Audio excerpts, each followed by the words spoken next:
from what I understand, the other study that was done was by UMWIC, the African Media Women in Kenya, an association based in Kenya.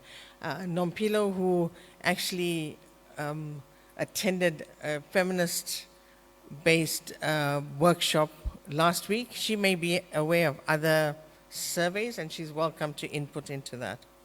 So, if we can go on to the next slide. There were 75 respondents from 11 countries. The highest number of respondents was from Zimbabwe.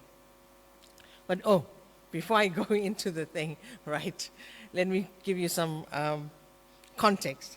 So, aligning the imagined to the reality, I'm going to borrow from Facebook's,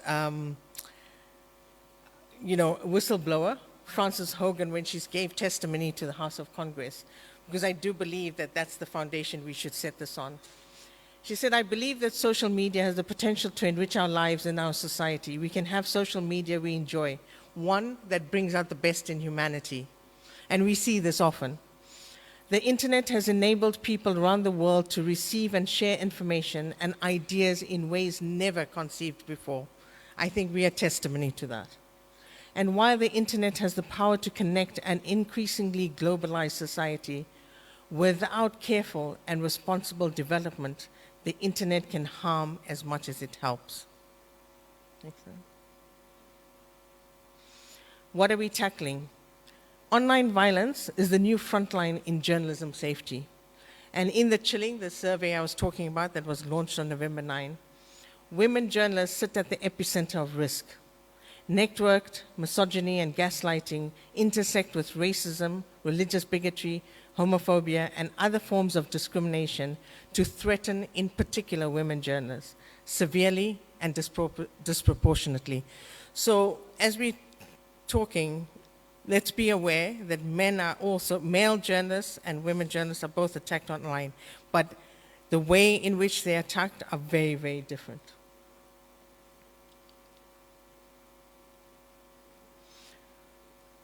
This is my personal thing. It's not a MISA thing, but it's what I want us to base our conversation on as we go forward. If we are going to take online violence against women journalists and media practitioners seriously, and we want to mitigate effectively, we have to do it in tandem with the strategies and interventions that we use for offline gendered attacks and violence. The reason I bring that up is because right now, we're doing very little about the offline attacks. So as we move forward, I do think this is something we should consider. There is extreme sexual harassment taking place in the newsrooms and out of the newsrooms. And if that kind of behavior keeps going on unchecked, of course, very little is going to be done in terms of actionable things about the online violence. Offline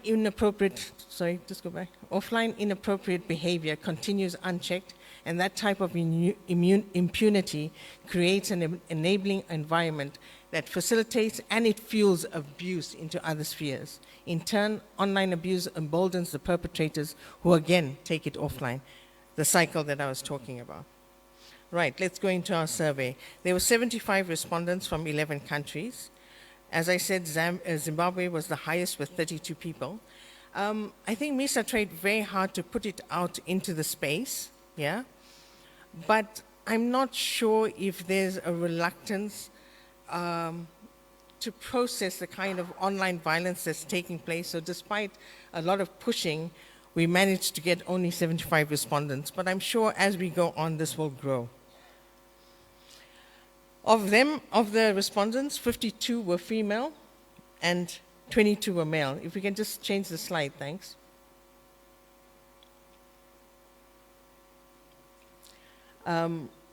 Okay, wrong one. Go back. Yeah, sorry. 52 were male, 52 were female, 22 male, and one person would rather not say. A lot of the respondents, 82%, which is 62 respondents, live in city or urban areas, and 11 respondents near or outside a city, and only 2 respondents from a rural area. The majority of journalists work in mainstream media or for online and social media. We can keep.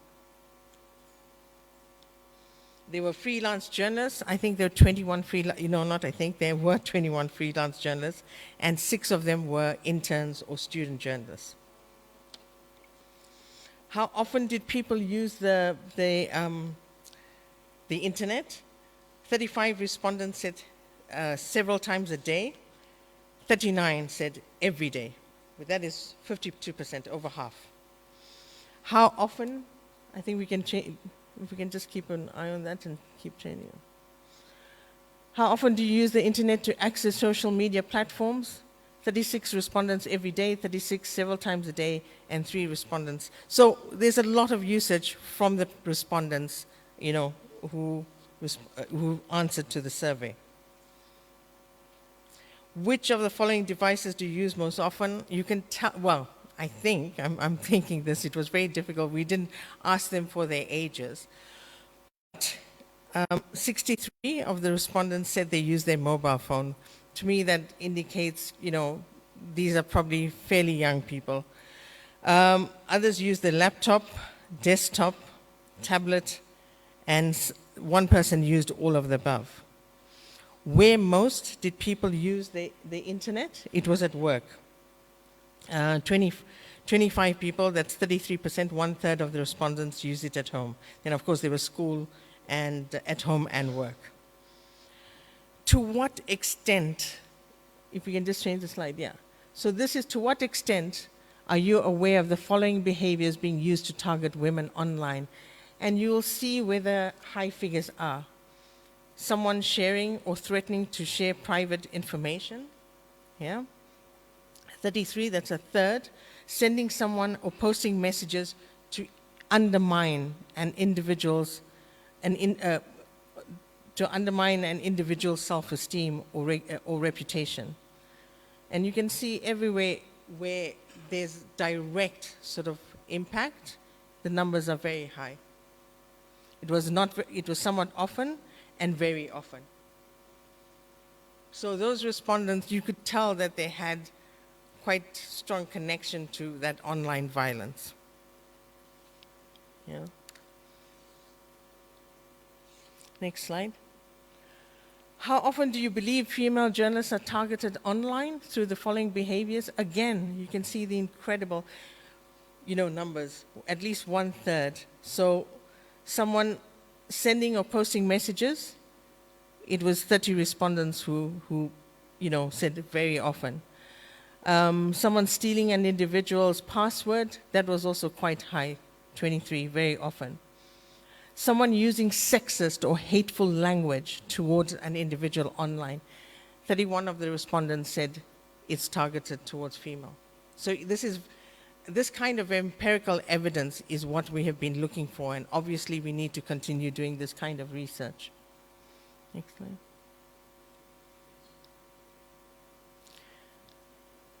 People's perception of whether this was harmful or not.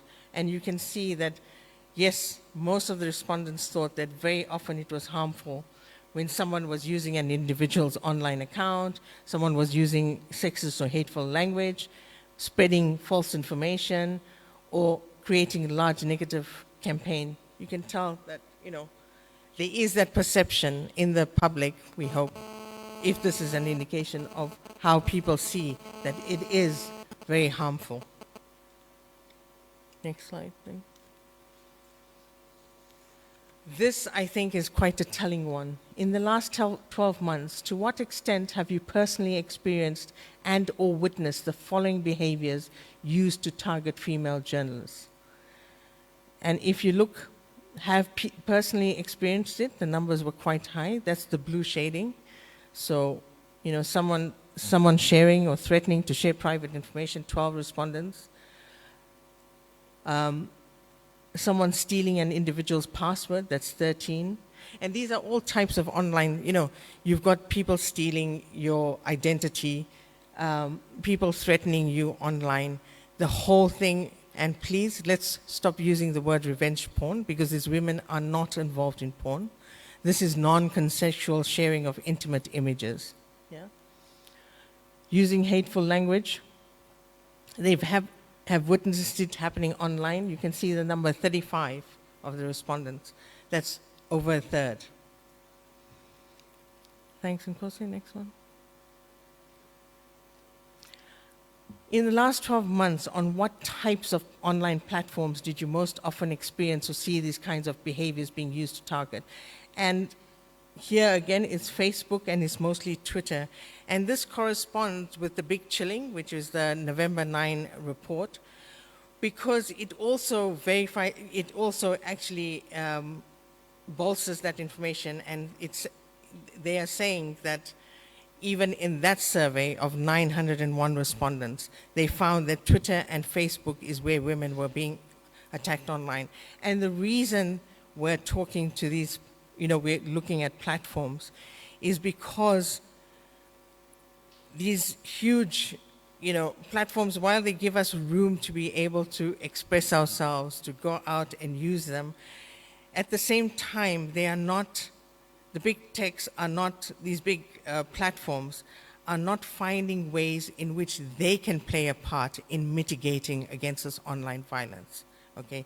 Even where there are initiatives, they are not gendered in their response. And this is something that I think as we go forward and we're looking at what advocacy strategies to engage in, this is something we should be paying attention to.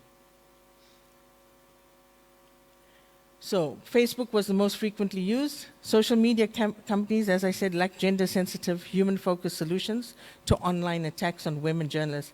And they also lack rapid response units and the capability to respond in all the languages that the platforms will allow. Okay? That is coming from the big chilling, and that is something that we picked up as well.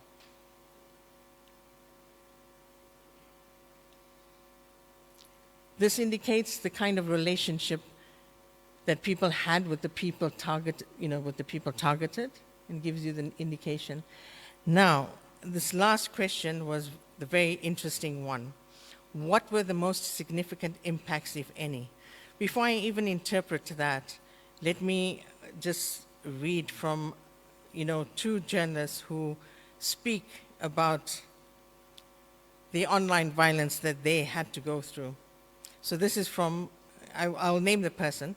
As I reflected, I realized that when reporting, I walk with a stoop now, bent from the world as if to protect myself. It's not like me. At news events like EFF, that's EFF media conferences in South Africa, I make myself small and will ask questions in the way that sounds to me as I reflect almost obsequious. It's definitely not like me. I want the spotlight to turn away because the insults sear at me. This is from Ferial Hafaji, and if many of you who know her know that she is a very strong journalist, she's been in the profession for a very long time. She has taken on incredibly high positions, and this is a comment that came from her after she was being attacked online on a consistent basis. Another woman that they talk about, this is a quote about her. None of her experiences in the field prepared her for the massive and destructive campaign of gendered online abuse, threats, and harassment directed at her over the past 5 years. They are talking about Maria Ressa. So if we're talking about these celebrity journalists who are known, like Ferial Hafaji, both in her country and on the continent, Maria Ressa, known globally, if they are struggling with that kind of online violence, what about the young women who are coming into the profession or have only been in the profession for a short time? That's what you need to consider. And so this last, graph, which shows you about, go back, yeah. I thought twice about posting again. It reduced my online presence. Yes, you can block contacts, but it still doesn't speak to the psychosocial trauma that you're facing or you're going through. There's a young woman that I was lucky enough to be in a conversation with. Well, there were a lot of young women that we were in conversation with. And one of them left her job because basically it was, highly impactful on her and her well-being. And these are young, promising women who are doing really well, who want to continue in the profession. But if that is what they are forced to do, we really have to consider this very seriously. And with that, I'm going to answer the question that many of these young women asked me in the room. And so what? You know, we've done the survey, and so what?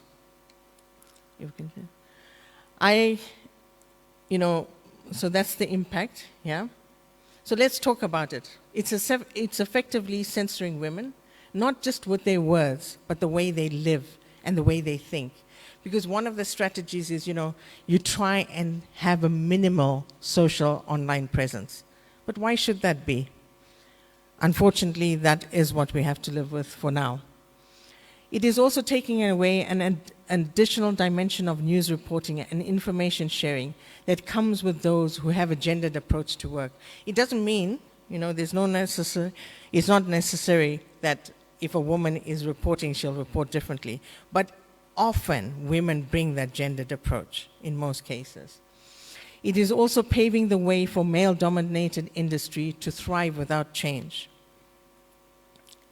And, as someone who worked at a time when it was mostly a male-dominated industry, it becomes even more difficult when you're not just dealing with things in the newsroom, but you have to deal with things that are happening online and outside the newsroom too.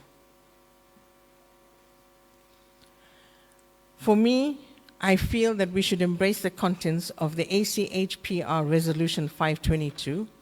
I'm really sad that the Special Rapporteur did not make it to this, but anyway. Resolution 522 is on the protection of women against digital violence in Africa. A lot of our work is not anchored in policy, soft law or policy frameworks that are on the continent. We are probably the first continent to have a resolution such as this. Let's be proud of it. Let's use it, though.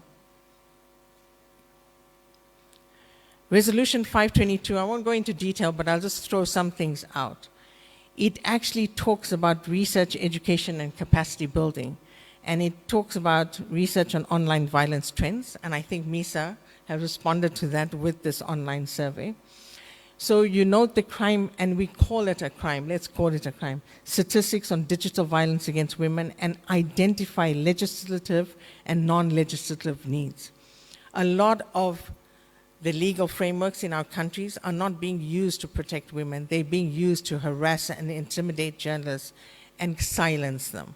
Let's turn that around. Let's make sure that the way in which the legislation is implemented is protective rather than selective. Women's access to education in the digital technology domain. We need to close the digital gender gap and ensure gender diversity in the tech sector. That is one of the recommendations. There should be mandatory and continuous training for practitioners and professionals dealing with victims of digital violence. And I think this is very critical because even when you have the law, it's the implementation. In Canada, 3 women of color were being targeted, and when they were reporting it to the police, there was very little in the way, not very little done, but even the police were not really responding to them in any effective manner or understanding or with compassion. And I think it had a lot to do with the fact that they were women of color, but also because they were women journalists. We should be including the training of law enforcement authorities and service providers in the identification of perpetrators. Also, we need to gather evidence in full compliance with fundamental rights and freedoms and data protection rules. This is contained in Resolution 522. So let's start using that to anchor any of the work that we do. We need to consolidate reporting of violence against women journalists. But I think this was brought up yesterday, the standardization. In terms of the standardization, and this is something I pick up, we are not building, we really do need to develop that template that we're talking about that we mentioned yesterday. We need to build a solid practice of reporting violations at local level. This needs effort, resources, and commitment. It should include harassment, gendered violence, and online abuse in the categories of the violations. We had subheadings yesterday. As we work on the roadmap, let's ensure that online violence is also being monitored. Media should be aware of where to report violations. Often in countries, they are not aware of where to send this information. Standardize and categorize. Also, it really is helpful when you are reporting this violation to suggest an action that could be taken. Okay, and that helps people to be behind something when there's action being recommended. At the end of that all, let's also do an analysis of the violations. It's not enough to sit on all this evidence and these pieces of information without utilizing them and taking them to see how we can mitigate against them. My last words. We cannot continue. So to the young women that I was with, and Susan and I had the fortune to engage with, and when they were asking us, and so on, we cannot continue putting words on paper if we are not willing to work on how they should be actioned impactfully and effectively, because then all we are doing is ticking off a checklist which says we took care of the gendered element of the work. Thank you.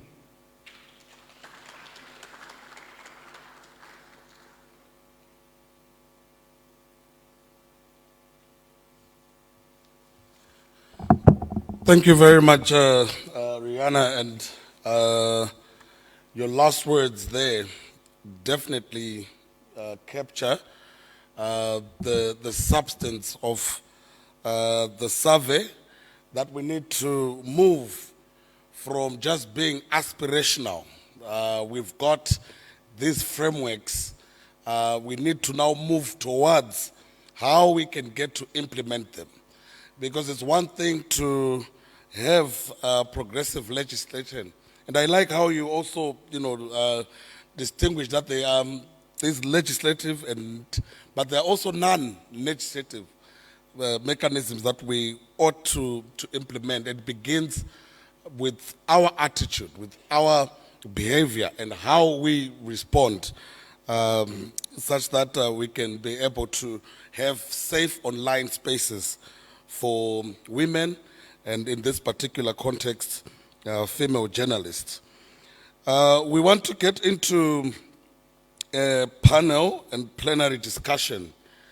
On the program, the first panel that was going to come was on the plan of action, but it will make much more sense so that we have a flowing discussion, to begin with the one on the safety of female journalists, and the recommendations from the Thailand UN plan on the safety of female journalists, the review meeting, such that we already begin to respond to some of the issues that Rihanna pointed out that emerged from the survey, but also begin to translate what came out of the survey into actionable interventions.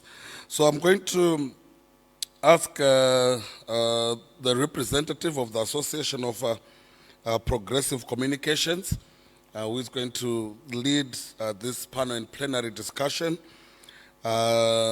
alongside representatives of the Federation of African Journalists, IMS, UNESCO, AFEX, Gender Media Connect, Women in News, to just come and take up their places here.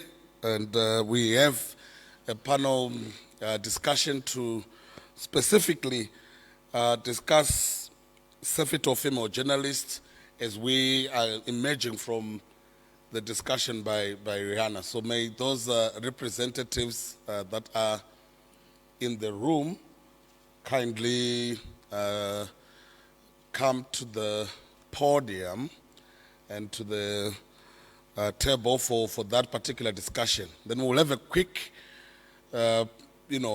plenary before we break for tea. And this session, we want to catch up with time. We've had a bit of a slow start, but we will definitely ensure that it will not be about the quantity, but the quality of conversations.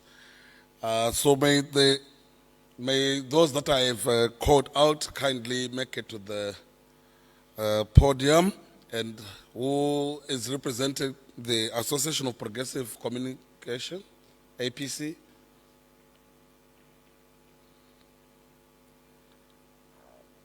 They are not here. Okay. All right. So can we kindly have a roving mic?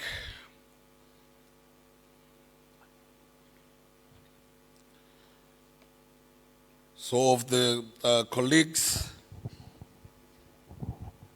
that are here, we'll just continue with the conversation, with the discussion. So I'm not too sure who is going to begin to share their thoughts and reflections. Just emerging from what Rihanna has been discussing, but more zoomed into the recommendations. You may proceed. I heard so many names that it's just the two of us here. Yeah, well, let's just start the conversation, and we can. Okay, I maybe have some few words just to start, and then I'll give here our partner to talk further about the plan. I just wish to say a few words. Maybe some of you already know me. My name is Mali Hazazam. Coming from UNESCO, from headquarters, I'm coordinating the multi-donor program on freedom of expression and safety of journalists. This program is actually a multi-donor, as it's called. There are a number of donors who are really keen to support freedom of expression and safety of journalists globally, worldwide, and specifically on the ground. Two of those were yesterday here. We have Sweden and we have SIDA, which are related, but then we get our funding, for example, from SIDA directly. And you've seen their enthusiasm. We saw them outside the meeting. They were very happy about implementation in Africa, about the commitment of various partners, of some of the governments. And these are all very vital. I would just like to add one thing. While I work with the colleagues in the field, I am very happy to be sitting on the fund where I can provide support, because this means I can be part of making change in Africa and in other parts of the world. But the most important thing is, when these consultations started, one of the important points that I always had in mind, and I wanted to make sure that the colleagues that are implementing and they are leading these consultations and are working with the various partners are aware of this. And this is, I go back to Rihanna's here quote that was just removed off the screen. We do not want more recommendations and work on paper. The consultations had, for me, two advantages. One is what we see as obvious, which is the list of recommendations, right? But the other was what was entailed as part of those consultations. Different partners sat together, the stakeholders sat and discussed and different topics and that are related of how we should go forward. This by itself was a very important component. Now the next step is these recommendations, if they stay on paper, that's a problem. We have assessments done and conducted, and then they're either printed in publications on the shelf or saved in a hard drive, right? We don't want these recommendations to be just that. While what went throughout the consultations, advocacy, the drive is important, but now let's see how we could go further. And this is why we are here today. It's not just about another event commemorating International Day to Impunity. Awareness raising is important, but it's not just all. We have to move ahead with tangible steps. And that's why creating this safety roadmap, and deciding and agreeing on the next steps and who's going to lead on which step and recommendation and who's going to support in us meeting that is what's important. What I had suggested and discussed with my colleagues, including Alamin, Lydia, all the colleagues in the region, is that, look, so now what we could do is we look at the recommendations, and this is what I advise us all to do in the next hours today and following up later. These are the recommendations. Okay, let's see. This recommendation, yes, we're already working on that. When I say us, I mean all of us. We're working towards achieving it. Okay, could there something additional be made? these specific recommendations, nothing is being done. Either they're new trends or new priorities, or are they areas that were overlooked? So who would be willing to lead on that? Who would be willing to support on that? We have to somehow agree here. It doesn't have to be some sort of an agreed written agreement and signature, but agree on it so that we make sure that there's no specific gap that is not addressed, no recommendation that we will not meet. And I'm not going to say we had 10 years that passed in the UN Plan of Action and we're looking at another 10 years. True, 10 years. And things cannot happen in a year or two. But I'm saying let's not just look at the 10 years as in we have a long time to go. The sooner we meet these priorities, the better. So I'm just saying that this is what we're aiming to do today. We don't want any more ink on paper, and we don't want to have more of checking the checklist, done. That's not why we're here. So, and that's why I wanted to be here with you. I wanted to be part of these discussions, because when we start supporting and funding actions to meet those recommendations, I want to be part of the discussions so myself I could identify from what you say, from your input, from the discussions here, what we really should focus on, and what UNESCO would need to fund and lead on if needed, and we would provide the funding as well for that, and the support, technical support, and whatever backing needed to make it happen. I look at you here, you're from different countries. We have some countries that are more challenges than the others, different context. You have in some places some governments that are eager to support, and others that say they are, but they're not. We have a lot of things that are still ink on paper. So I'm just saying that we have to work on this together. And again, this is not again another checklist. And finally, Rihanna, I wanted to tell you, you're right, because there are, regarding women journalists, I just have two comments. One is that it is true that this survey was online attacks and online threats, but it's not excluding, the physical ones. Just like it is not excluding men. It was just a specific one on a specific topic. But yet again, I also call on men who always say we try to focus on gender and women issues. We're just doing this because we wanted to focus that there are additional risks to women journalists. I was a journalist in my youth, and I was not working on covering any corruption. It was earlier in my career when it was just, initially, and I was not involved in something too dangerous, let's say. I wasn't covering crime or conflict. And I received emails, not threats, but they were on sexual content, and which made me threatened as a female journalist, as a woman journalist. So it was not done to silence me. So imagine when a woman is covering, corruption or conflict or issues that she has to be silenced. So as a woman, as a journalist covering these topics, and they want to silence her, it's added risks. So I just want to salute all the journalists who are here today and all the partners who are doing their best to support the journalists. And I'm going to stop talking now and give the microphone to our partner. Thank you. Good morning. Good morning. Good morning, ladies and gentlemen. Okay, my name is Muhib Said, and I work with the Media Foundation for West Africa, which is based in Accra, Ghana. But we work across the West African sub-region. Yesterday, I wanted to make an observation with the minister. Unfortunately, I didn't get the opportunity to make that.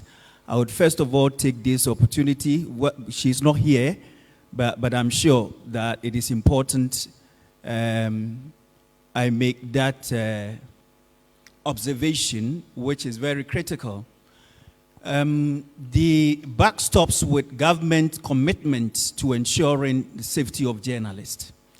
Journalists and anti-corruption organizations and activists are often put in the same basket by governments, and therefore the commitment of a government to fighting corruption is as good as its commitment to protecting the safety of journalists. On paper, every government would give the assurance that they are committed to fighting corruption, and if a journalist actually wrote something that exposed the activities of corrupt people who prevent the government from getting enough revenue, then the journalist is a very good journalist. When he, on the other hand, reveals corruption on the part of government officials, the journalist becomes a bad journalist. And so yesterday, with all the progress that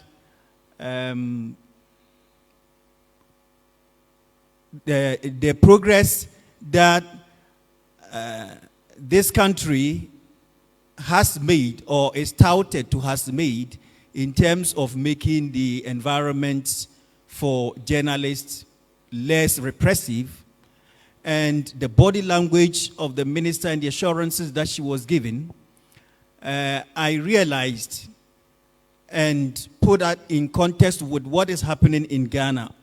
Most often, when governments make the environment less repressive, when they repeal repressive laws, they kind of have an expectation, often unrealistic, that journalists are going to reciprocate with compliant and obedient journalism. So that if that doesn't happen, they begin to show their true colors. And an example is what is happening currently in Ghana. Our president, before he became president, was known to be a human rights defender. He is actually a lawyer, and he was a human rights lawyer, defended a lot of journalists and human rights defenders who got into trouble with the government. It was during his time as Attorney General that the criminal libel was repealed. That is, libel was decriminalized in Ghana. And when he became president, he is also the president who passed the Access to Information Law, which had been in Parliament for 20 years. So with all these, we had a president who was also expecting that he has done so much for the media community and that the media was going to reciprocate with good boy journalism. Unfortunately, if you create the environment for the media to be probing, for the media to be vigorous and inquisitive, they will take advantage of that environment. And it is then that we will realize how tolerant and how committed indeed you are to protecting media freedom. And so yesterday I actually wanted to ask to bring this to the attention of the minister and let him understand that once they are creating the environment, yes, the journalists are going to take advantage of that environment and be more robust and be more demanding and be more inquisitive. And it is then that we would realize how true the commitment to press freedom is. So I'm saying all this to emphasize the fact that we really need to do as much engagement as possible with our governments, because they are so powerful. If they are really committed to ensuring the safety of journalists, they would be able to help in that direction. Secondly, the proposal for a network of lawyers and also engagement with prosecutors is most welcome. It is because at the end of the day, if we are demanding an end to impunity, then we are demanding prosecution for crimes against journalists. And these organizations, these institutions, prosecutors and judges are very key. So let us be very firm and take a very clear roadmap to the engagement that we say we're going to do with the lawyers and get the lawyers network established. Once we get that done, it is important also for us to conduct research and have a database of judicial precedents that affirm the right to press freedom. Because in a lot of cases, prosecutors would get a law that would nail the journalist, and yet there would also be other instruments and frameworks that also protect the journalists, including judicial precedents. And if we have this database of judicial precedents that affirm the right to press freedom, I think it will be a very important tool for the lawyers network that we want to put together, as well as in our engagement with judges. Another important element as far as the engagement with the judges are concerned is also to get them to appreciate that journalists have a constitutional right to hold public office holders to account, and therefore, if in doing that they even go wrong, the punishment that should be given them would have to consider the fact that they were doing public service. And so, the fines and damages that will be imposed on journalists should be less than it would be for non-journalists.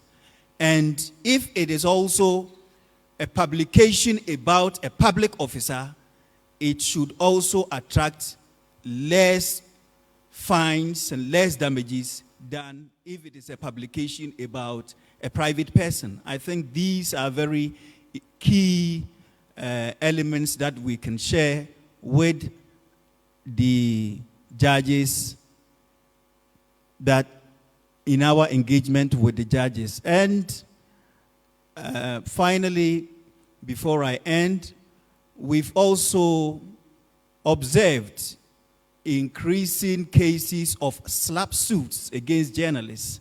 SLAPP, as we all know, is strategic litigation against popular participation. And these are suits that are engaged against journalists by people who don't really expect to win these cases, but just want to waste the time of the journalist and subject the journalist to psychological and financial pressure, as well as distract them from their work.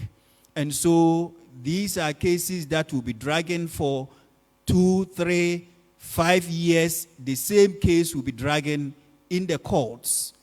And if we're able to engage well with the judges, they would be able to identify SLAPP suits and take a decision to end the cases very quickly, so that the journalists will be able to get along with their work. Thank you very much.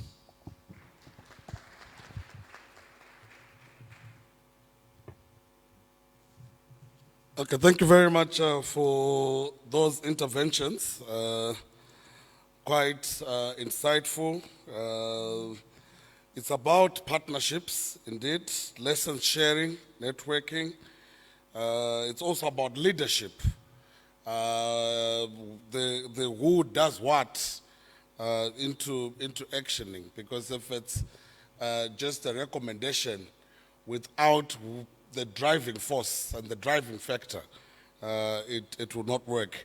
And I also like how you carried the conversation beyond the online space that we spoke, because normally the offline does determine and does influence the online. So we are going to, we are going to actually take a a round of interventions, and I could see Madame Makore, Rashwit, Perfect, Nkosi, take the roving mic, so that we have the conversation around the intervention. So quickly rush to Susan, she's seated that way.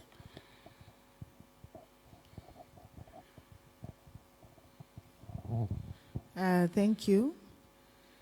I am responding on behalf of Women in News, I guess, and on my own behalf as a female journalist and a female media worker and a woman in the media. And I really want to thank you, Rihanna, for the insights, for the presentation, which on one end, obviously, unfortunately, kind of reinforces the problem that we've had. We've had a number of researches on sexual harassment in newsrooms, and unfortunately, this harassment is now moved on to the online. And I think picking up on what the two colleagues have said, I like the support that UNESCO is speaking to, because that speaks to action. And I also like the outline on the legal aspect. I perhaps then want to add to the kind of support that is lacking on the basis of perhaps the organizations. As Women in News, we actually work with media organizations. We work with partners that are the media organizations themselves. And I think one thing that perhaps this research points to, and also the research that was released by UNESCO, is perhaps that lack of support where the survivors of online violence and online abuse are working. I think the results do speak to the fact that within media organizations, we don't have the robust mechanisms, be it policies or just a framework, that a person who is facing this abuse, that does all the things that Rihanna outlines. It reduces your confidence. It makes you even question your ability to do the work. The impact on your mental health, what it does to your family. And then on top of that, you do not want a situation where your own media organization does not support you.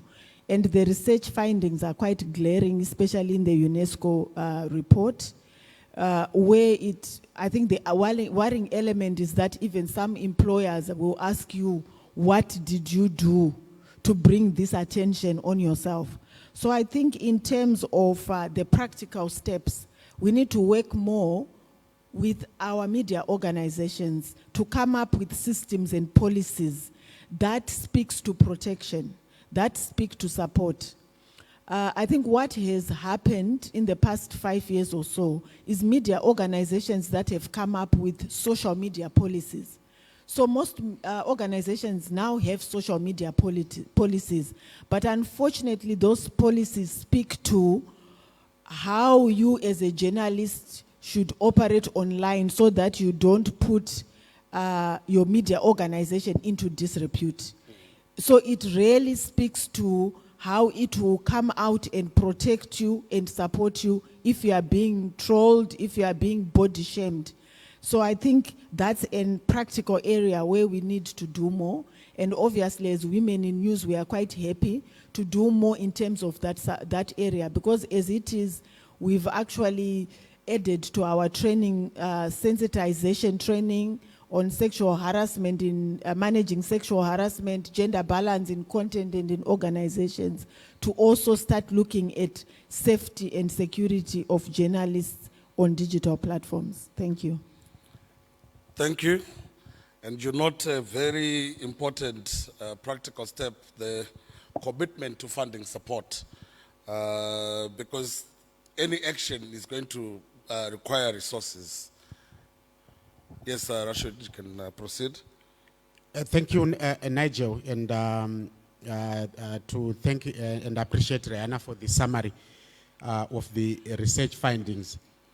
I think what we then note from the presentation by Rihanna is that we have a limitation in terms of information to work with when dealing with issues of online violations of female journalists. This research, as noted, was Southern Africa, and the question is, how do we expand our capacity to have similar research in the rest of the region? It could be in West Africa, it could be in East Africa, Central Africa, and the Sahel. And how do we also have a research that is based on the reality of the African media or newsrooms?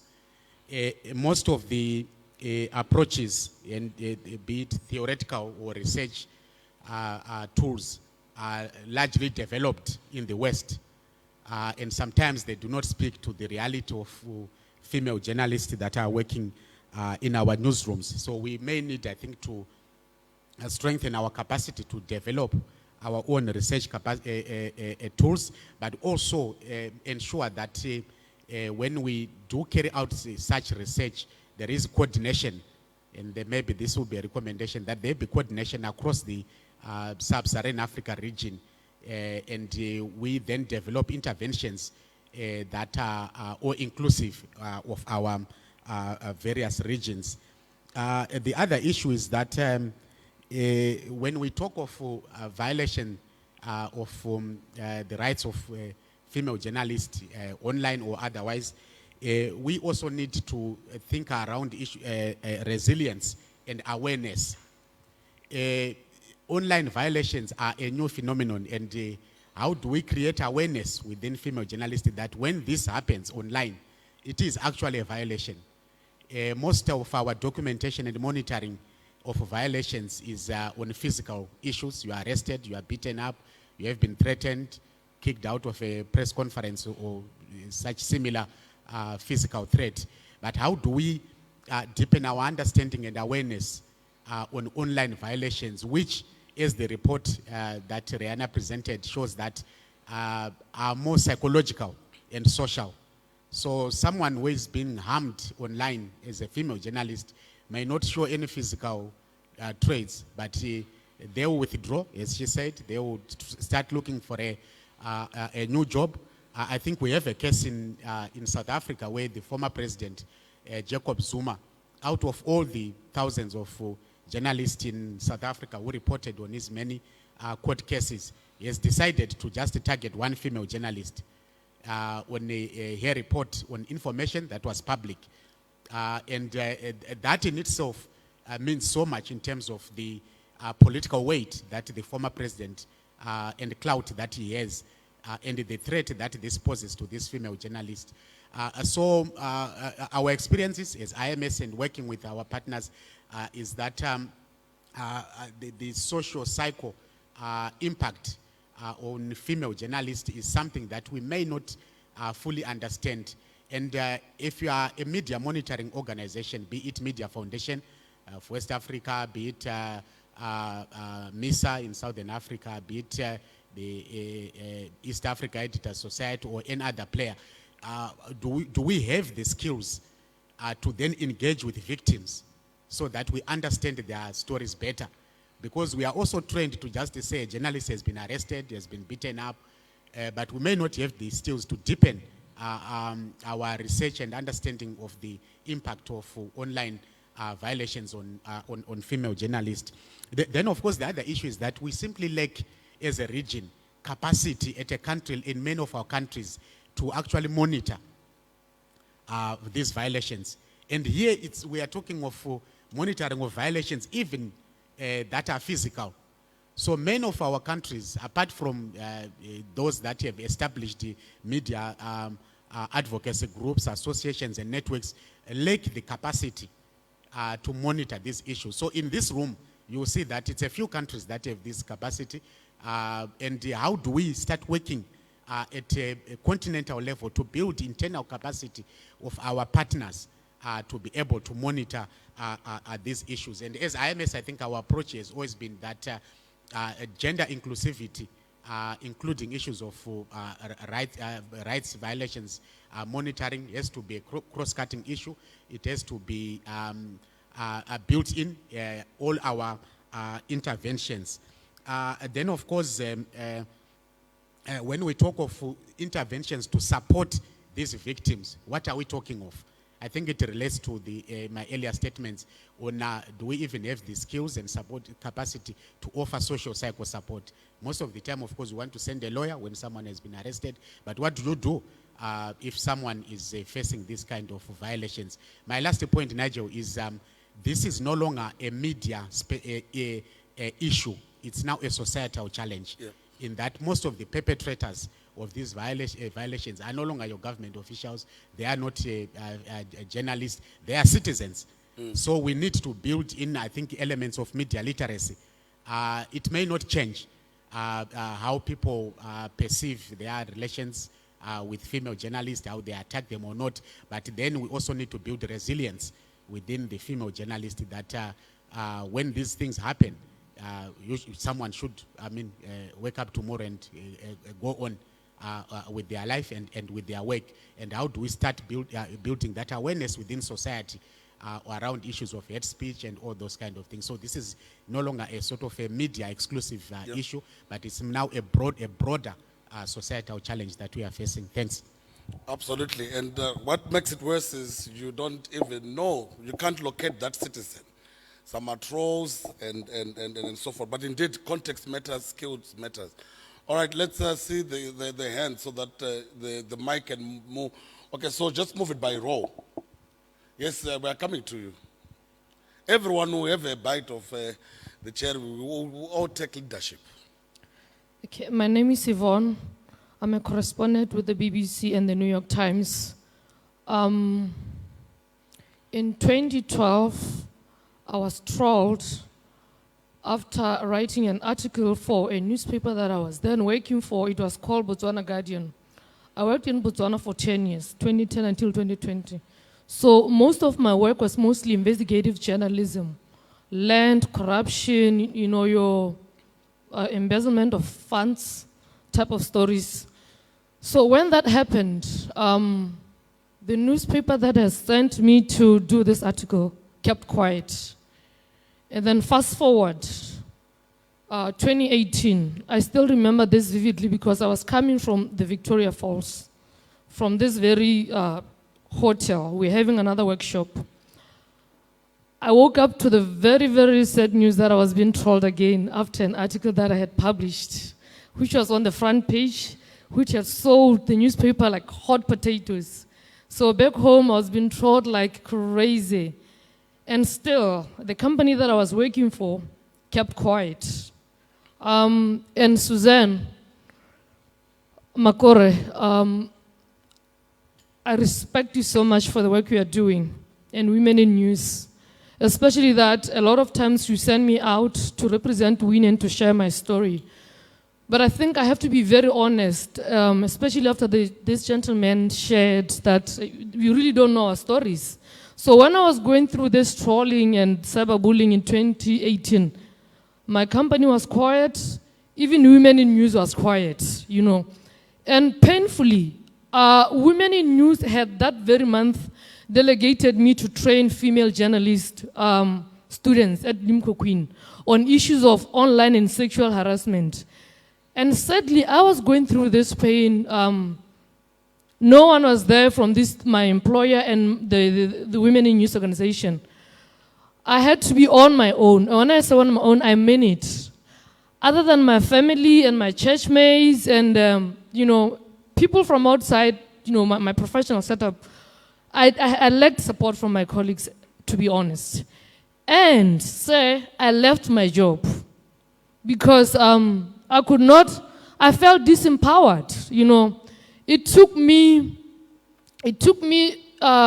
close to a year to say, you know what, I'm quitting. Because I had written another article and I was just about to be trolled. And the editor was aware.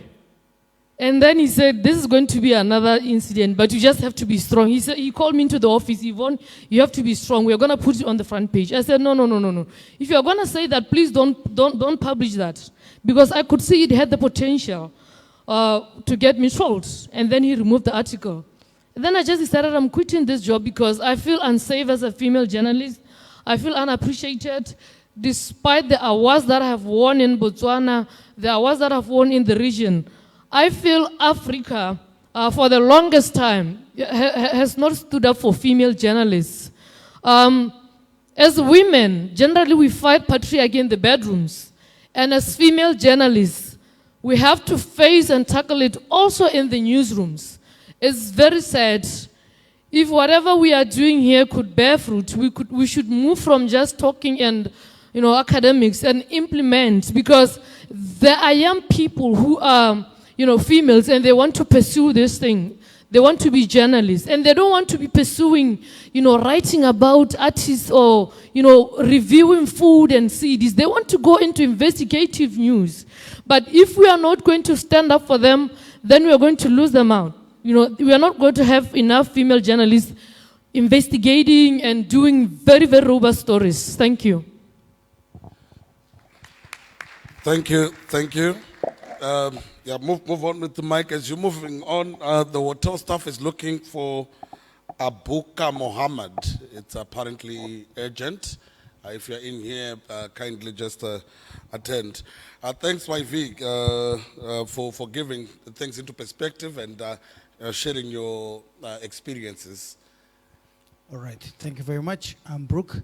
So it would be very wrong for me to speak about the experiences that women are facing online, because I believe that they have to speak their experiences, and I don't think us, especially men, don't have to put our fingers in that their experience and explaining that and so on. But what I'll be speaking about is that, well, first of all, I would like to thank Rihanna for presenting that very wonderful presentation. And assessments are, I believe, they are opportunities for us to learn how these things happen, when they happen, and in what contexts these all things happen, so that we can work on the interventions where we can bring up changes in the environment that women are working as journalists. So we can have safety roadmaps, we can have laws, and as you know, we can't prosecute or we can't punish all these harassments against women, because even physical harassments get unpunished.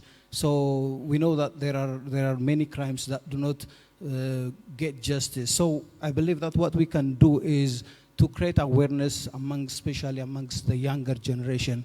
For example, in our company, in our organization, we do social media monitoring reports, and in those reports we focus on 5 areas. So that means false information, faith-based, gender-based, ethnic-based hates, as well as violence incitement content online. So during conflicts, when women get bold in those contexts, they get harassed online. So this is the learning that we have from that. So based on this, we also run projects such as, for example, we have a project called New Generation of Human Rights Defenders, in which we train high school students, and we give trainings for example, in human rights, basics of human rights, gender equality, freedom of expression, freedom of assembly, and demonstration, and so on. So what we've gathered from that is that these students, these are high school kids, so they tell us that after getting those trainings, they always have changed minds. Their behaviors are changed. So we have to work on this younger generation. So they get a lot of lessons from their society that is not favorable for other people. For example, they might not respect women because of the traditional practices in their society. So we need to work on them and bring about behavioral changes. I think supports in this area would be very important from UNESCO or any other interested international or local organizations. Thank you so much. Thank you. I think it was perfect. Next, in that next row. Thank you so much, Nigel. I don't know, I moved out, probably what I wanted to say has been said. But I am in the same predicament as my brother from Ghana, who says that he wanted to speak whilst the minister was here. Same with me.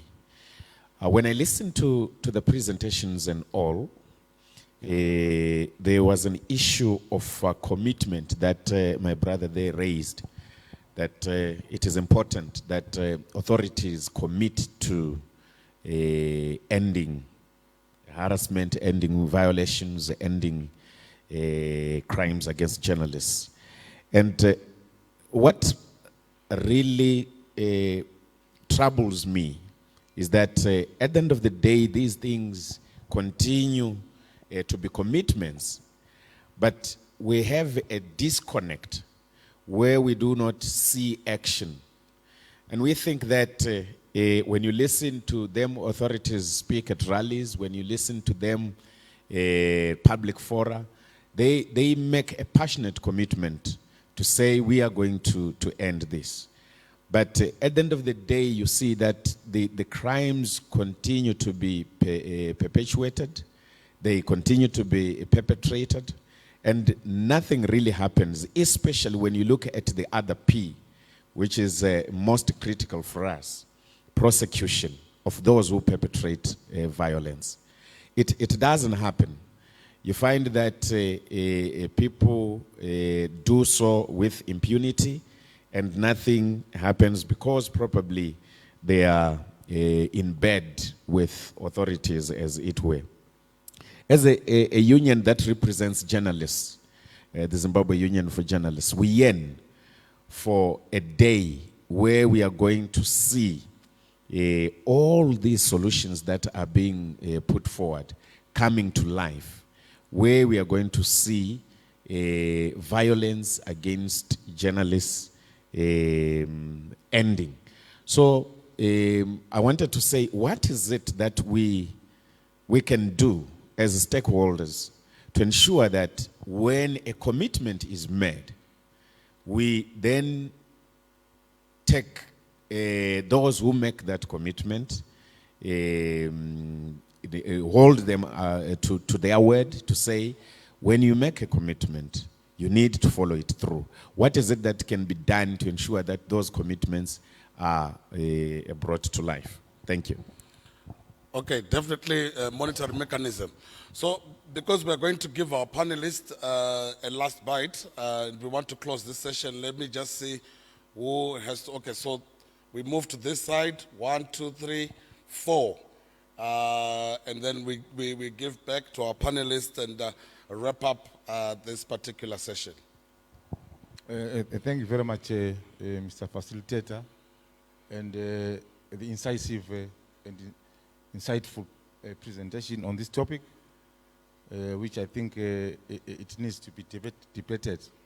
But I think for us to have a holistic approach around addressing the issue of sexual harassment, especially in the newsrooms, is that we need a coordinated approach, because what I've noticed is that we are doing these interventions in a piecemeal approach.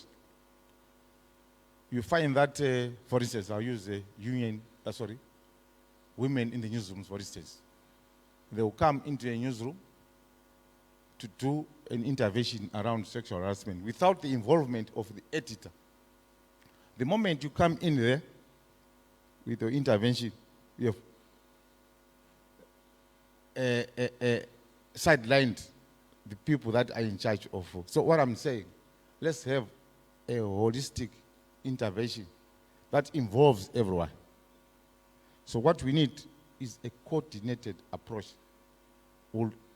If we do that, we can then have a realistic chance of dealing with this anomaly. All right. Proceed to the...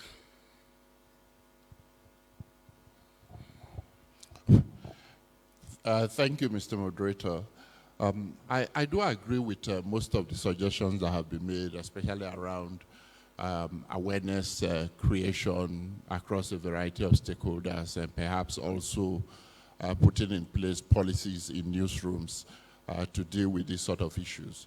But I want to focus on the role of government, and I think that my intervention would pick up from where the last but one sort of stopped. I think that the biggest chance we have of really addressing this problem, it's getting governments to play their part, to fulfill their obligations, because they do have obligations in this regard. Now, if you look at, I think generally we would all agree that it's the duty of government to protect citizens against crime, to prosecute crimes, and so on. But also specifically with respect to this issue, governments have a duty under the human rights framework on the continent. I think all of the, well, not all, 54 of the countries in Africa are state parties to the African Charter on Human and People's Rights. In 2019, the African Commission, which oversees the implementation of the Charter, adopted an updated Declaration of Principles on Freedom of Expression and Access to Information in Africa. Principle 20 sub 6 of that document specifically deals with these issues. And if you don't mind, let me quickly just read what it says so that we can see how relevant that portion is. It says that states shall take specific measures to ensure the safety of female journalists and media practitioners by addressing gender-specific safety concerns, including sexual and gender-based violence, intimidation, and harassment. And I'm not really aware of any country where we see states performing this duty that they have under the African Charter, under this illustrative document under the African Charter. And thereby, I think that they are condoning, perhaps facilitating impunity for crimes against female journalists by simply refusing to do what they should do. Now, in terms of specific action that states could take, in some countries where this may not be a criminal offense that can be prosecuted, they ought to take legislative measures to make them crimes. And where there are offenses around this issue and people commit this offense, it's the duty of the state to prosecute. So I think we need to start holding their feet to the fire to make them live up to their responsibilities. And there are many ways we can do that, but just very quickly, one is every state is supposed to submit a periodic report to the African Commission on Human and People's Rights. We should be engaging the reports that have been submitted by our countries and addressing issues of violence against female journalists. If they are not reporting on measures that they're taking in that regard, we should put shadow reports before the commission to say that there is a duty on my country to do X, Y, Z. They've done nothing. And these are the instances of crimes against female journalists. And we should also be reporting where these things occur and the states do nothing. So I know that we want to partner with government, but where they are failing in their duty, we should also be naming and shaming them. Thank you. Thank you. Yes, and certainly in terms of actionables, we've got low-hanging fruits before we even try to reach higher. Yes, pass on the mic. To Simbiso, you had your hand up. Thank you. Thank you, Rihanna, for that presentation.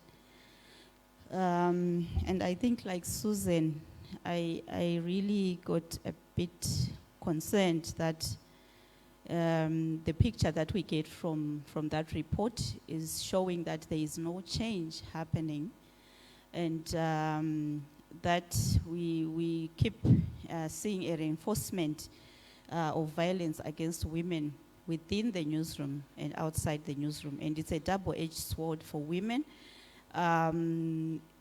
They suffer violations from their own supervisors in the newsroom. They suffer violations from sources when they go out to source news. They suffer violations from their own state agents who are supposed to be protecting them. And from conference to conference, we keep talking about this without really practicalizing it. I would like for us in this room to start talking about action points. I know that IMS, WANIFRA, and other organizations are trying their best to support newsrooms to develop policies.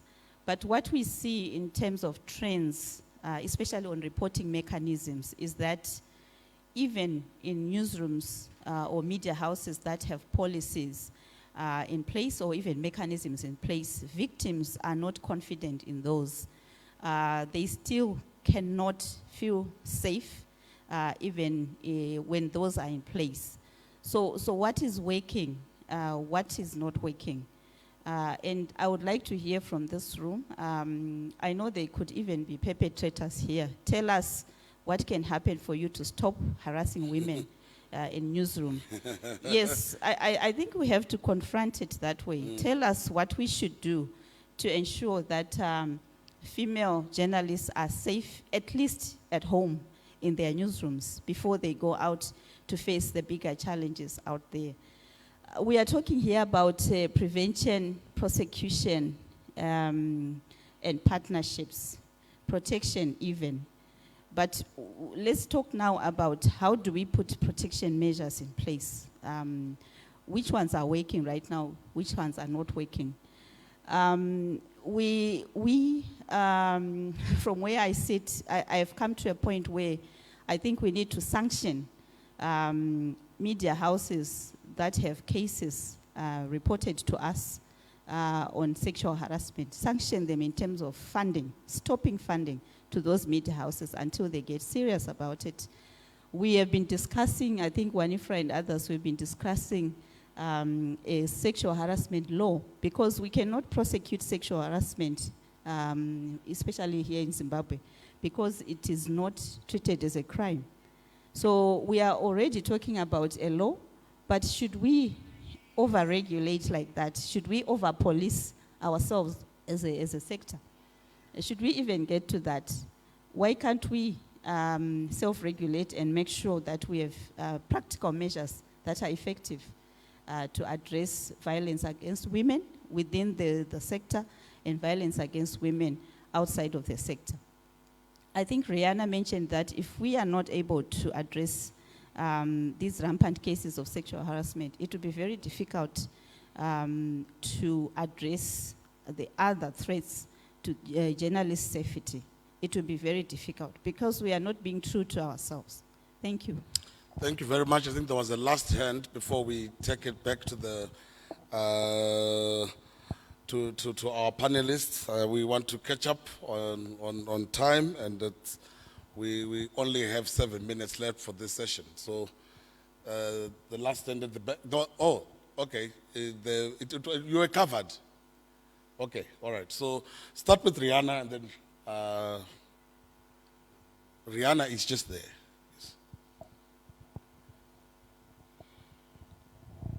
I just want to reinforce the point that all we need to do is start realizing that attacks in the newsrooms are actually impacting on the safety of women journalists. And then definitely, I do agree that we need something independent, I think, Simbiso. We need, the reason that women are reluctant to report in-house is because the perpetrators are part of the reporting mechanism. The online violence, if what Yvonne tells us of her experience, there seems to be this reluctance to support women journalists in particular, because I know male journalists in similar situations are to a certain extent supported. So what it is we have to look for something that's housed within the media sector but has a sense of independence. I think that's the kind of mechanism we're looking for. Let's start being practical and really discussing that. But also we should see how all this fits into the roadmap and how we can then use the recommendations made at the UNPA Vienna meeting to support and bolster what we want to do on the continent with our narratives and with our realities and context. Thank you. Let's move to to just share their final submissions. Thank you very much. I suppose we really didn't have questions, but most of the interventions have been contributions. And I think by way of my final remarks, I would want to agree with Mr. Edith Ojo in saying that the biggest ally that we have, as well as the biggest foe that we have in this endeavor, is the government. We rise or fall depending on how committed government is to accompanying this process.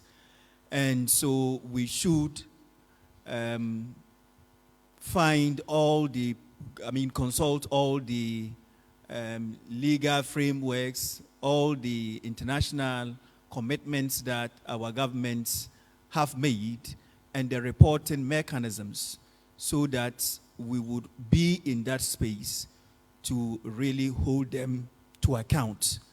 And so let us have a very clear roadmap and assigning of roles regarding this enterprise. And I believe that if we're able to engage in this process as effectively as we should, we would get the governments to set up and deliver on all the fine promises that they make at international fora about protecting press freedom, freedom of expression, and including the rights and freedoms of women online. Thank you very much. Sure. Thank you. Thank you. I mean, all of your points were spot on. There are a few that I wanted to say myself, so thank you for bringing them up, is that this comprehensive action that we should all be part of. Each of the organizations here are working or more specialized in one of the areas, or maybe two of what we have been discussing and what the recommendations are highlighting.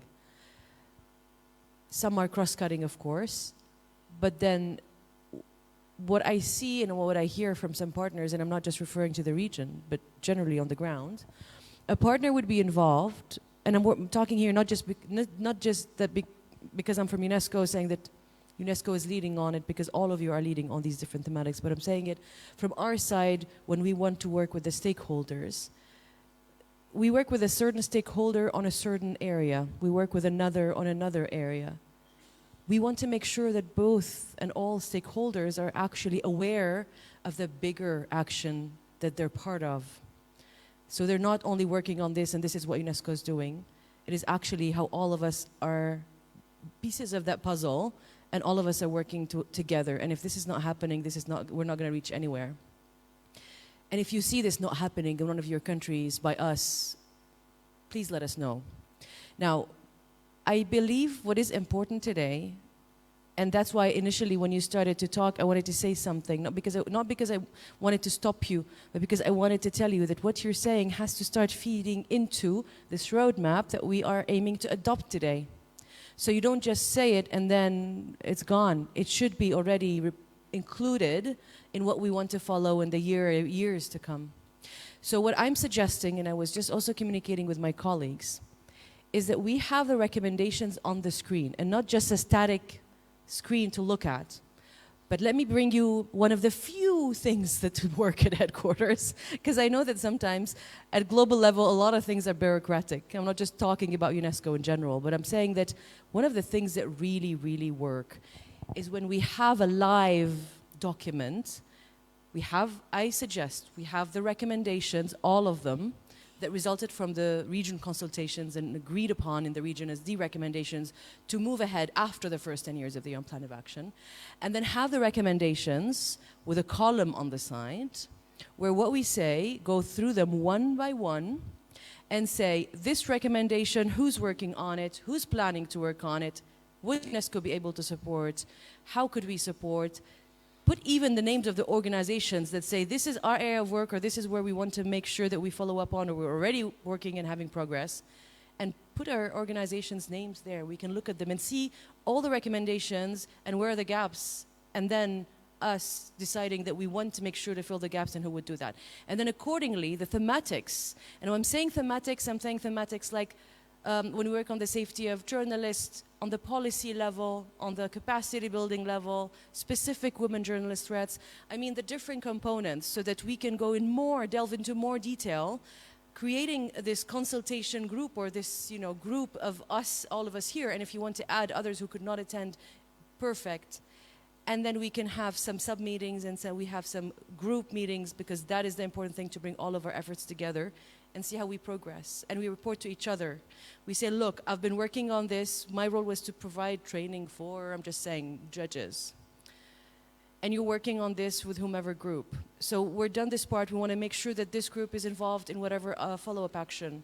UNESCO is working with the duty bearers, with some policymakers, on the even on headquarters levels with the member states. We want to make sure that this reaches them. We want the buy-in from the government on the ground and even from the member state at headquarters. Let's make sure, again, as the colleague here there said, a comprehensive action. And let's start by having the recommendations on the screen. What we do at headquarters, every time we have executive board, and during the general conference, we have the documents on the screen live. Someone has their computer. When they're entering information, it shows. If there's something you don't like, you feel this even should be rephrased, tell us. And then let's add who will do what, so that by the end of today, we do have this roadmap that we want to adopt. We don't want you to, at the end, to adopt something that you haven't seen and you haven't contributed to. So if we can have this during the coffee break, so we come back from coffee break, we have it there, we start going through them one recommendation at a time, and then we make sure by the end of the day we have the final document we agree on. So what you've been discussing here, we heard it, and I'm sure all of us have retained the information, but then we don't have it recorded, right? So that's why I wanted to stop you from talking, not because I wanted to stop you, but I want you to start when we actually can put your words there. And it's true what you said there. My colleague, the lady there, it is true, we talk about this a lot and we don't see a lot of change. Not because we are, all of us, doing less than what we should, but because maybe we're not doing it the strategic way we should. And this is what we should start doing, and that's why 10 years have passed. We have now the upcoming years. Please let's see how we can make this happen together, okay? So we'll go for maybe a coffee break if you don't mind, colleagues, the organizers and and let's come back. Please make sure whatever computer, whomever is taking the notes, have them on screen, and we'll come back and we start setting up this action plan with actual actions. And by the end of the day, we all adopt and move forward. And let's create that committee from here and whomever you want to add, and let's have the names, and let's have who wants to be in what thematic or two thematics of the work that's going to be done, and agree on it. And you will be responsible, all of us, UNESCO, all of you will be responsible. What you say you're going to be supporting, we want to do it. And hopefully let's meet a year from now and see where we're at. Okay? Thank you. Thank you. And indeed, we do have a session on what actions each stakeholder will carry out over the next month. And as she noted, let's already begin to comment on the actual recommendations. When we break for tea, write it down, and it's incorporated so that the final session, when we discuss the actions, they will be smart. So we are going to break for tea because we have stolen so much time from ourselves. I would suggest a working tea. So we will just grab our coffee, tea, and a snack, and we don't have it there. We come, we work, we already begin to so that we catch up on time. And yes.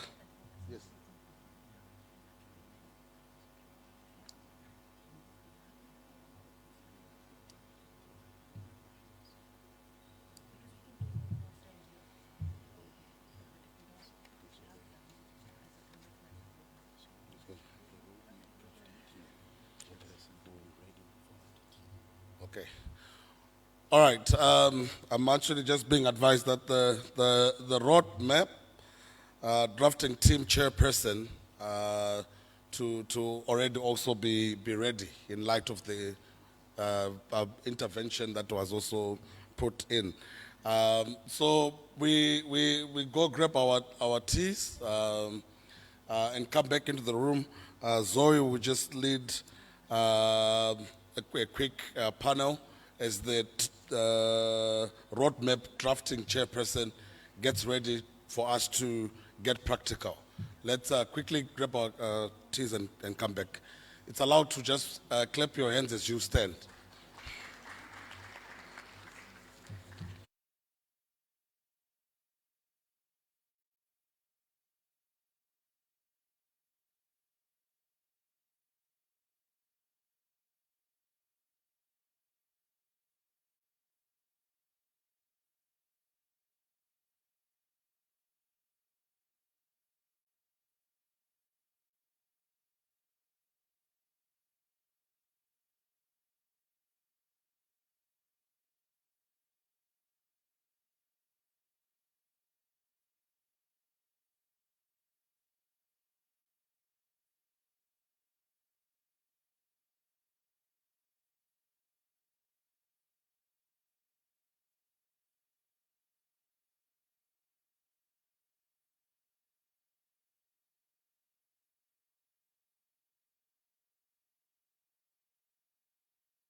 do a selection of subgroups and ensure that those specific subgroups will then ensure that that specific point or that action that they need to deal with must be implemented.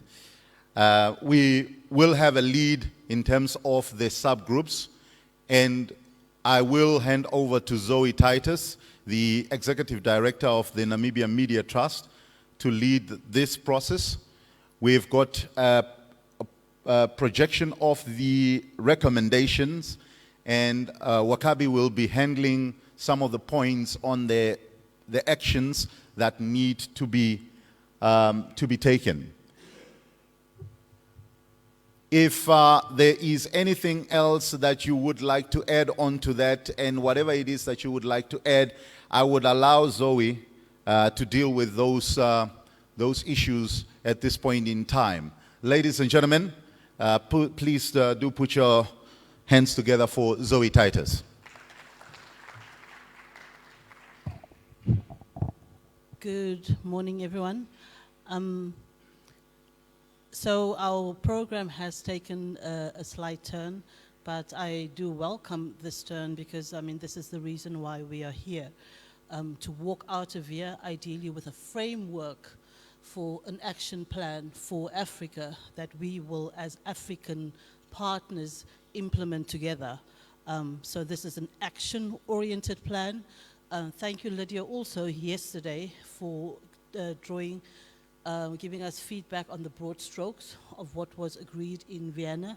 And Wakabi, thank you very much for the research that you've done, which has extracted very critical issues for us to consider. So thank you, Josie. We will not, during the course of today, be able to finalize this program. I reiterate, we will not finalize it. So we will be, as Josie indicated, be appointing particular thematic committees, and we will have to, at some point, agree on a date by which these thematic committees will be submitting their input. Unfortunately, there isn't a screen down here, so it's a bit difficult for me to read and see the screen. But the UN Plan of Action stands on 6 legs, and many of you were involved in the regional consultations on this UN Plan of Action where we spoke about issues of capacity. Thank you, Rihanna. Capacity building, research. Wakabi, I'm going to call on names. There's a lot of people with exceptional resources in our audience, so if I call on you, please do share your knowledge with us. So, thank you. So, the UN Plan of Action rests on 6 legs, but these are the things that we will now be discussing, the very specific recommendations. So, the recommendation is on the screen. It is important that you review that recommendation. You are fine with how that recommendation is captured. It is articulated. Once we have consensus on that recommendation, we will now consider very particular actions. Then we will also consider amongst the organizations on the continent who will take the lead in terms of the implementation of that recommendation, and who will be supporting organizations implementing that recommendation. Keep in mind that when we are making these decisions, we have to consider the capacity of the organizations to do so, also importantly, the geographical reach of their work. But I don't think that that needs to be a deterrent, because as we've also heard, once we work together, we can we can reach our goals. So, the first recommendation, a need for a standardized framework for monitoring and reporting violations and strengthening national, regional coordination mechanisms and accelerated support to the safety of journalists in Africa. And there's particular reference to the digital platform for media safety. before we discuss that, I want to make reference also to the recommendations that Rihanna made earlier today. I think that is a very good jumping point or for us to work from in terms of also when we're talking about standardized framework, looking at a gendered framework for monitoring and reporting violations. Any comments from the floor?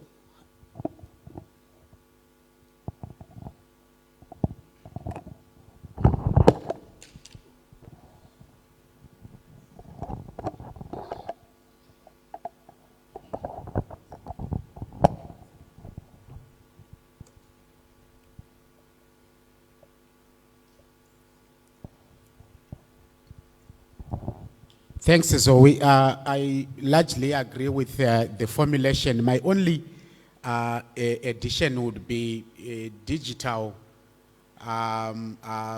platforms and humanitarian or natural disasters. And this I'm saying, noting that safety monitoring of journalists has gone beyond like our usual violations. I think in Mozambique, we saw a number of community radio stations being affected by Cyclone Idai and Cyclone Kenneth.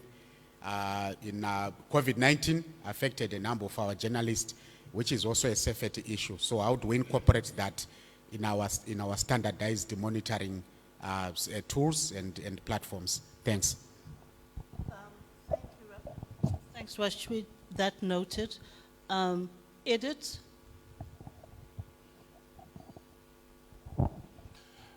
I think there are two different ideas that are captured in that recommendation, and I'm not sure why they're lumped together because they speak to different issues. So the first component is having a standardized framework for monitoring and reporting, but that's a very different issue from the second phrase in that recommendation. Should we not split them up so that the actions that are required, who is taking the lead, and so on, can also be clearly articulated, because the way they are, it could end up being confusing about who is doing what. Thanks. Thank you. Any more comments?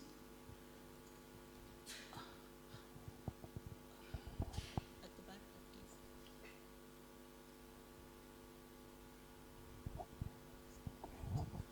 Thank you, Zoe. I have two little comments.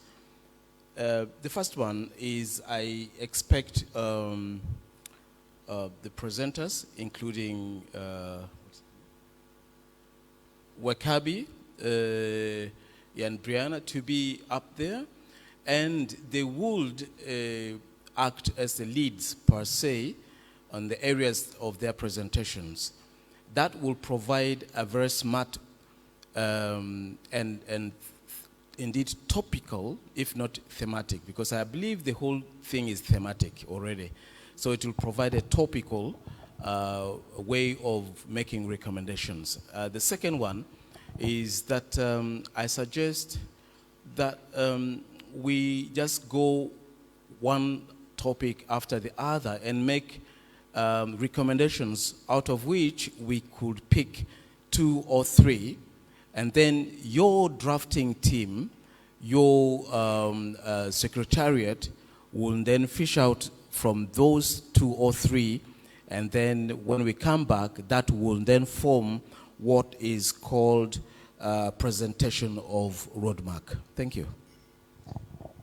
Okay, so Lydia, can I just respond to that? Thank you, Edith, noted. Rashid, I'll come back to you, but this is a process question which we need to deal with most immediately.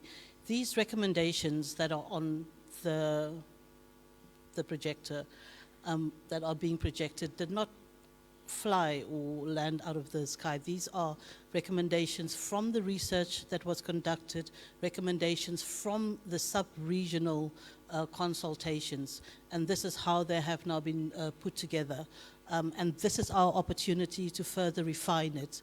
When you are speaking about leads, the lead column makes reference to the lead agency or the lead organization that will be a thematic lead for this particular action, and then members would be supporting organizations also working within that area who may potentially not be taking on that leading role. That's my understanding of the process. Is that clear? Is that acceptable to you? Because we must get the process issues right before we proceed. Lydia, you wanted to say something? Yes, I would like just to clarify that, first of all, these recommendations have been validated, but we are strengthening. This exercise is to present them to you and to see before we identify who leads, who are the members, are there things that are missing, is there something that we need to add? But they are all drawn from the 5 consultations, so we are not coming up with a new document altogether. Secondly, these are just summary recommendations. There is a whole document that we presented during the validation in October that has 6 thematic areas of the UN Plan of Action, and in each there are like 10 or 15 recommendations. And these recommendations are going to be, if in the first group is about standardization of the framework, then the team, the members and the lead and the actions that are going to be contained therein, as we shall form teams for every recommendation, will take into account all those now sub-recommendations and actions and all that. So it doesn't mean that when you don't see something like a specific recommendation you had during the validation, it is not contained. So we are presenting 6 key recommendations that encompasses all the other recommendations, but we think that at the level of now the teams and those that are going to work within that group, they will now come up with a whole action for all the recommendations. So it is not like we are doing a new document and putting together new recommendations. These have already been discussed during the consultations. Okay, thank you very much, Lydia. No. Just one thing. I think the issue which was raised by Edith is legitimate. These points are related, but they're separate. Yeah. Perfectly understood. And I was going to make that recommendation that, need for standardized framework for monitoring and reporting violations, that is the actual recommendation. And then the strengthening the national and regional coordination, that is actually a capacity issue. So we will further down the line have to place it in the correct point. Rihanna just raised an issue. Can I say something? It's right, it's separate, but they're all interlinked. So what I'm suggesting later, and keep it now in mind when you are saying as organizations we're going to be supporting, leading, whatever specific ones, keep in mind while you are separate working groups, if you feel the need while you are working towards your specific later, let's say, action plan, and later when you are planning and implementing, always keep in mind that at a certain point when you feel you need for your specific actions that you work and you meet with another subgroup because your work is interlinked, keep it in mind. And then when we have the names and the contacts for all those in the different thematic groups, so that you would know, okay, you contact another group, you say we need to meet because we're working on this, but we feel that your work is going to be very much vital to ours. So always feel the need. You don't have to go back and say to meet as all of us together, which we should do every, I don't know, a quarter, or we have to agree on it.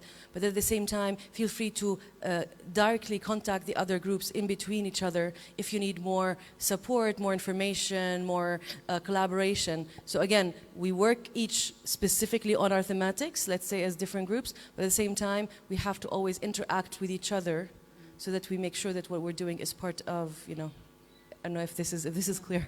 Thank you. Thank you. That is noted. Rihanna, you had a comment, I know. But to get back to Rashweet, would you be comfortable with a phrasing once to say strengthening national, regional coordinating mechanisms, but in addition to that, broadening, because you are asking us to broaden the criteria, the thematic issues which are being considered.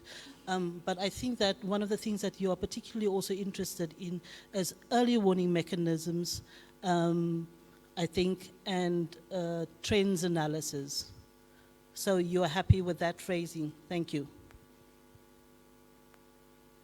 And I believe Wakabi and Rihanna are capturing this. But Rihanna, you wanted to say something? Yeah, I wanted to agree with Edith. They're two separate points. But if we look further down, when we say establishing a safe and secure mechanism for journalists, especially women, to report on harassment and attacks, does that not come under recommendation 1 as an action item? Yeah? That's an action. Would it? Yeah. Yeah. Because remember we said the need for standardized, gendered framework. That's how we're going to amend it. So that action that is noted further down comes up as an action item. It's unfortunate that we can't see everything on the screen. I mean, the space is rather limited. Having said that, Wakabi, I was hoping that as we are going along that you could, put the actions there. Rihanna's busy doing that, but I mean, it must be on the screen. Are you also connected? Oh, okay. Technology, huh? To call it so that we have at least one civil society and one media network. Because we know how our partners work in Africa. If we have to succeed, one civil society, one media network or journalist network. Okay. So, Rihanna, Wakabi, you're dealing with the actions and you'll bring them into the appropriate column. Now, at this point, are you happy to move along? At this point, we need to assign the co-leads for this action and the additional supporting members. So based on the work in your organization that you are doing, would you want to lead in this action or be a co-lead and support as a member? When it comes to, monitoring and reporting, there are institutions that have been doing this for 15, 20, 30 years, Media Foundation for West Africa, MISA, Media Rights Agenda and others. So it is up to you to put up your hand and offer to provide leadership on this plan of action.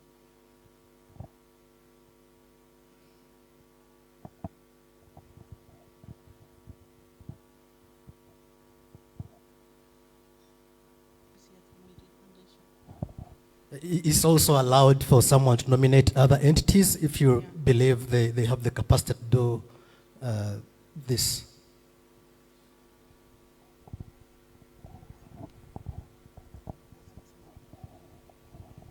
Barnabas from MISA Zimbabwe.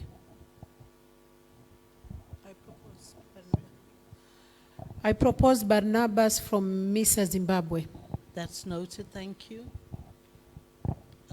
MISA's work focuses largely on Southern Africa. A complementary organization would be Media Foundation for West Africa, but I cannot speak for them. Media Foundation, MFWA, is represented here.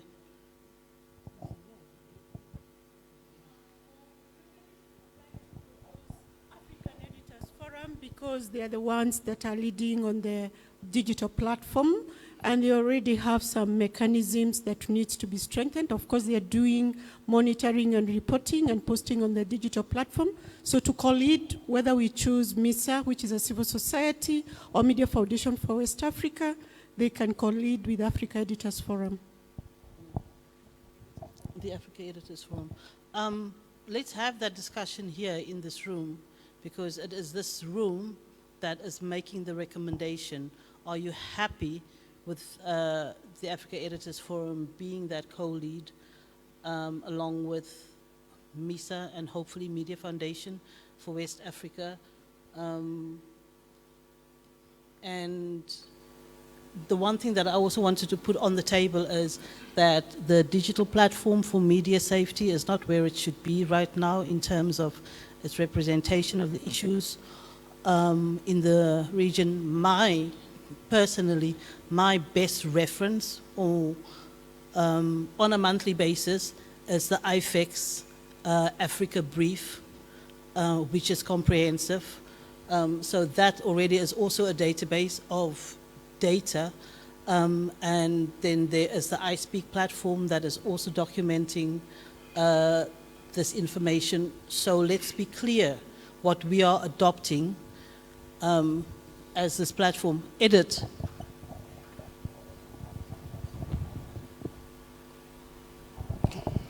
So Lydia had previously proposed that the co-leads should be media and civil society, and I think that that works well with building partnerships. If there are other media networks or civil society organizations that have relevant competencies, then they can be members. But I think it's important that you bring civil society and media associations or groups together to co-lead each of the thematic areas. I think that would facilitate the partnership component, and then we bring other relevant organizations within the membership. I mean, she proposed it. I thought it was agreed because there was no dissension, but it would appear now that we haven't taken a decision on that.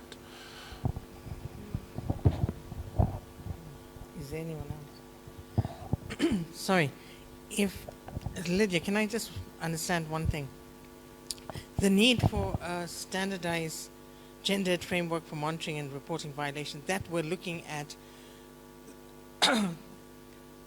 developing a template, yes, that looks at the violations and descriptions and all of that and how they'll be reported. That's what we're looking at here, right? Okay. So can I understand, in terms of accelerating support to the safety of journalists in Africa, and you're looking at that digital platform, is it not part of an action? Is it a recommendation?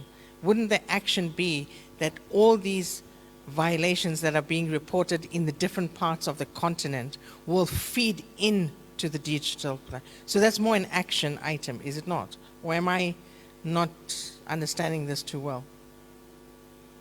And if so, I'm going to just ask, anyway, shall we respond to that and then we'll go to the next one?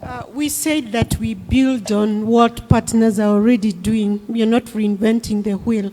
As much as the digital platform has an action to upload or clearing house for a lot of the information that is coming from the African continent, they are already working with different partners, including International Press Institute, to develop the mechanism for monitoring. They're already training focal points at regional levels to do the monitoring. So we can tie up that, but I get your point. IFEX, and I must say very sensitively, anybody that is African, based in Africa. If, for example, we are talking of International Federation of Journalists, we can only bring FAJ, not IFJ. If we are saying IFEX, we can only bring in FX. Okay? So it has to be an African body, but again, let them be members, because if you've worked with African partners, they are overly sensitive to some of these issues. So we can strengthen them because we have the capacity, IFEX, IFJ, they can be members of that, but the co-leads, because of their ownership and sustainability. Okay. Understood. 2 comments? I have a couple of suggestions. I agree that we have to put co-lead, but can we put lead and co-lead? Because when someone has to call for the group to meet, to discuss, it's good to have an organization that would have the feel that they're responsible, because everyone will feel someone else will call for it, who's going to lead on it, who's going to make sure we submit whatever requested on time. Can maybe for each recommendation, a different organization says, I will lead on this and the rest will co-lead. Because some of us have more expertise in a specific area, therefore it's better that they can lead and the rest co-lead and support. That's one point if you accept it, it's just a suggestion. Another suggestion is, I was saying that maybe, I mean at the end of the day, maybe we know that UNESCO will be supporting and working to make sure this is all together. I know that we don't want to put our name because it is you who are doing this, but it is good also to see that UNESCO will be supporting and will be there. It's not that we're just waiting at the end for you to present what you're, you know. So I don't know if you suggest as well, should we put UNESCO as co-lead or not? That's another thing. And the last suggestion I wanted to say, and a question as well for those who are working on the continental platform that is created. When people report on attacks, they have to report to the organizations, and the organizations are the ones who put it here. Or can we, because we've done it in Iraq, for example, it was done only for women journalists at the time. But can we have some sort of, in the platform, a function where if a journalist is attacked, he or she can, it doesn't have to be that immediate report, that when he reports on it, it will immediately appear on the platform, on the website. But can we have some sort of a mechanism on that platform where journalists can directly, they feel they don't need a medium that they can report and submit their complaint or if they have been attacked directly. And if you feel this doesn't work and it has to go through the organizations who will submit the reports, then maybe we have it clear on the platform where they can go for that, where they can go and report, so that we make sure it's live. If I was attacked yesterday or received emails of threats, I don't know where to go or to which, because each country has a different mechanism. If I'm in a certain country where I don't know which organization I can report to, and where it will be taken forward and reported and there on the platform, I should be able to immediately be able to do that. Maybe myself, there is, I don't know, a messaging system, a focal point somewhere. So how you can report directly. So we always have updated numbers. And if you don't want to have that, at least put in each country or each region in the region who will be receiving these complaints, where this person knows where to go to. You know, we don't wait for these organizations to do an assessment or research and see what's happening. But the ones are actually attacked can immediately. So this reporting will be up to date and information will be there. Thank you for sharing that. I was thinking that in the thematic committees, that level of detail will be developed there, because I know MISA has an app that provides journalists in Zimbabwe with that capacity. We need not only to strengthen but promote national and regional coordination, because we just assume that there is support for it. So that is noted. Thank you very much. There was another comment here. And the lead organization,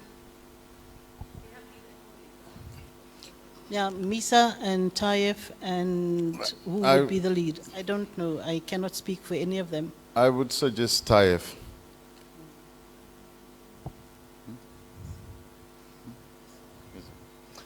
Rashid, you have a comment.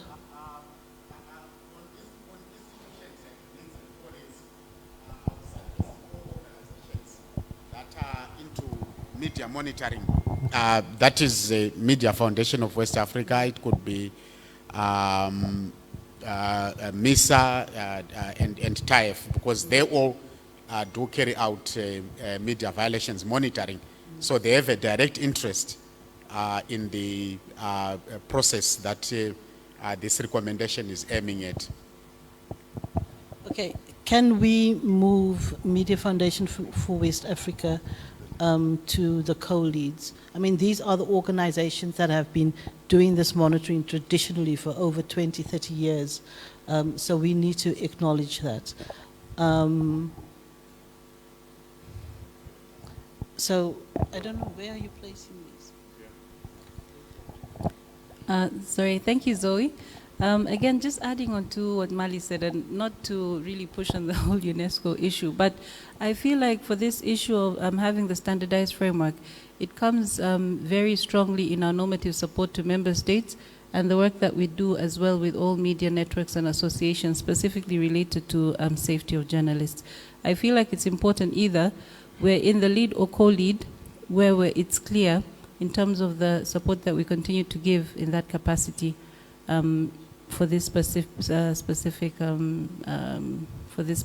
area. A proposal, and you can speak on behalf of UNESCO, Lydia. We know that UNESCO was very supportive in terms of the development of the digital platform. Would UNESCO be willing to be a co-lead with these institutions? One of the reasons, and this is my proposal to the room, one of the reasons why I am proposing this is because it is going to take time for the rest of the world to take note and acknowledge the value of this platform. And if we have an international organization with UNESCO who traditionally works in this area and makes consistent reference to this digital platform, I think it will advance our advocacy agenda. That is a proposal from me.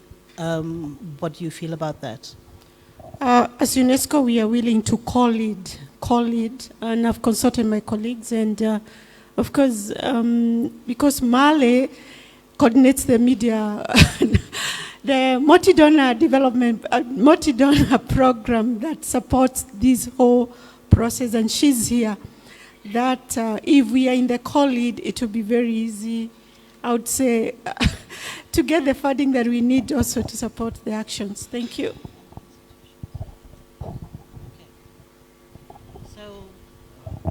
Zoe. Yes.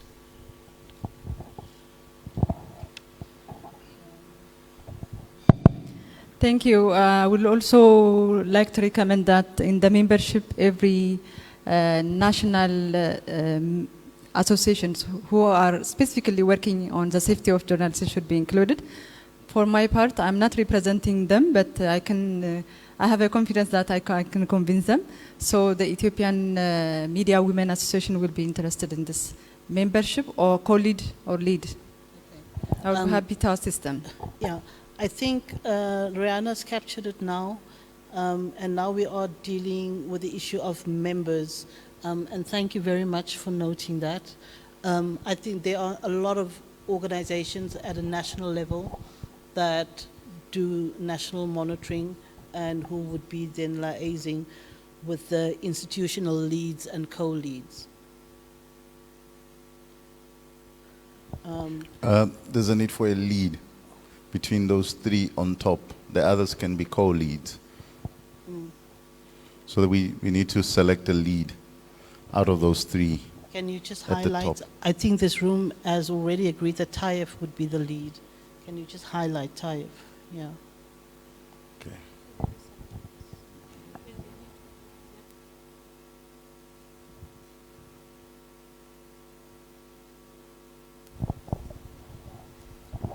Yes, good morning everyone. Good afternoon. My name is Victor Maleko.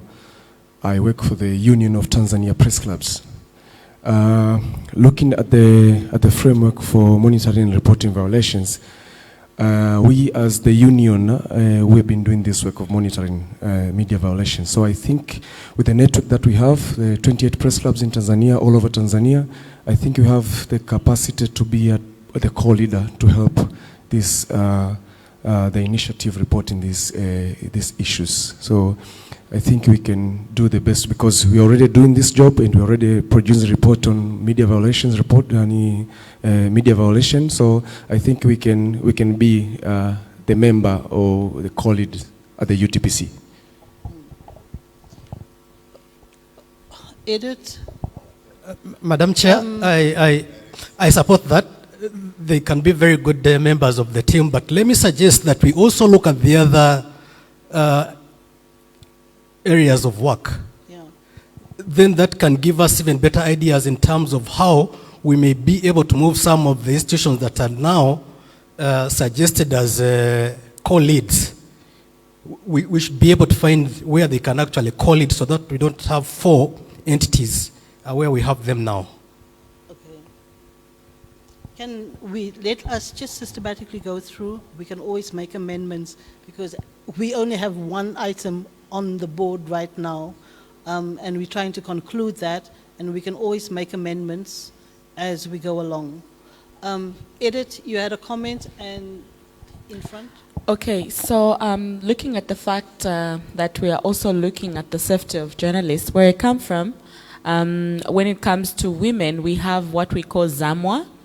I think that there can be a very good engine that can drive the agenda when it comes to women affairs. So if it can be included together with ZIMA. Yes, they are a media association related bodies in Zambia. Okay. Yes, so. And we shall add that to members. Edith, you had a comment? Edith?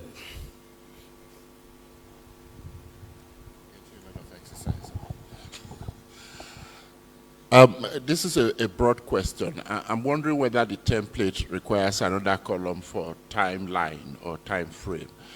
Now, this first issue we're discussing, I think it's very specific. Once this group facilitates or develops a standardized template, I think its work is done.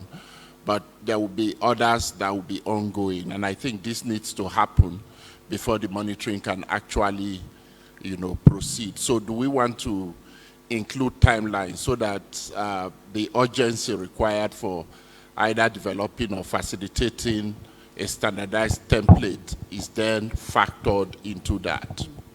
Thank you, Edith. We actually had timeline as part of the structure, and we thought it might be a bit too soon to be so prescriptive. But I mean, if it is required, then please let us add a timeline. This is an issue that is of paramount importance. So, a timeline, what is a reasonable timeline? Because process from here, as we are then also developing the subcommittees. And it is the subcommittees that have to come back with the detailed working plan for this particular item. And we need to give them a timeline.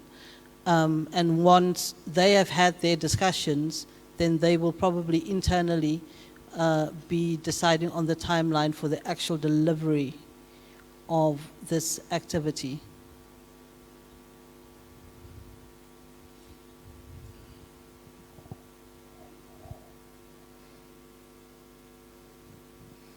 Okay.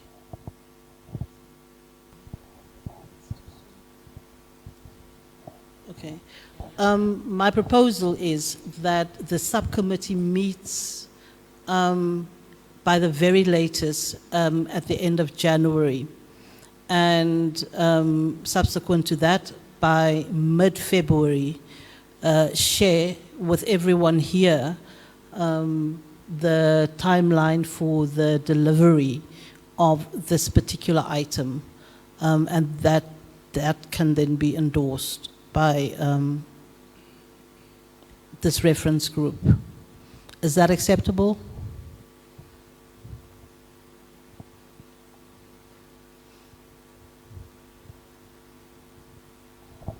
Yes, that's all. Okay, Nigel changed his mind, so. Okay.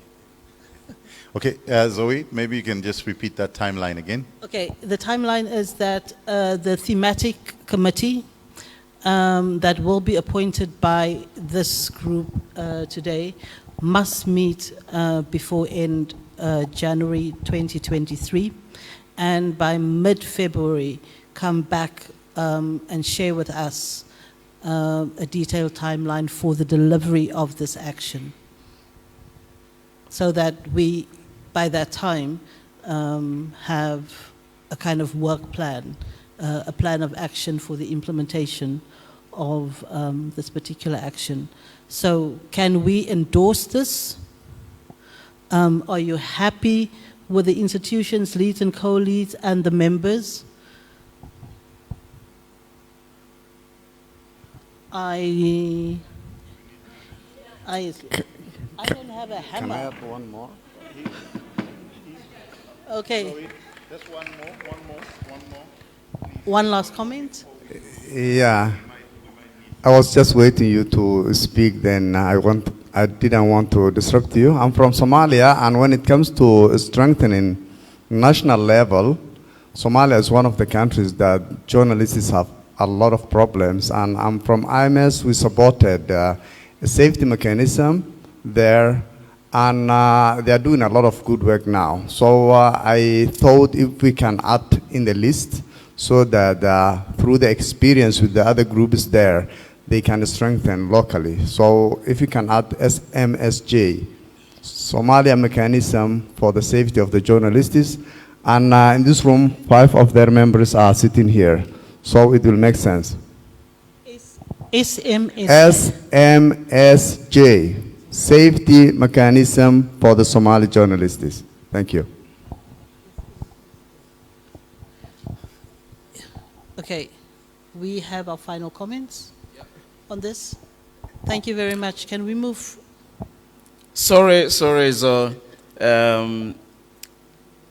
the Association of Media in South Sudan was invited to this meeting, but due to constraints related to the logistics of visa and stuff, they couldn't attend.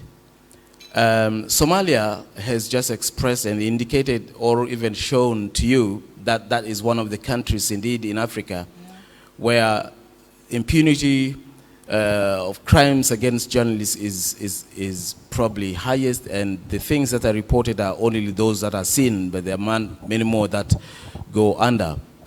But if that is Somalia, South Sudan is even the worst.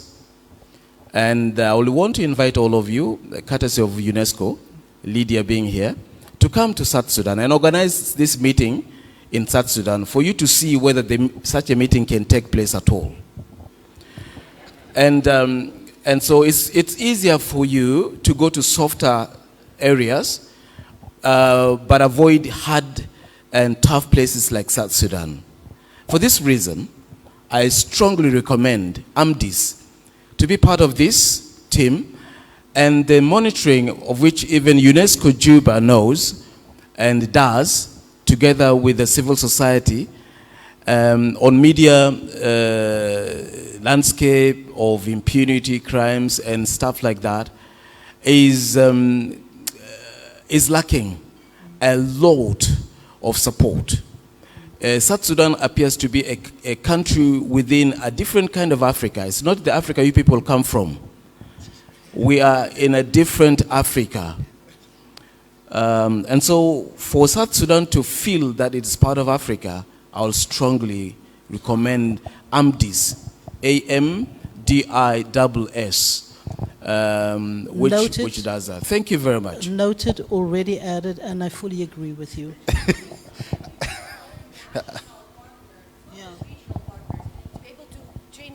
Change on the ground in countries.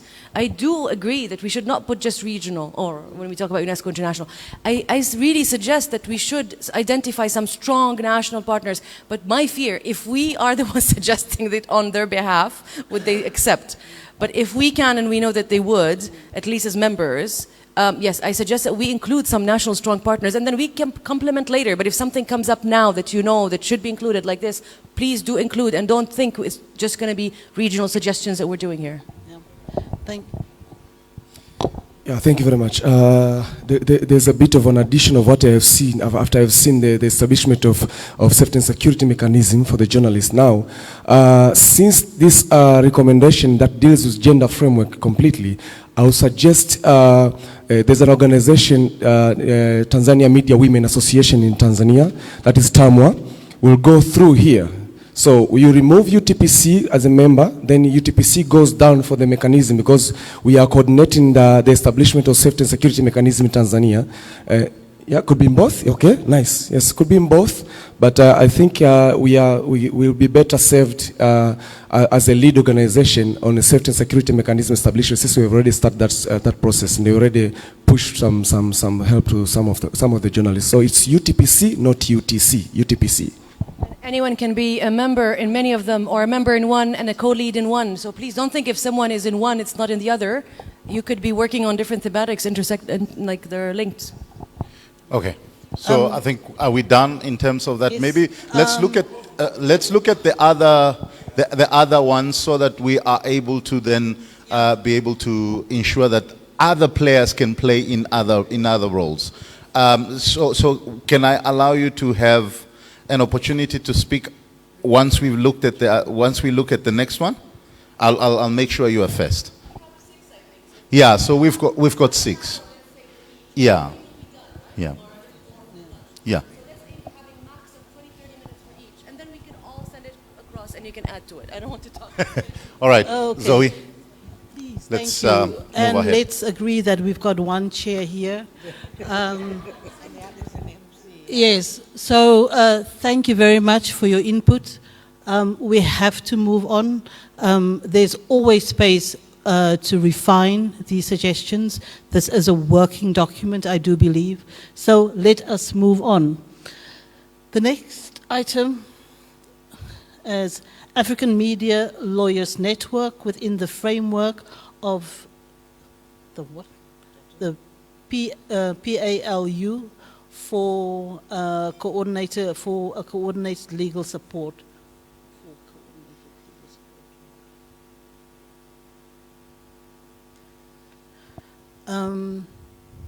Our colleague from Media Foundation for West Africa made a comment about this earlier today, but on the issue of an African Media Lawyers Network, Edith, I know that you use litigation very successfully in Nigeria.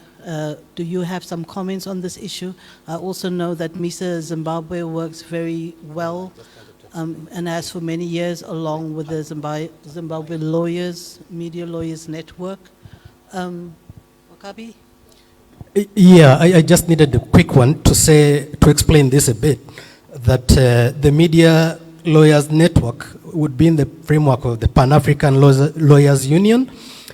And basically the purpose of this would be to to offer the necessary legal support, including reviewing draft laws and policies, offering legal representation, etc. And this is in line with the work that UNESCO is already doing around building capacity of the judiciary. Any more comments? Edith, you wanted to say something? Okay.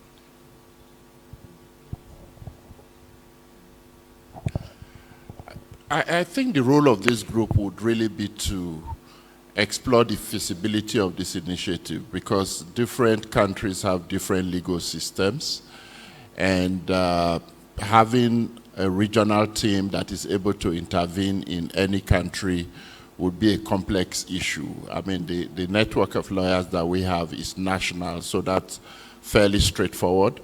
The Media Foundation runs a regional network of lawyers, so that works across countries, but even that can be extremely complex. Having a continent-wide one would be even more difficult. So I think the role of this working group should be to explore how to put in place such a team that can be effective in different contexts. But I like the idea of broadening it beyond litigation to include legal reform and legislative interventions. So I think all of that should be wrapped into the mandate of the working group.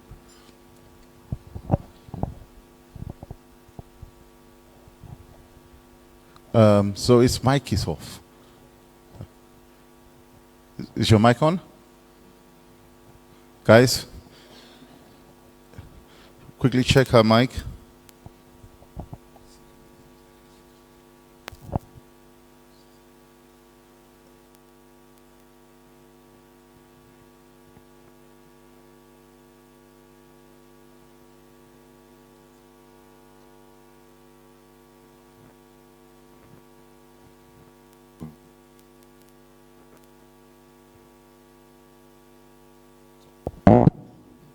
I see.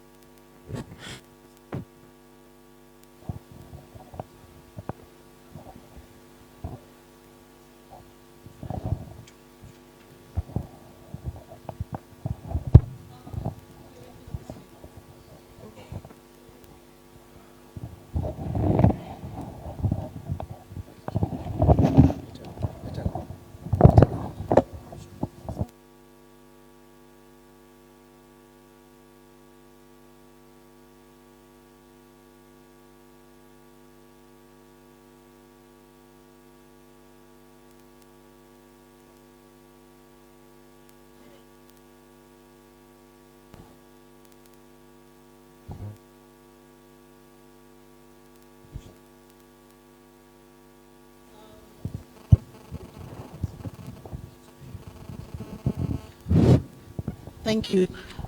Thanks very much for that comment. I really like the idea of the Pan-African Lawyers Union working beyond just this framework.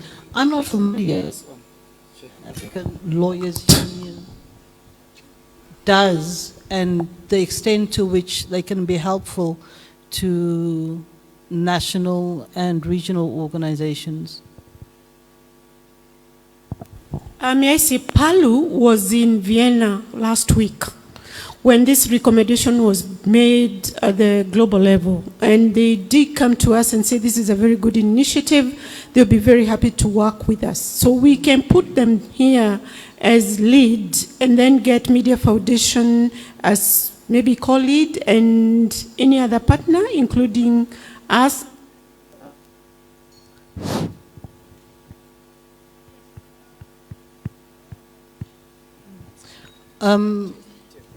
Henry,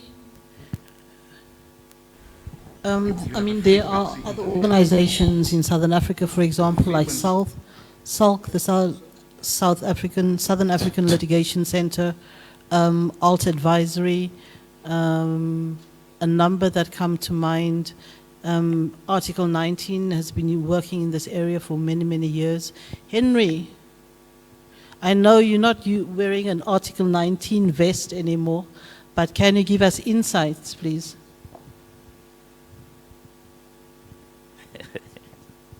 Okay, thanks. I think one is to understand that most litigation is going to be national, or legal reforms are national. So the first way to populate that area is to indicate that you want to work with national bar associations.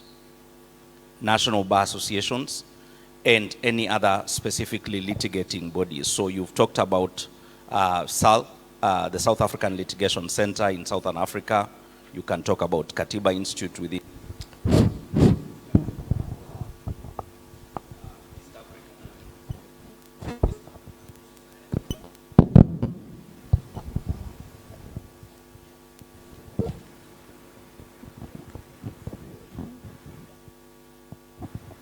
Okay,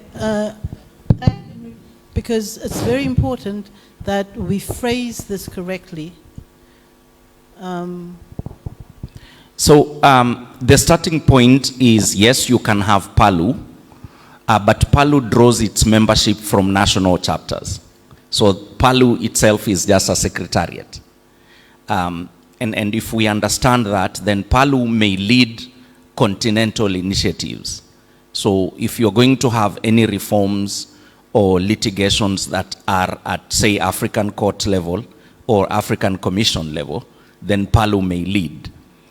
But then you need to think through and say East African Law Society would do East Africa, or national specific, you can talk about Law Society of Kenya, or you can talk about the Uganda Law Society in that manner. So that would enable us to move forward. But I've also talked about sub-regional litigation bodies like SALC, a Strategic Action Litigation Center in South Africa.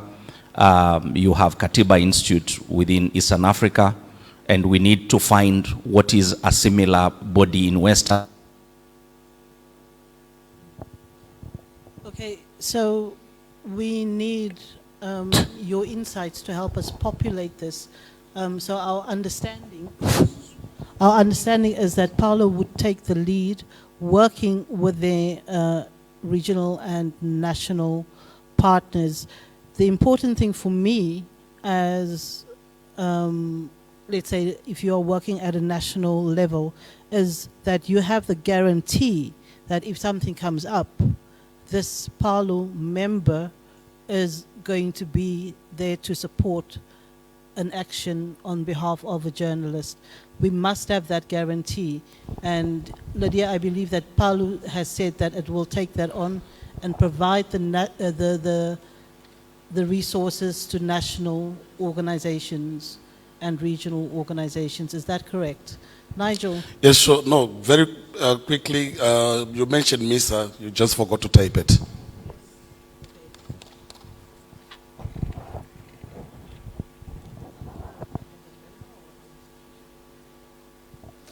Would MISA be a member or an institution leading?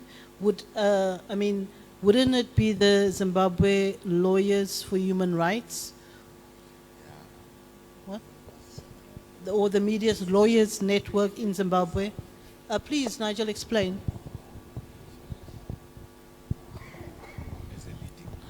Yeah, MISA already has a media lawyers network. It is something that is already going, and it will just be, yeah.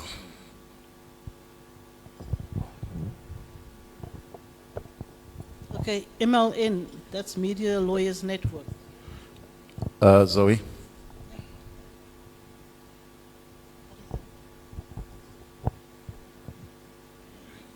Yeah.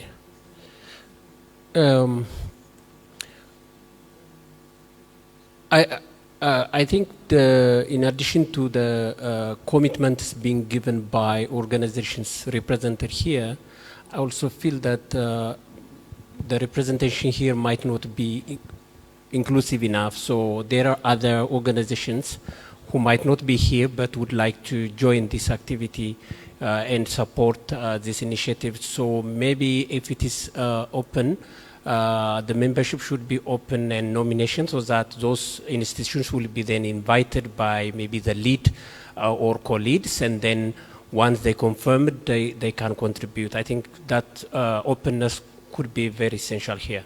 Thank you. Thank you very much. That is exactly the process that we are following. We are populating this now with names of potential leads and members, so that that thematic committee that is going to deal with it has an opportunity to meet, to flesh it out some more, and come back to us, say mid-February, with something more substantial.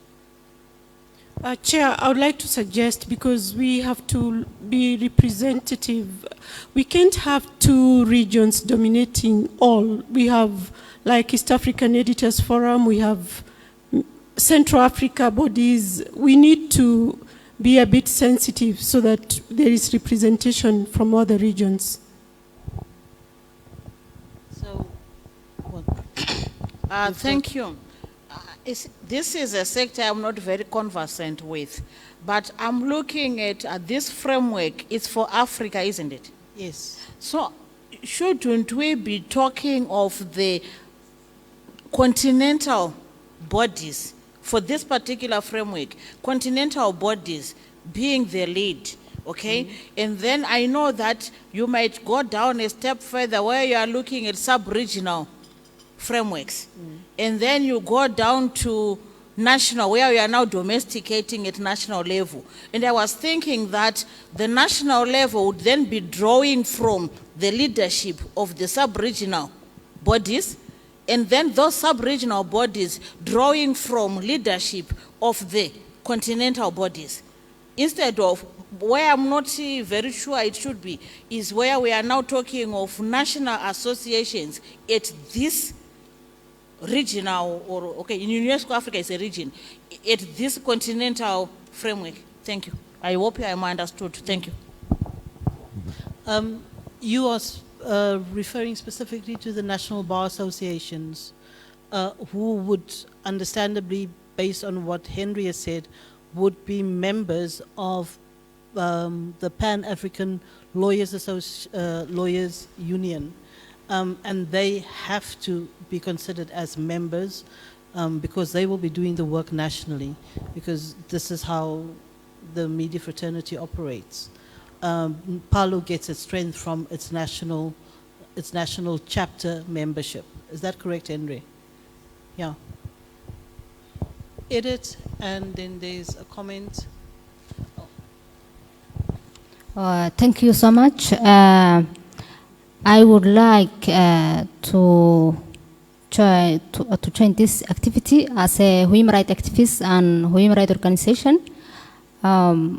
Although I come from Somaliland, Hargeisa, most of challenges that we have is arrest and detentions, and also all arrests and without due process of law. So we would like to join and recommend some issue related to what we can contribute in this activity. So please, I would like to join that activity as a HRC organization. So please add HRC. HRC. Yeah. HRC. HR, Human Rights Center. Yeah. Somaliland Human Rights Center. I guess that's probably a SHRC. Somalian Human Rights Center. Okay. Somaliland. Yeah. Thank you very much. 3 hands, and then we're going to conclude this item. Exactly. Thank you. In Rwanda, we have an institution that supports legally journalists called the Legal Aid Forum.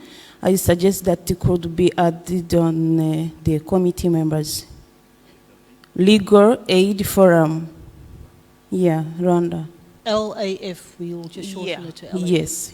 Thank you. Edit. And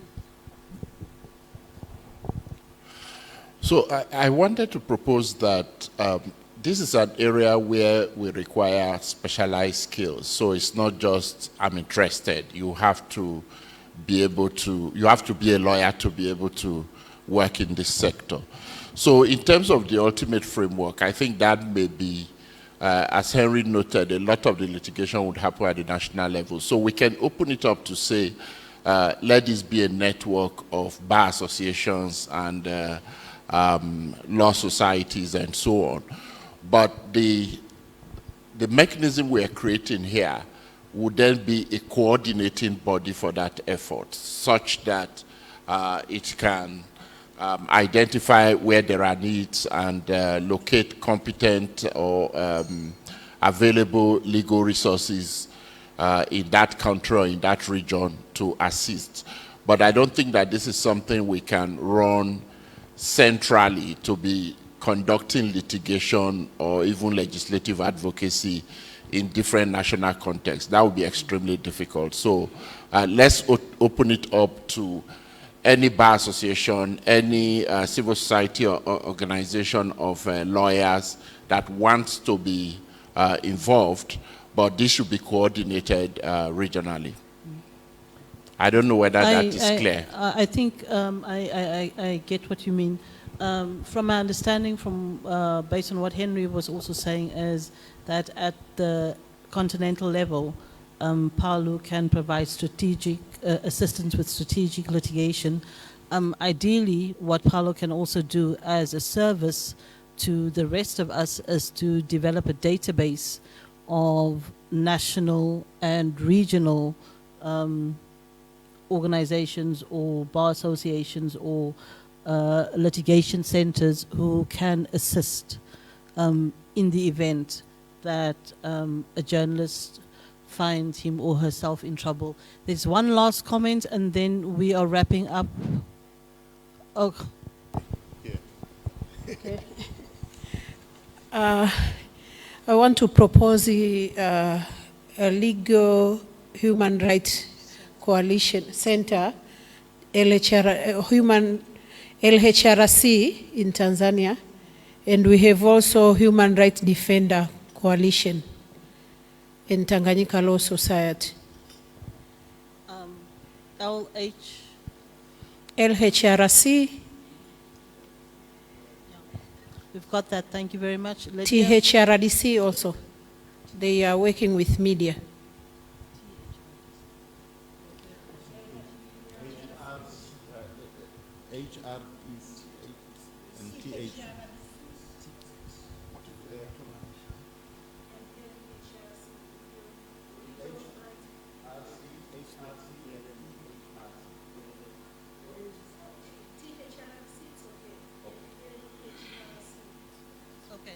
We've got that. Yes, maybe just before I make my recommendation, also there is the Journalists for Human Rights, I think in Uganda, in West Africa, and those kind of associations to just make sure that we have journalist associations that are dealing with human rights there. Secondly, Chair, the leads, can we, and I'm saying this because we do convene these meetings and it is upon us to ensure that all our partners see themselves in these. In my view, and I know for sure, MISA is part of Media Foundation for West Africa. So where we have Media Foundation for West Africa, we shouldn't have MISA also leading with Media Foundation. Secondly, I said in Africa we have, at that level of co-leading, let's have the main bodies that can really mobilize all the media partners at all the regions. MISA is part of Southern Africa, but in Africa we have Federation for African Journalists, which brings together all the journalists in Africa. We have now the Congress of African Journalists that also brings together journalists in Africa.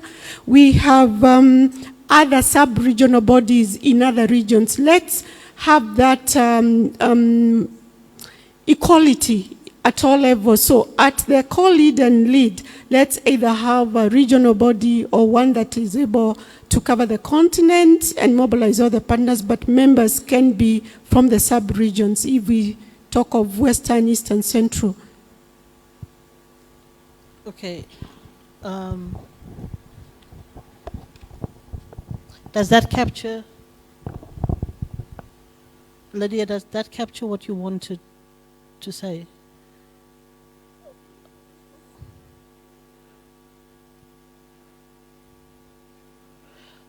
Media Foundation for West Africa works with the Media Lawyers Network. It's not, does particularly do the litigation. In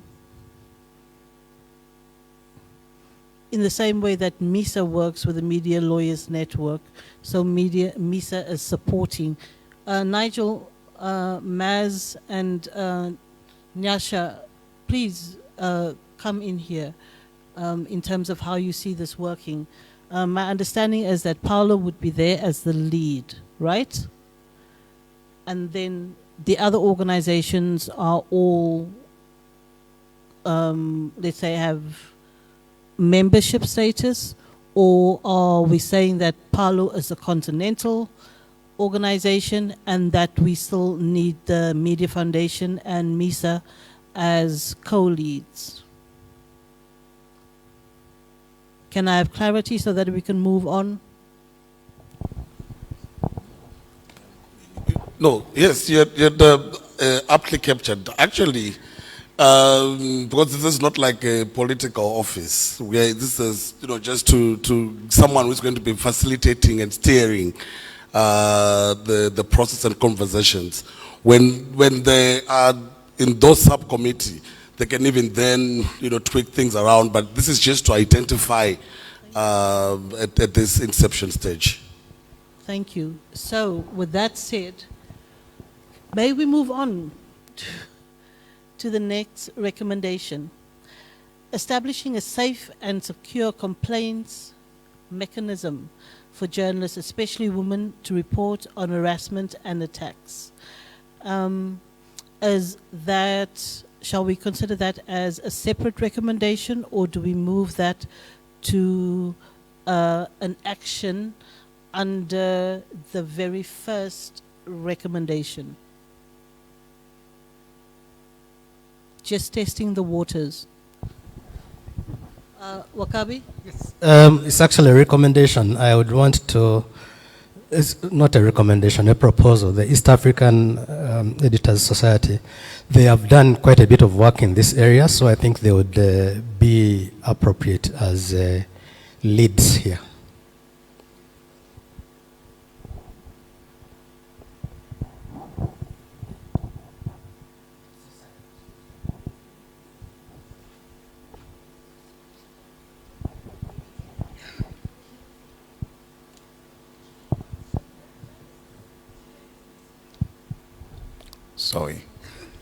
Zoe. Please go ahead. Okay, thank you. I would also propose Women in News, one IFRA, because in terms of establishing mechanisms, we've really worked extensively with media houses, especially on issues, for example, to do with sexual harassment and developing policies around that to make safe workspaces. So I think from that background, those media houses have also been able to develop reporting mechanisms, but now we can just extend it to reach maybe media councils so that it's more wide-reaching and more independent in terms of handling such complaints. So I propose one IFRA. Okay, I just need to hear from everyone here your feeling or perception about international organizations who have national chapters and how they will be considered within this national plan of action. Any comments on that?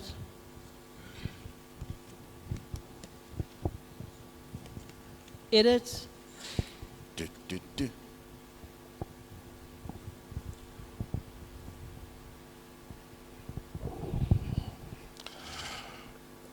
I want to reiterate and support the idea previously put forward that international organizations that have expertise or resources that can be helpful should be members but should not lead any of the thematic working groups. So they can support activities but not drive them. But I also think that, well, maybe it's just my own lack of clarity, but I don't think we're really indicating what the terms of reference of these groups are.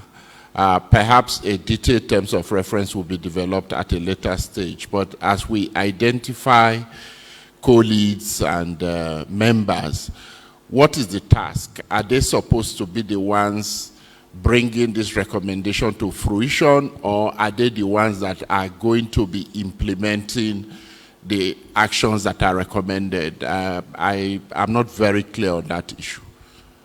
Okay, let's just put one. Yeah. I'm just adding the one IFRA as per the recommendation.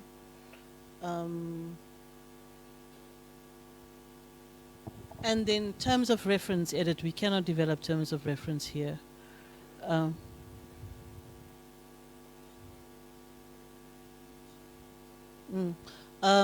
Once, I mean, we have this captured, then we can develop terms of reference. The important issue is that we have clarity on the action that needs to be taken. We have a general broad guideline in terms of a time frame that all of the subcommittees must meet, and then further flesh things out. And then if there are changes to the recommendations made here, there must be a good reasoning and background for that.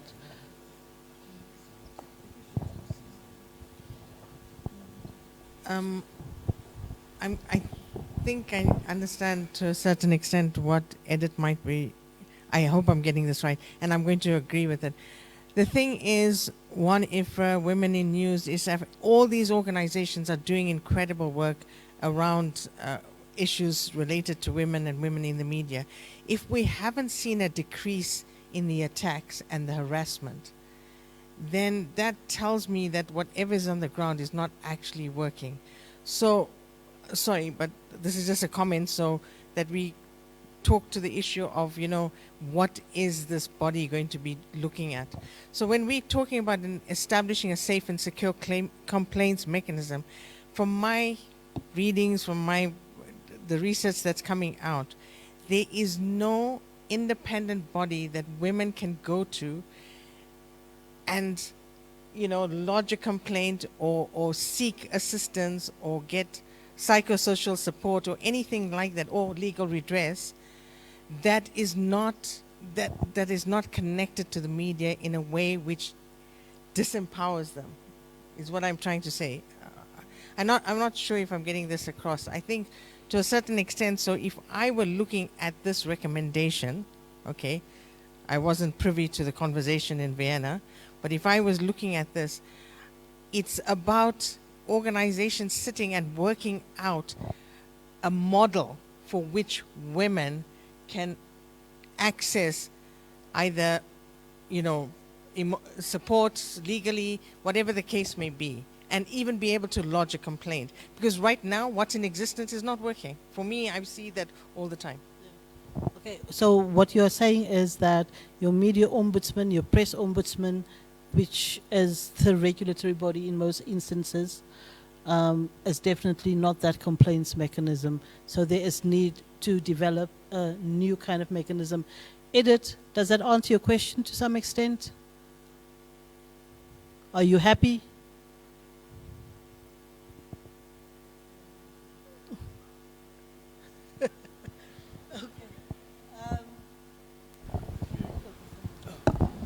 Okay, thank you very much. I'll go back for what I've said before, that since the organization that I'm coming from, Union of Tanzania Press Clubs, the network that we have started to establish this, the mechanism set of how to save the journalists legally, or support from medical and all that stuff. So with the fact that this organization is leading this initiative, the other organization like MISA Tanzania, TAMWA, TADIO, and Media Council of Tanzania are at the part of this initiative. So I would think that Union of Tanzania Press Club, as a lead organization in Tanzania, should be part of this initiative, either leading or members. But leading is the best way to be there.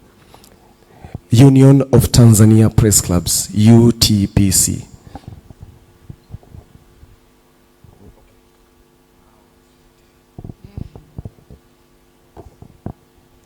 Okay, thanks. I am from Ethiopia, so I propose to the Ethiopian Mass Media and Professional Association to this part. IMPA, Ethiopian Mass Media and Professional Association. Okay. As a member? Yeah. Yeah. Okay. Where? IMPA. Huh? Double M. EMPA. There must be, yeah.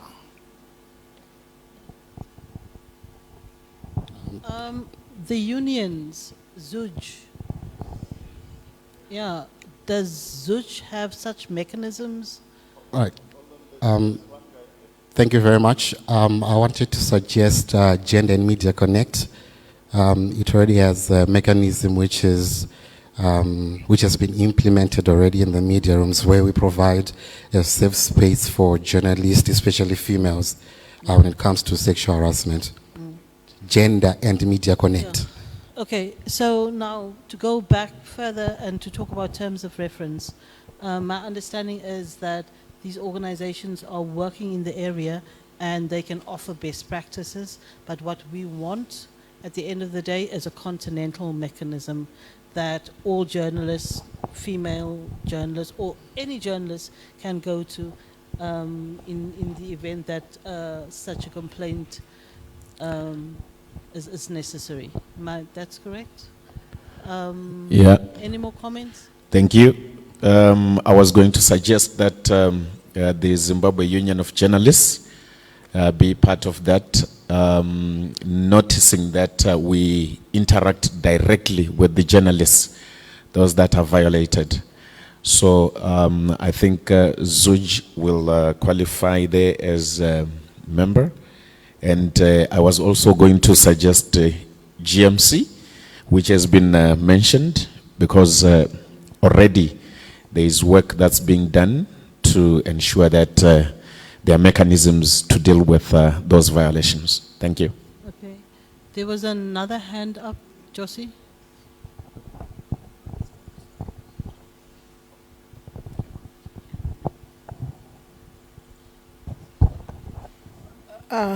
I also suggest GEMSAT to become a member of this because they are dealing with women who are GEMSAT. facing harassment and attack. Gender and Media Southern Africa. GEMSAT in Tanzania, yes.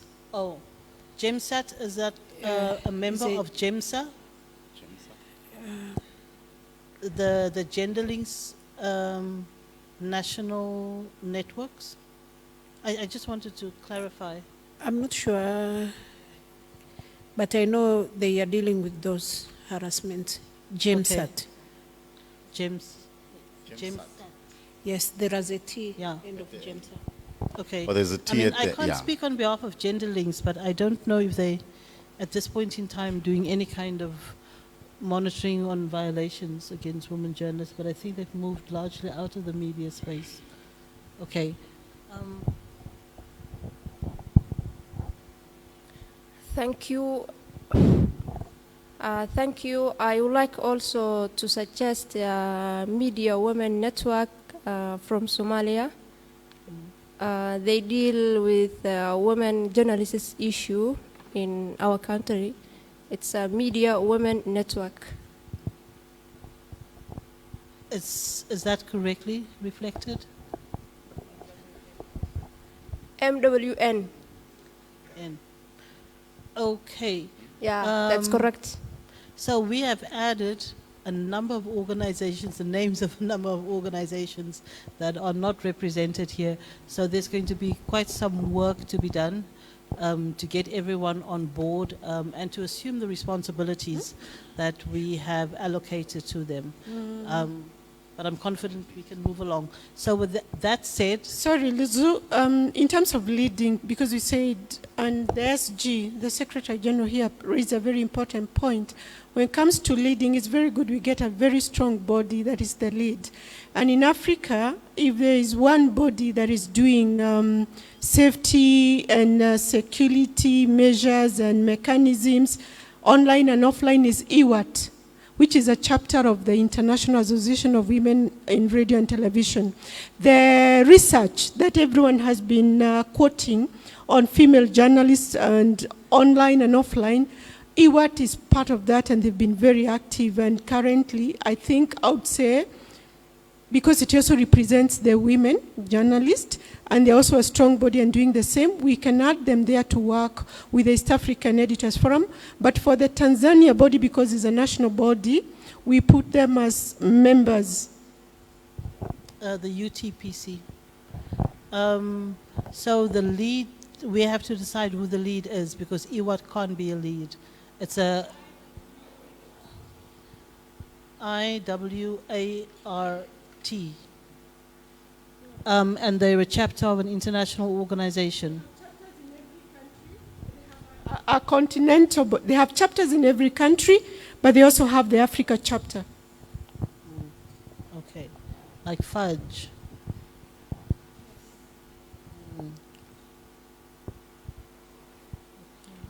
Chair, there's just 2 member additions for the first two. The first 2 recommendations. I'm just getting the names from Ethiopia. For the first 2 recommendations, if possible, maybe we can add them. Please get the names. Okay, so I'll just bring the names to you. Yeah. Okay, thank you. But we have now concluded this. There's one more. 2 more. And then, yeah.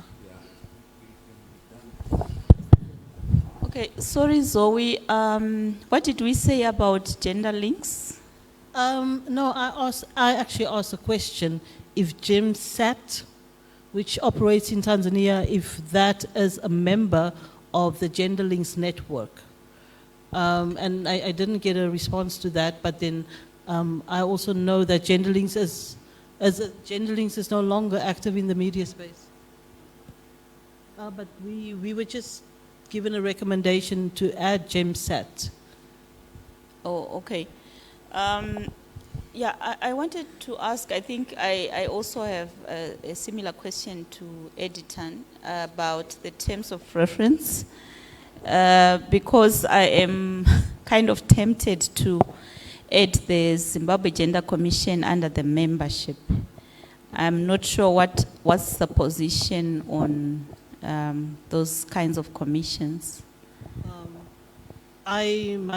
My response, immediate response to that would be that this is something that the steering or that particular steering committee should flesh out. Okay. How it would work with, like for example, in the case of South Africa, the Chapter 9 institutions, Okay.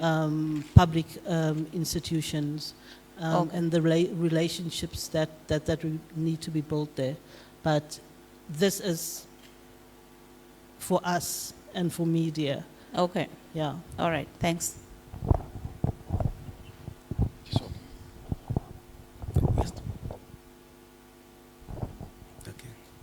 All right. I would also like to suggest an association that I represent, which is the Zimbabwe Online Content Creators. It's an association that predominantly deals with the online and digital natives here in Zimbabwe. It is called ZOC, Zim Online Content Creators. Okay. And one final comment. Josie?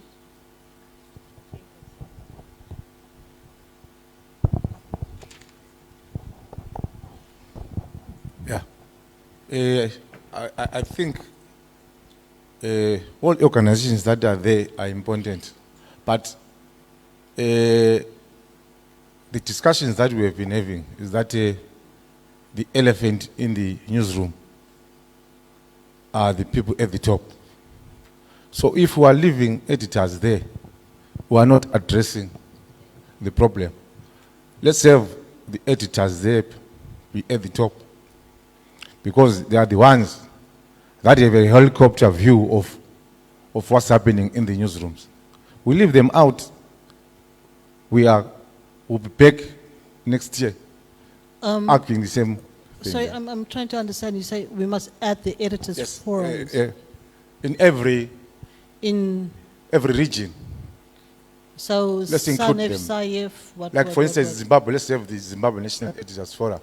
Oh. South Africa, let's have SANEF. Sorry, I acknowledge your comment, but I have to disagree. This is a space for journalists, not for senior management and not for the editors. This is a complaints mechanism where a young 19-year-old, 20-year-old journalist can go, and if that editor is the perpetrator of violence of any kind against that young journalist, what kind of recourse will she have?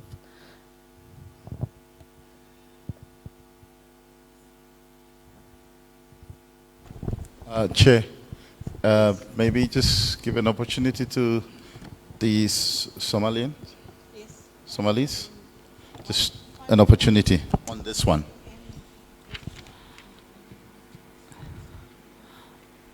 On this issue, I'd like to suggest a very important organization back home. They are called Somali Women Journalists Organization. They usually deal with gender degradation issues. They reform laws. They're doing a lot of work on these issues. I suggest maybe as a member or maybe as maybe co-lead or something. I can persuade them. They can. The name again, Somali Women Journalists Organization, SWJO. O.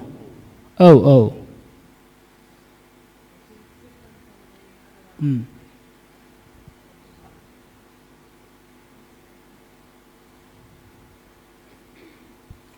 Thank you.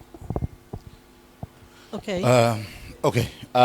Chair, I just need to get your direction. Where do you want me to go? Sorry, can I just ask clarification? So the the Media Women's Network of Somalia and the Somalia Women's Journalists Organization are two different entities. Is that correct? I think the other one is Somaliland. Oh, Somaliland. Okay. Yeah. Is it, or is it Somalia? Yeah, we have many different women organizations in our country. One is SWJO, Somali Women Journalists Organization. We have also Media Women Network, is a women organization, journalists in Somalia. So they are different. Yeah. But all of them, we are from Somalia. I think there was one comment on GEMSAT. Where? On GEMSAT. Sorry, I propose MISA to become as a leader of these issues.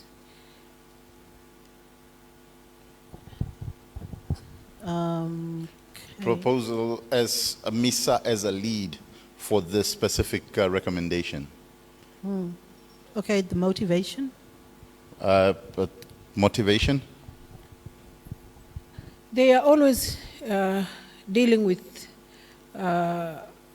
harassment, and they have a publication of a safety journalist.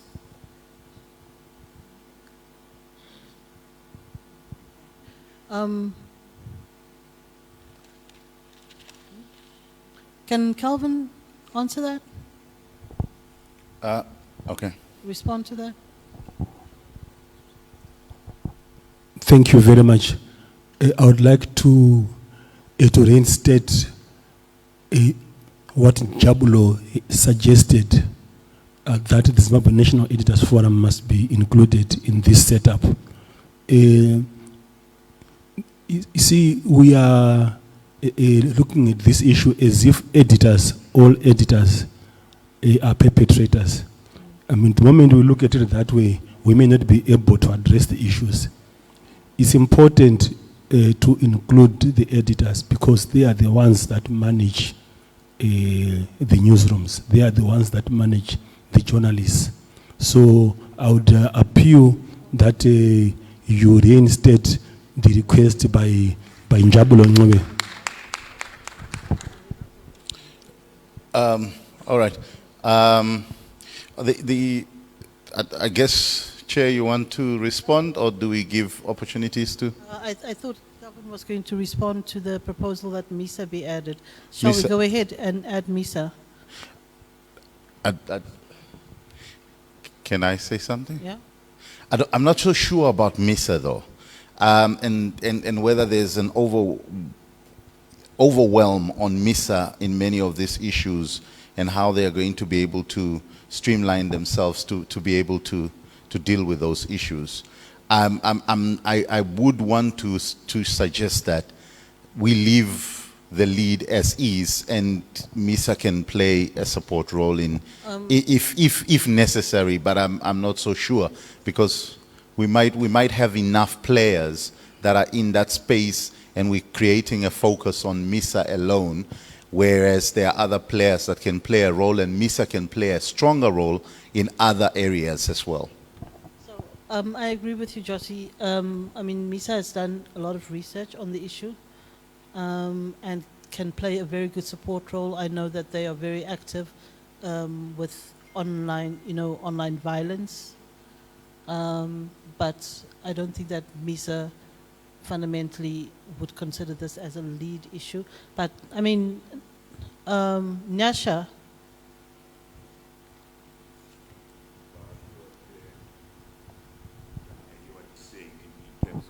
Because the special focus there is especially for women, and I believe organizations that deal, or female media organizations, or organizations that look into the welfare and of female journalists would be maybe critical as the lead, and then we can be play a supportive role. Okay. Okay, thank you,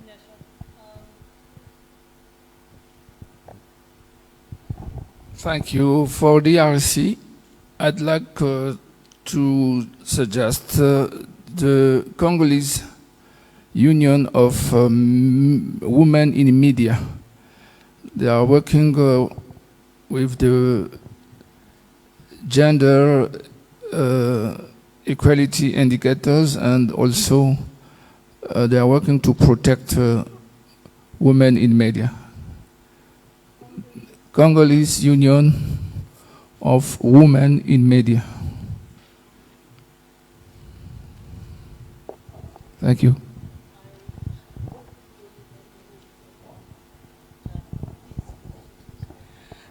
Kelvin and Jabulo, this is about establishing a safe and secure complaints mechanism, all right? And I want to try and understand how editors will contribute to this when they are often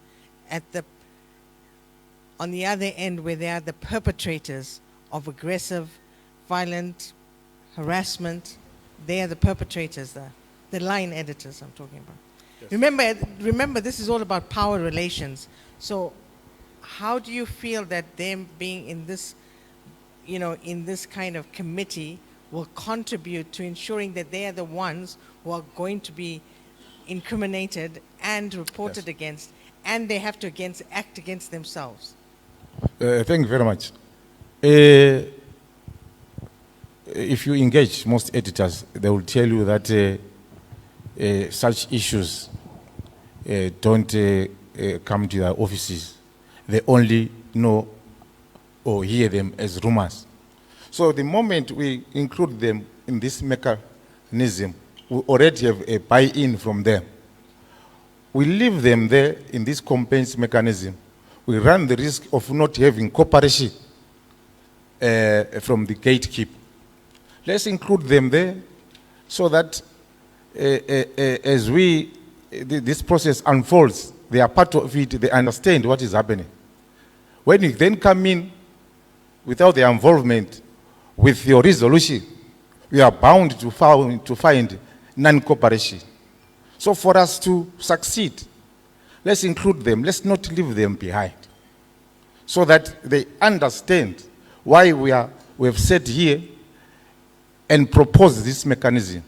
It is you, the editors, that you are accused to be the perpetrators of this sexual harassment. Let's bring them on board, let's discuss it, we find a solution with them, seated under the same shade of a tree.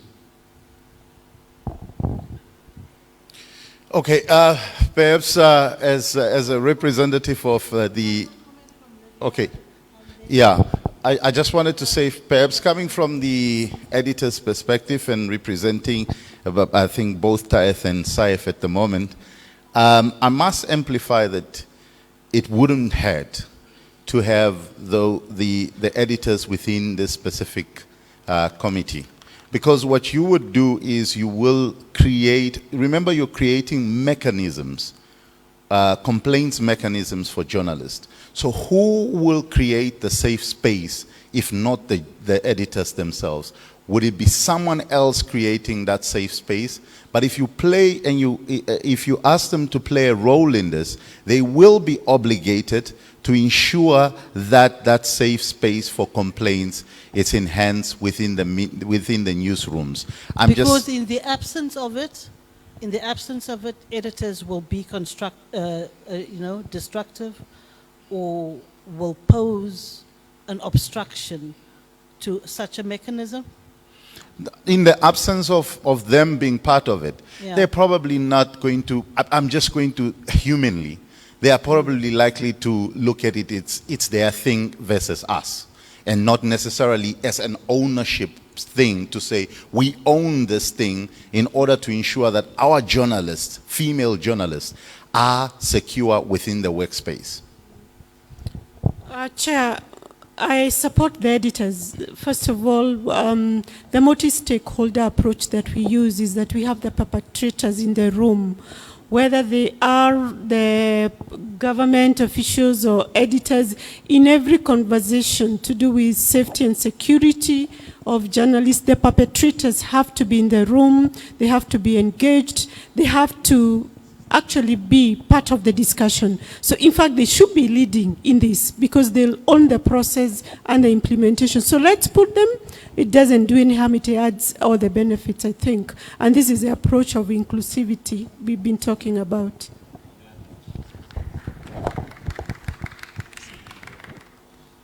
So Chair. Simiso, there's a comment from Simiso.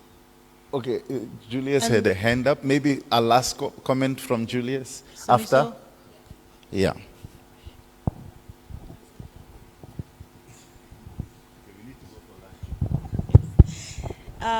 Thank you. I think we forgetting that there is a column that is still empty there in terms of the actions. So what we are doing here, we are sort of setting up committees that will flesh out what needs to be done in order for us to implement the recommendation. I would strongly suggest that, yes, the editors will be part of the conversations, but under the first column there, and not necessarily in the last column or in the lead. For the reasons that I think Zoe and Rihanna have been discussing. We are saying this because we have been in this, we have been in the trenches, and we know when you talk to victims, you can see the fear that they have of editors. And let's be practical here. They have total fear of the editors because of the power dynamics, the power that the editor has, because it's your supervisor. He determines the pay, he determines even your diary. So I think let's respect that, and we will continue to engage with editors because they are part of this. But under that column that we are talking about, I think where we are putting the ZGCs and others, they should be coming in the action, what is to be done. These people that are going to sit are going to reflect on what is going on, what is to be done, what has worked, what hasn't worked. And I was also going to suggest that the second last column where we are putting leads, I think we also need to be cognizant of the fact that the continent is not homogeneous. There are certain issues that will not transcend our borders. It can be language issues, it can be religious issues, it can be other issues that may come into play. So I would also recommend that for leads, we could also make sure that there are sub-regional bodies in that column as leads, just to make sure that we are covered across all the other unique aspects of our continent. Thank you. Thank you very much. Julius, final comment? Thank you, Chair. Thank you, Chair. Julius Buchana from News 24/7 in Uganda. I recommend the Human Rights Network for Journalists from Uganda. It is having an MOU with Uganda Law Society and having a pro bono office for all crimes against and impunity against journalists. And I believe this is one of the organizations in Uganda which has stood firm for the last 15 years. And we've seen tangible results when fighting for the results of the cases of torturing journalists. Recently, in the past election, a female journalist was battered by a military police officer. And since the law was being amended in Uganda, the police officer was taken into the dock as a person, and 45 million Ugandan shillings was paid to the journalists. Not her alone, but very many of them. So I believe Human Rights Network for Journalists in Uganda would do a very great job in adding to the action plan.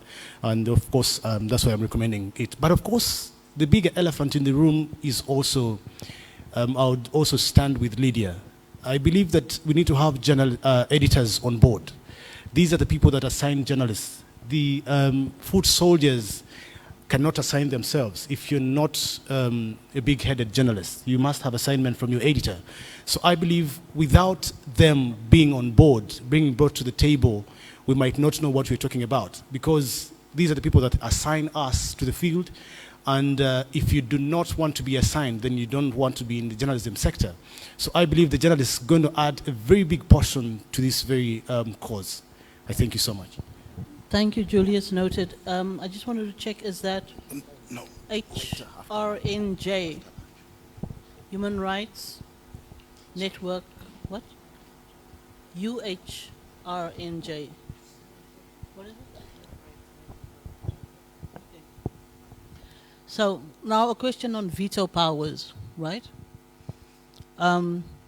Because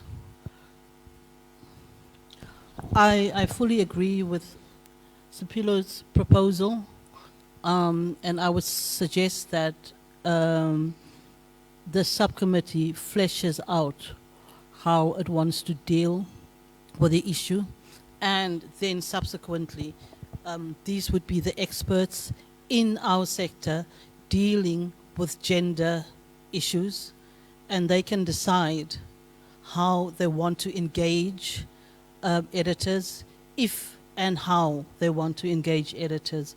But for now, on this day, on the 12th of November, we are not adding editors as a lead or a member. Thank you. What? Lunch. Yeah, we need to do lunch. All right. I think at this point in time, I'm going to step in. We've got 3 more. Perhaps we can just look at those 3. Do we have 3 or 4? 3, 4.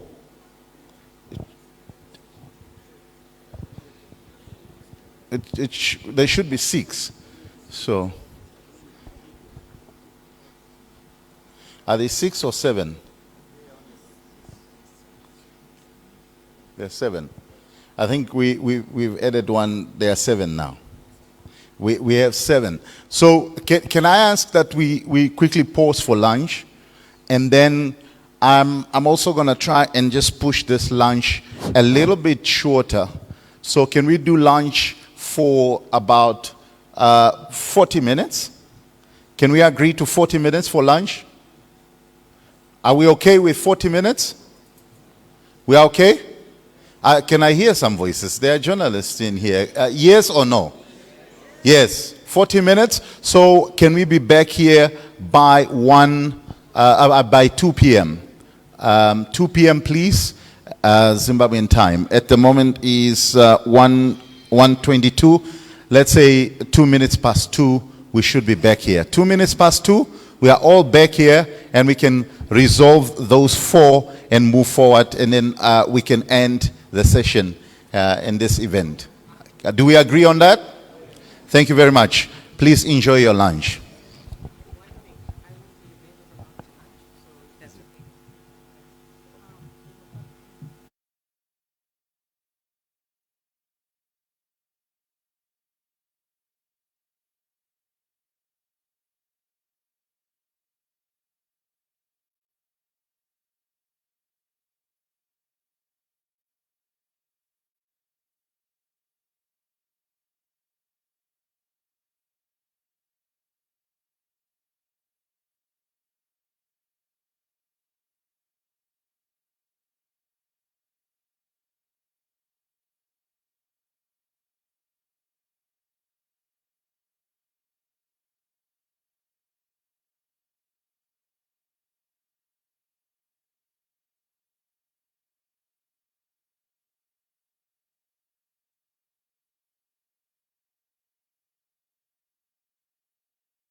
Ladies and gentlemen, can we please honor the agreement and move into the hall? We need to get started.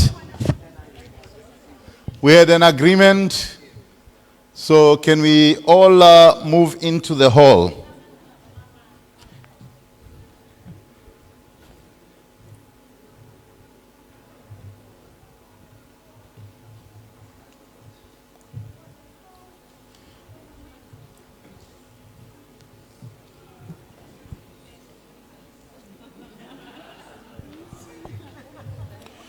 I think we want to get started.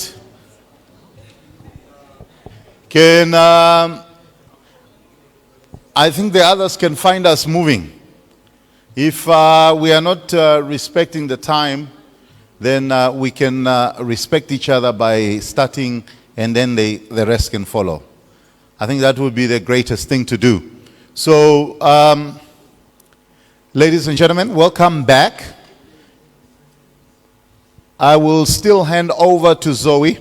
As indicated, we have 4 more recommendations that we need to focus on, and we need to finalize those.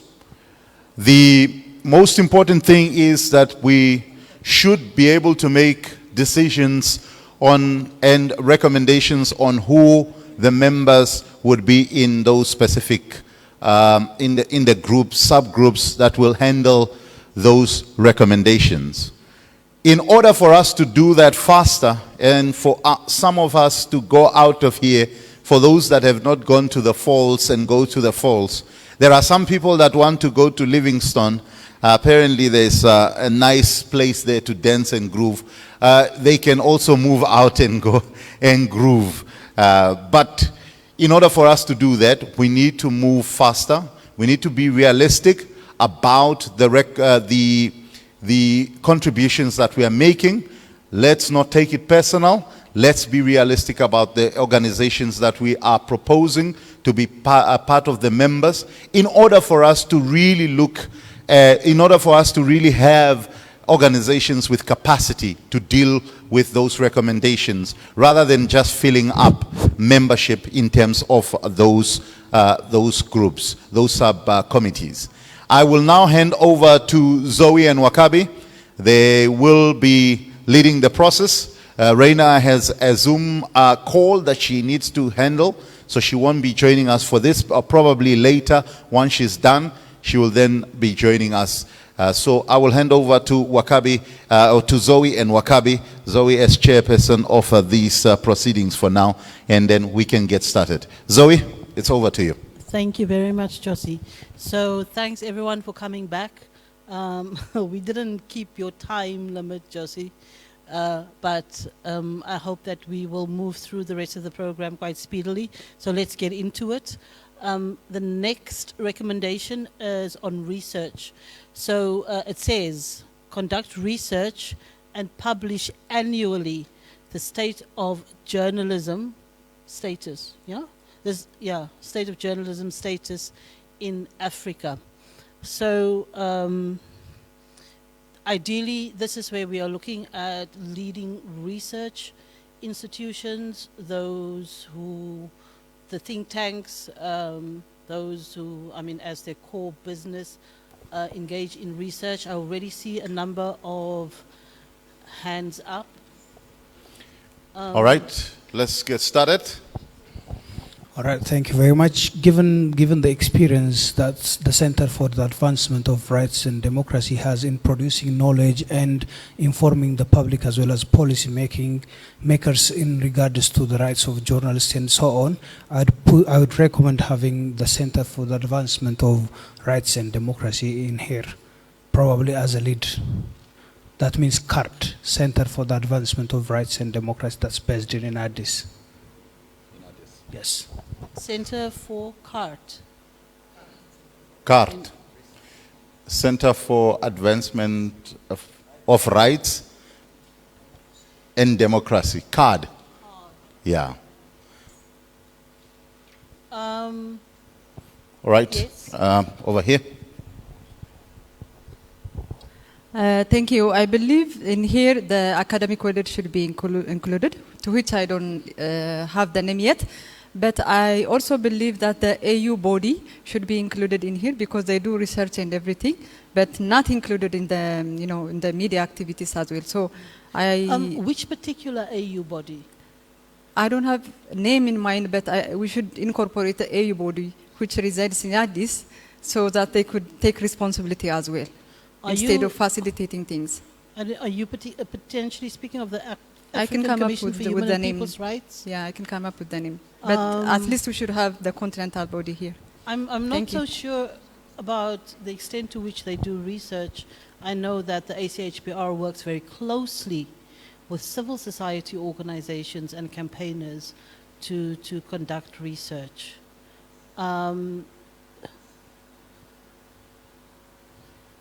Henry? Henry? Oh, no, he says no. Oh, no comment. All right, any additions?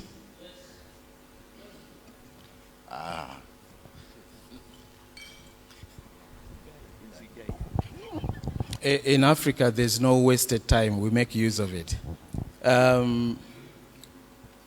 I suggest the inclusion of the Federation of Women in Media, women rights, women in media and their rights in South Sudan. I don't know how it's figured. Lydia will help me later.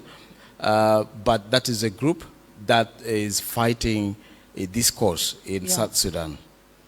Okay, so we have to make a distinction between the lead organizations and members, or who would constitute, stakeholders within that particular recommendation. If I may, UNESCO's World Trends report on freedom of expression is a go-to report. I know it's substantive research on just media freedom and freedom of expression issues. And then in addition to that, UNESCO does a lot of thematic research on disinformation, all the stuff that Julie Passetti has done for UNESCO. So I would definitely include, with your consent obviously, include UNESCO here.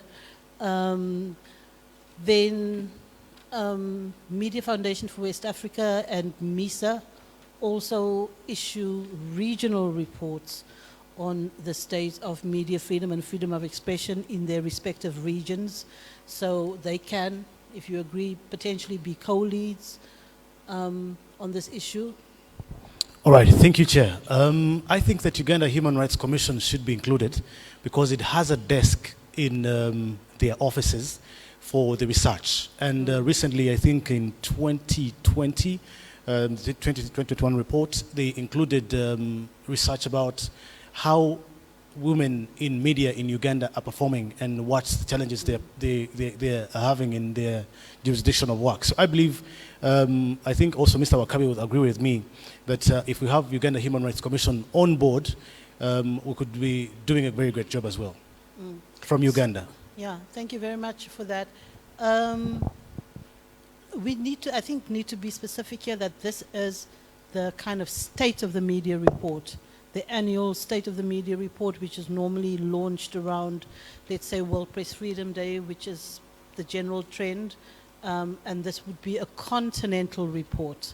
A lot of the organizations that you have mentioned are doing thematic research on specific issues, and then alternatively are doing research at a national level, a national country level. So we would then, in that case, I think, add them as members.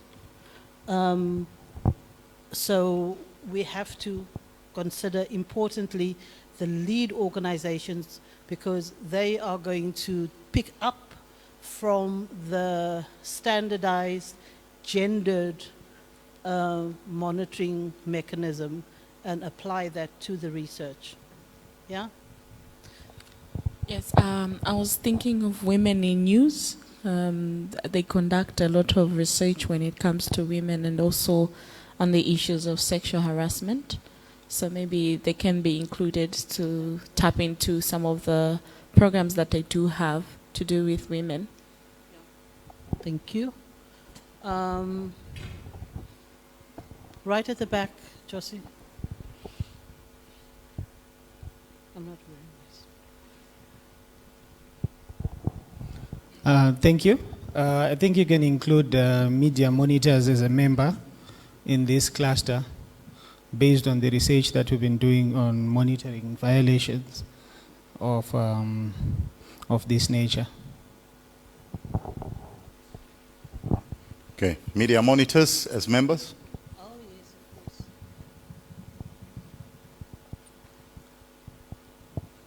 of course. Lydia?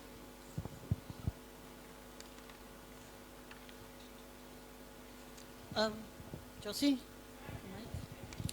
All right. I would suggest they go into membership because it's a national organization. CAD Addis goes at members, not lead. And then for the gendered aspect, Zoe, we have the African Women in Media Network. That would be a very good organization because it's covering the entire continent. And then in terms of the lead, as you've seen, CIPESA has done a very good job for this year. Perhaps we could also have them. Yes, and there's also this organization that has been doing a lot of research in Africa, based in Uganda, ACME, African Center for Media Excellence. It's very good in terms of the media. So we choose between, we can't have two Uganda-based organizations. We have to choose. One has to be a member and one has to be a co-lead. CIPESA co-lead, ACME, member.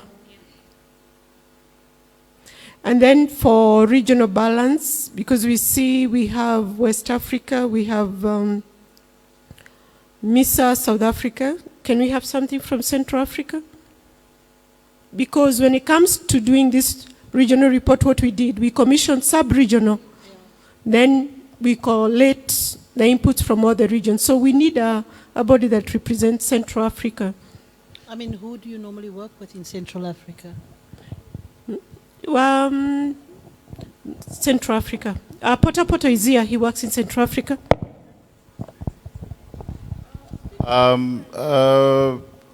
General Buga, translation from French to English. Are you able to? who can translate? Yeah. Okay, for Central Africa, we have a NGO called JED. It means Journalists in Danger.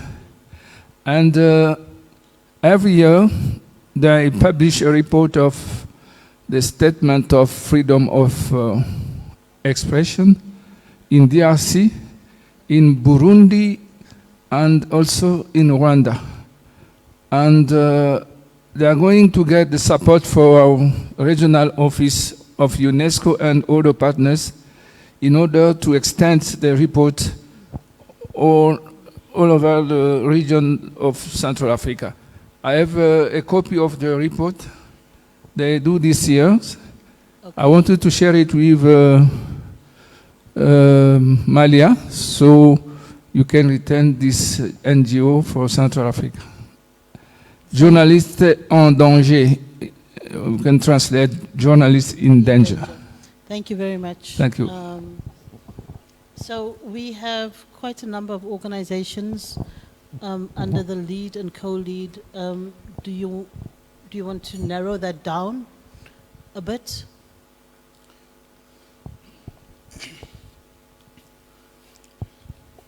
Or do we leave it for the thematic?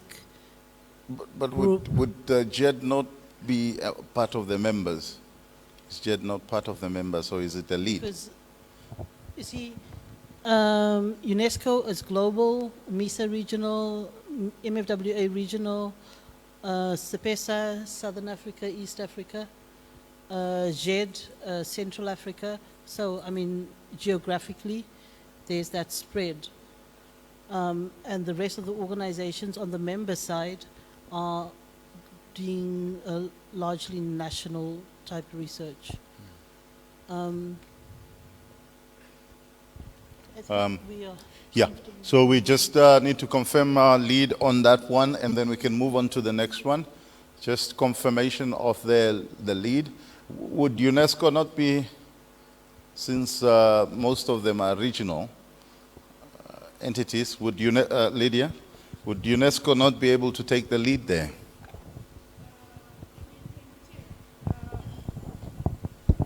We will take the lead just like we've done, but we also make sure that the partners own the process like we've done this year.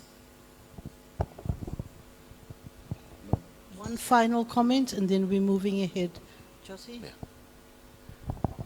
Okay, I was just thinking, in order to ensure that as media personnel, we operate in a free environment, we also need CSOs to be hand in hand working with us, and also to talk about certain issues that do affect us, because as media, yes, we might talk about that, but we need an upper hand that has got that hand. So I'm thinking that for us as Zambia, I don't think that we've really utilized some of the women-led organizations in our country, because they mostly talk about, you know, the women in politics, women in other sectors rather than the media.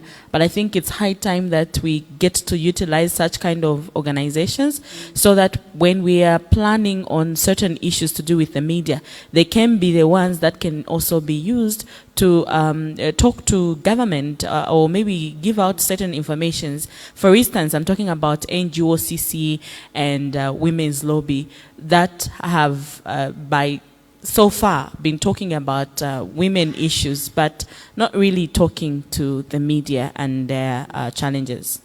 But there are some organizations in Zambia that are focusing on women journalists. Yes, like Zamwa. Yeah. Mm-hmm. Okay, so we didn't add Zamwa there. Did we? There was one, yeah, in the other one, but I think yeah, we but can not add in them. this particular one. No, because, this one we haven't. Yeah.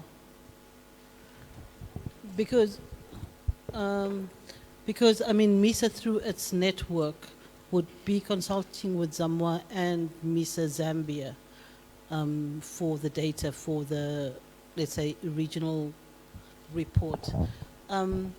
So just, we now have our lead and our members. So thank you very much, everyone.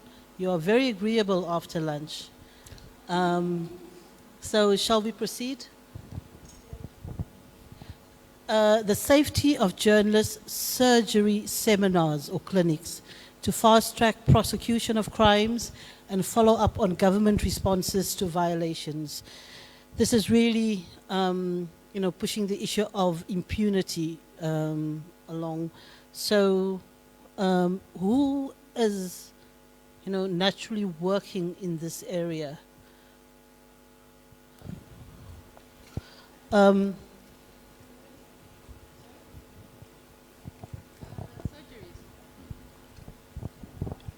Sorry, what do you need? I was asking for recommendations for people to take the lead or be members on the safety of journalists surgery seminars or clinics. We can work with, we're already working with the Institute for Judicial Administration, and they're sort of coordinating the judiciary, prosecutors, magistrates on capacity building and awareness raising on issues of freedom of expression, safety of journalists. So we can work with them. I'm not sure if this is something that UTPC as well can do, because they're doing the overall coordination on the side of the journalists as well. So I'd propose the two. That's in Tanzania. Okay, so that's Okay. from the Tanzania side, and we're Okay. happy to share experiences as well. Thank you very much. And UNESCO, this is, I mean, the program on capacitating members of the judiciary. Yes, but also the judiciary in Tanzania told us that ECOWAS is the one that has really been leading these in Western Africa. I think colleagues from West Africa can tell us how they engage with ECOWAS. West Africa, Edit.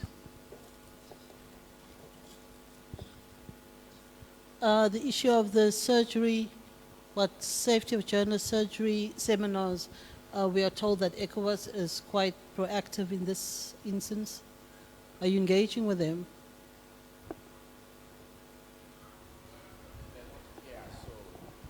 I don't know the extent to which we can say that they would participate or take the lead.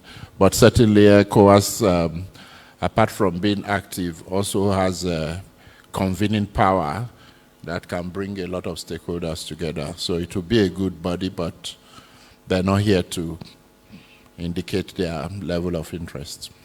Okay. All right, there were some comments on this side, Josie. Where? Comments? Please do put up your hands. Here?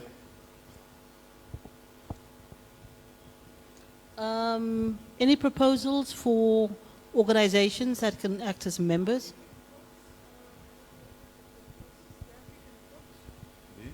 The African Court. Yeah, the African Court for Human and People's Rights, and also the East African Court, because they were part of the discussion, and also, of course, the Special Rapporteur would be very good for the Banjul Commission. Yeah. We will reach out.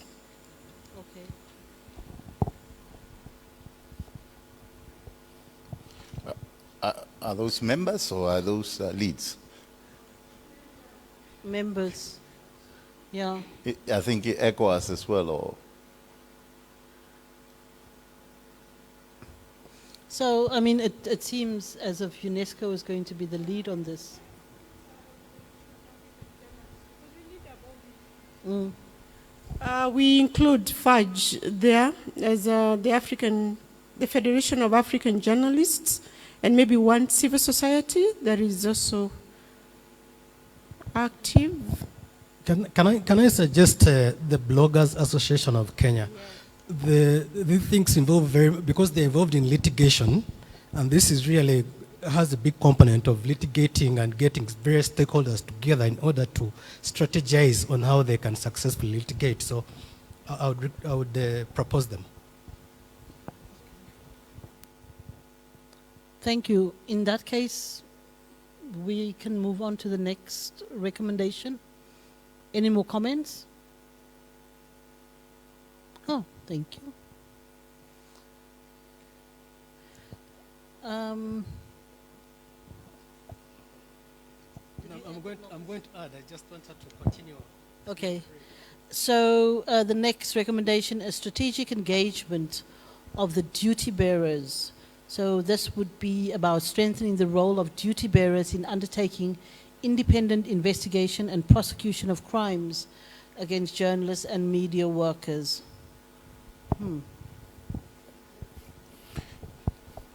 So, guys, NMT. I know Mrs. Zimbabwe does this, working especially with police, crime agencies. I think that kind of training has happened in Zimbabwe, it's happened in Zambia. Aubrey, I don't see Aubrey here. I know that they're dealing with this in Malawi as well. And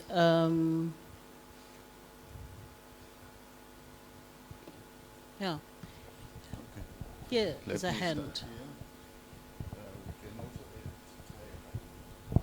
Can we propose the Namibia Trust? Media Trust. Media Trust? I propose the Namibia Media Trust. Yeah. I'm not so sure. I would also propose TAIF. There have been engagements with governments, and I'll propose them. Edith? I'm not sure what our decision was with respect to government actors, but I think national human rights institutions would be very good on this issue. They have a network, and then they have a lot of access to governments that can be leveraged for this purpose. So I think if it's possible, we should try and bring in the national human rights institutions. Thank you, Edith. We are just going to make a blanket statement. A hand over this side. Henry?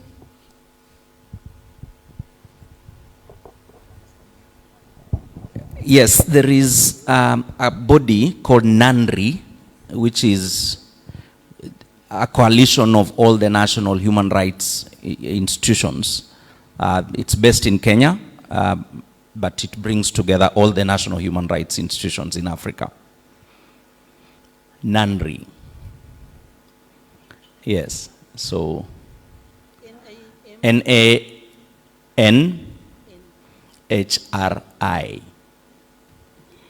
Thank you. I mean, when we are speaking about national human rights institutions, that is a very, very long list. So that thematic group will have to identify those institutions and reach out for further consultation. If there aren't any more...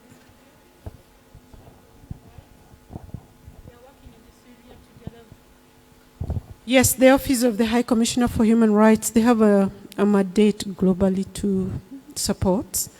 So we work with them. You could also put UNESCO as a member because we are working with the judges, the police, and the rest as members, but not to lead in this case.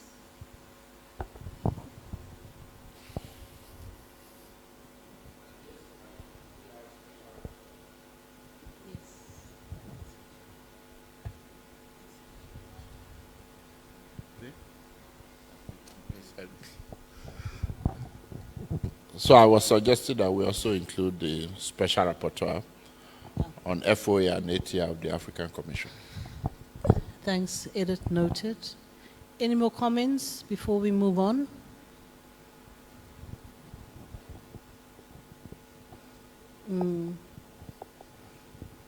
Thank you very much. Shall we proceed?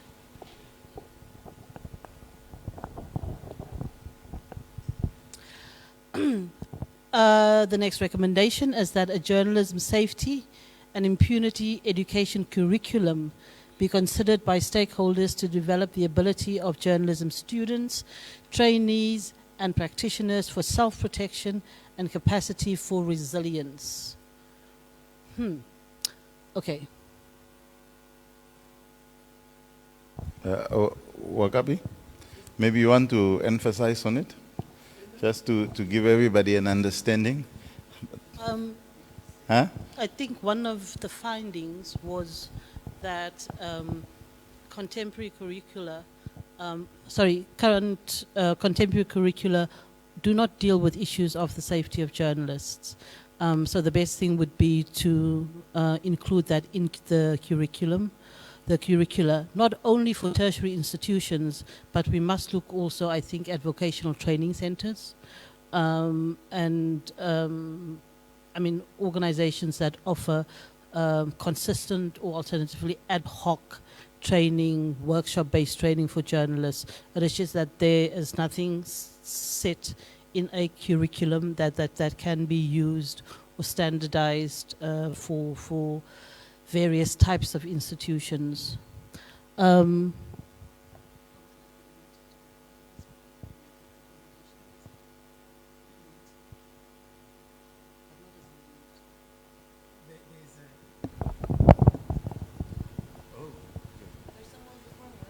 Okay, we'll come to you. No, sorry, I thought we were last one. I realized we are not there. Where's the other hand? This side? Any comments? Okay, Mali.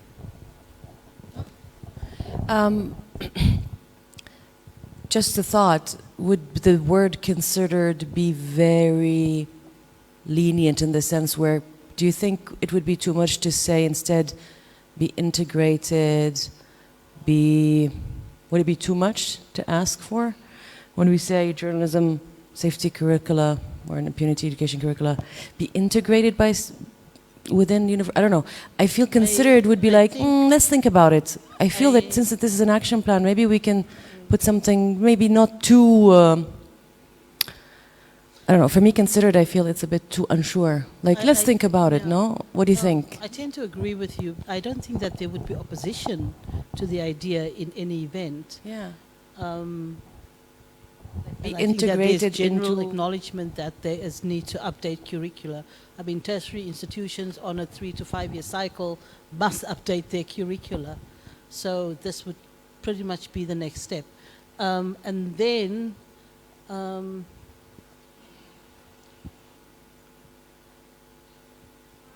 okay, yeah. I think it's probably sufficiently comprehensive when it says self-protection and capacity for resilience, because it would mean physical, against physical attacks, also online attacks. It would deal with issues of mental health as well. Yeah? I mean, I think, is that how everyone is reading it? Yeah? Sorry, what did you say? Sorry. Maybe I was speaking to myself. I was just wondering if everyone reads it in the way that I do, that it is sufficiently broad when it says self-protection and capacity for resilience, such that it deals with offline and online attacks, including issues of mental health. Yeah. So it's, you wouldn't want to, for example, reword it or think that there's anything missing at the moment? Yeah. Then we remove the word considered, we say integrated into the curriculum.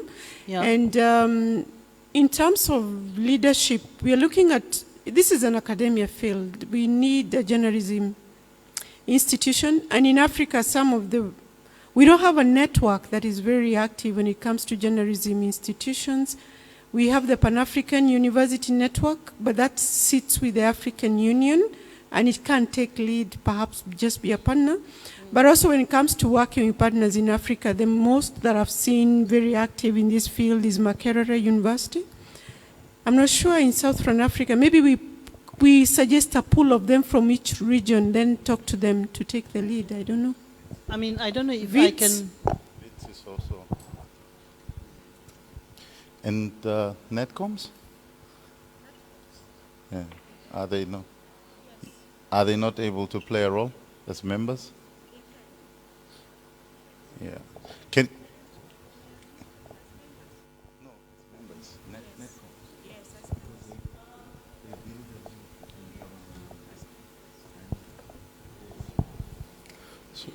So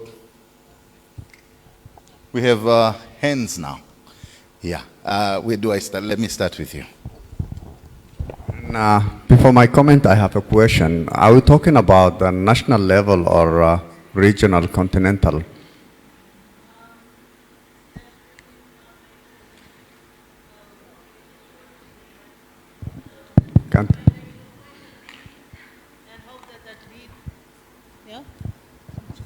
Sorry, the mic was off.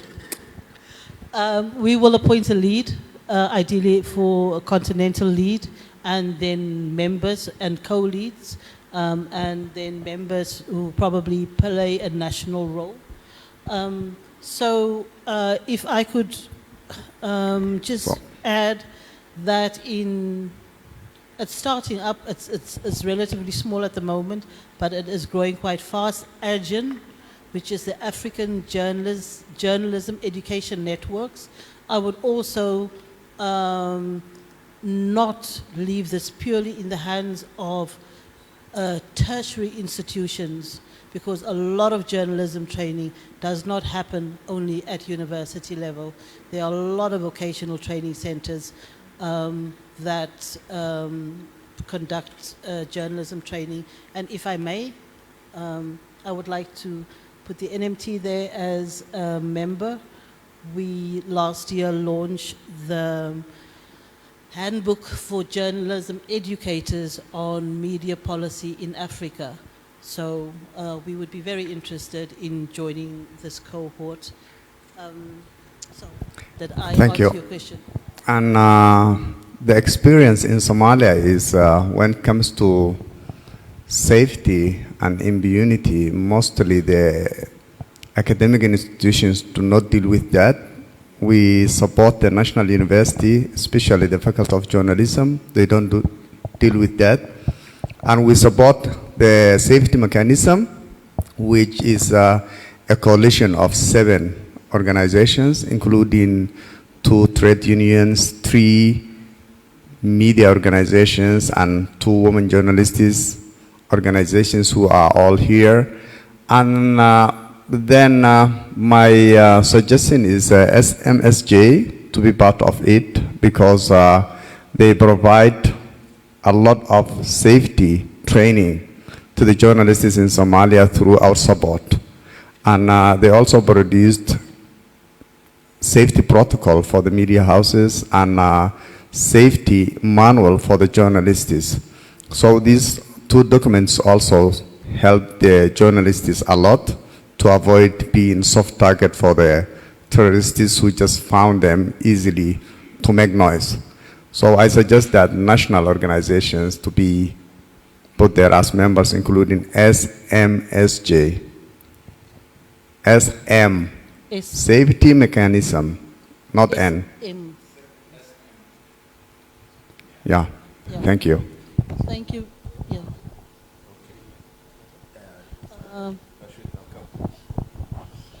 Thank you so much. I propose that we revisit the earlier submission, that editors be included there. Now, because this deals with education curriculum, and they are the ones that are deploying journalists, as it were. So I think they will be quite critical and helpful in coming up with a mechanism, but this time as a member, not lead. Thank you. So that includes the National Editors Forum, Yeah.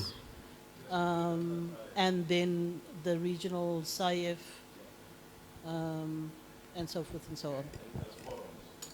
Yeah. I'm aware, Zoe, that there are attempts to revive the Africa Media Trainers Network, and that Professor Franz Kruger That's the agenda that I was referring to. Yes, yes. So I think that would be an interesting entry point for this kind of intervention. Most definitely.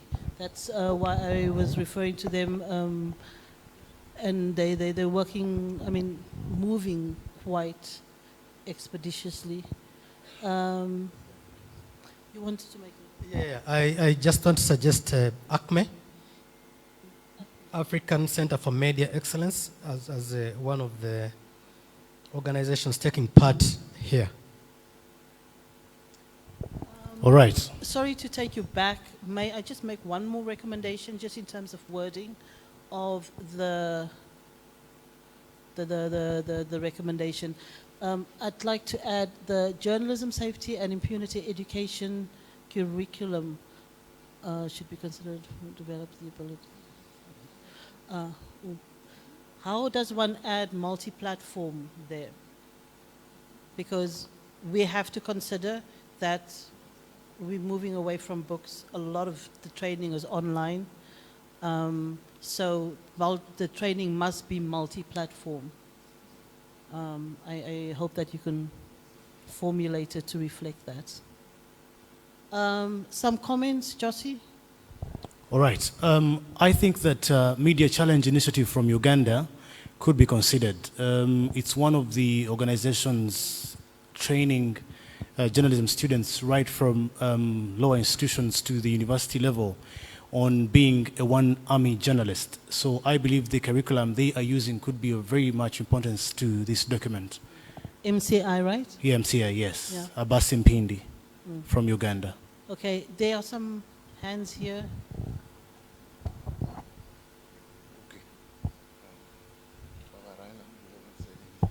Yeah, thank you very much. that aspect takes level in two ways. Is that there is the trainers, but also there is the practitioners, and I would like to focus so much on. I think the networks which are here representing community radio, community media. I can see Rwanda, I can see Zakras. They will be at the level of practitioners in terms of, because the curriculum is always developed by the learners, but also by the people who are going to practice it. But I'm thinking that we can have the bodies representing community media in Africa, and we can have Zakras. I think we can have Eastern Africa Community Media Network, which represent East Africa, where I come from. And those will be able to anchor the work within the community media in the region. So, do we have a name? East Africa. Yeah, there is. You can write Eastern Africa Community Media Network, and then we can have Zakras. Zakras was here. Zakras is Zimbabwe Association of Community Radio Broadcasters. I think they will be key in that process, and they were even mentioned yesterday.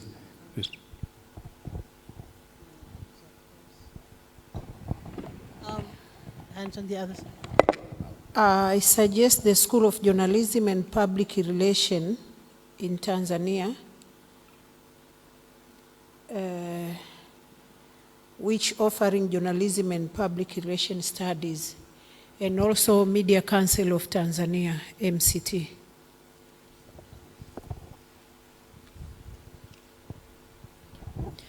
Just a suggestion for the rephrasing of the actual recommendation, so that it encompasses all that we're saying.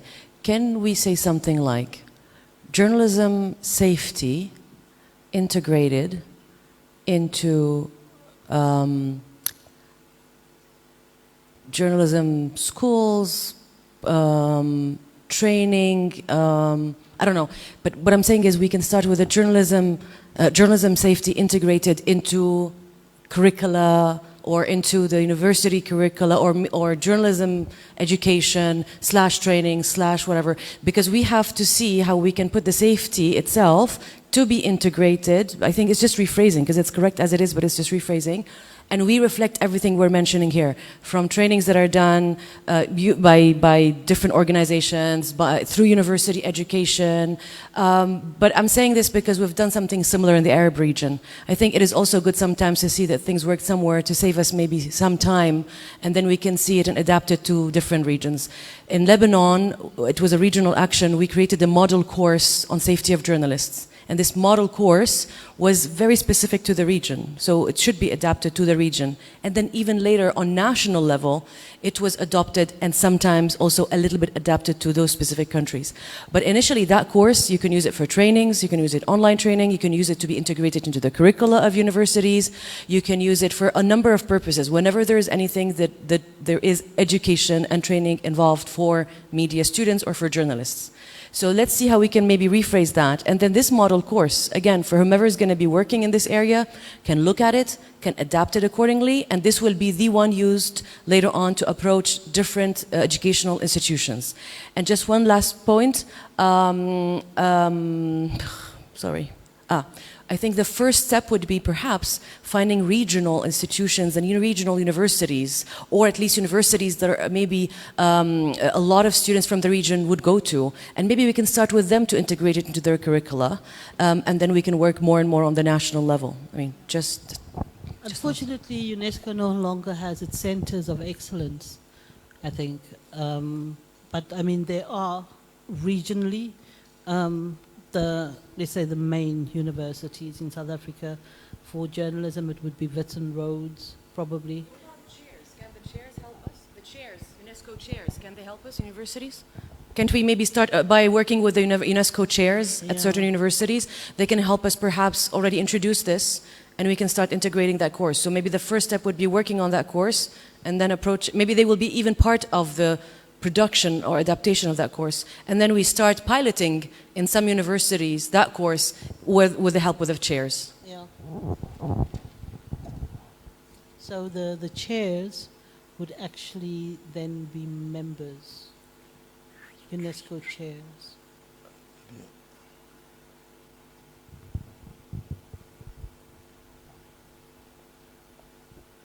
Right. Any more comments?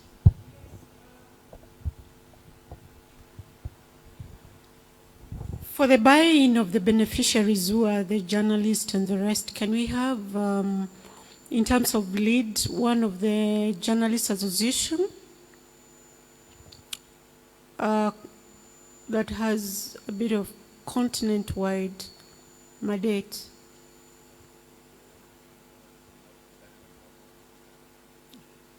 AGIN is just a network of training institutions. Yeah, those are training institutions, not a journalism. And when they don't see themselves in that, then they take a back seat, which is not good. The buy-in will not be there. I mean, there are very particular platforms like SAMCOM in Southern Africa that is very, very good as an entry point to get this through. I'm sure that similar platforms where academics convene on an annual basis, that those would also be targets for this. But what about? Sorry, what if we just say national or journalism associations at the national level? Because they are all organized as part of this. Yeah. As members. Journalist associations. This is just a thing. We've got AGEN there, who is not in the room, and we're proposing AGEN as a lead. Yeah. But NMT can lead it. NMT would rather be a member here and make a contribution.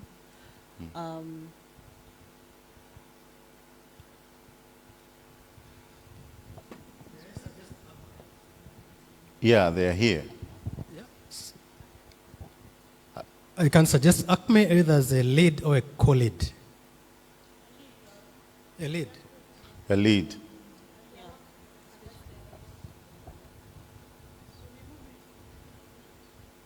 ACME. So, any more comments before we move on? Oh, one last comment. Sorry, there's the wording that you'd suggested. I don't see it reflected here. Or are we going to come back and work on the document again? So I think in the wording here, actually there is a lot of guidance that will be derived from the recommendations themselves. One of them is what is pasted here. And another bit of guidance is the one which talks about the kinds of issues that curriculum should entail. And from the longer recommendations, it talks of issues, for instance, safety concerns, especially those working in volatile regions, including risks that are mental, e.g. trauma, physical injuries, and legal, including abuse of laws, for example, the anti-terrorism laws. So my thinking is that when these committees meet, they will be able to, as they flesh out the actions, they will be able to look at the wider recommendations and the needed actions, and then they can concretize and finalize the phrasing of this. But the essence is quite clear here.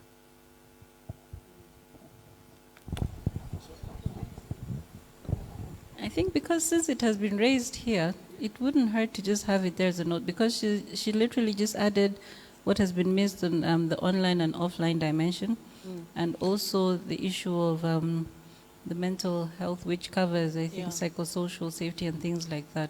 So I don't know, maybe it can be added here so that when the group goes back, it's not missed in the discussion as it discusses the actions. So, That's just my... I mean, are we rewording to say that multi-platform journalism safety and impunity education be integrated into curricula of journalism training institutions to develop the ability of journalism students, trainees, and practitioners for self-protection, psychosocial? You said something like self-protection and capacity for resilience, online and offline. Yeah. And something mental health. Yeah, I think the self-protection and capacity for resilience is broad enough to capture the mental health aspect also. Okay, Yeah. just so we don't miss. So that we don't miss yeah. the nuances that are very important here.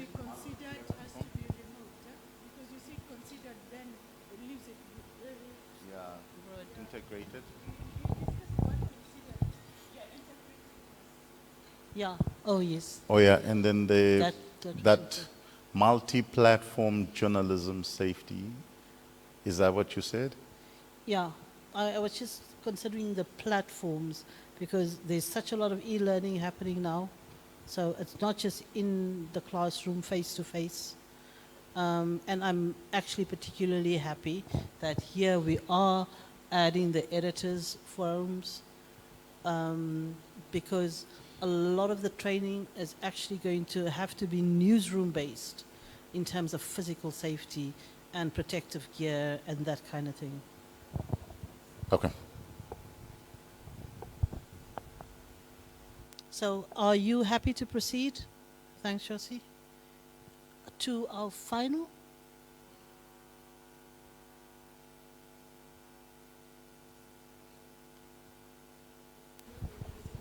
Public relation under the University of Dar es Salaam.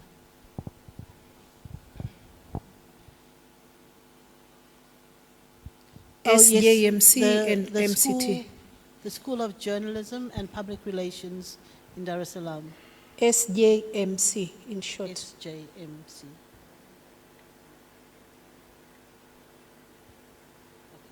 University of Dar es Salaam.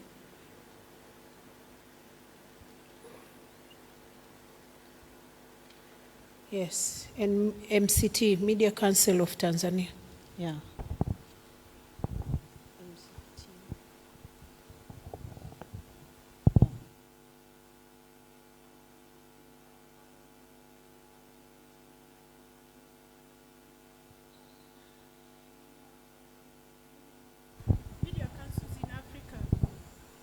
Excuse me, there is an effort to have a network. In fact, they have a platform for coordination, the media councils in Africa. So if we just pick one in one country, maybe it may not be a good idea. We just include media councils, then those that are active, we shall work with them. Okay, thank you for that.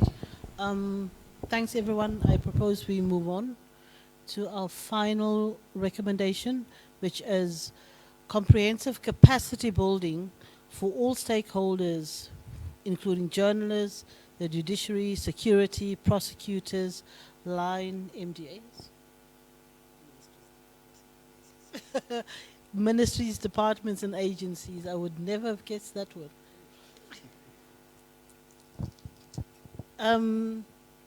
Any comments? Anyone who is able to propose a lead, co-lead, and members?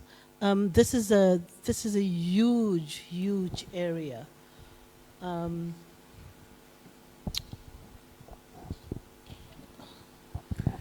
I propose MISA.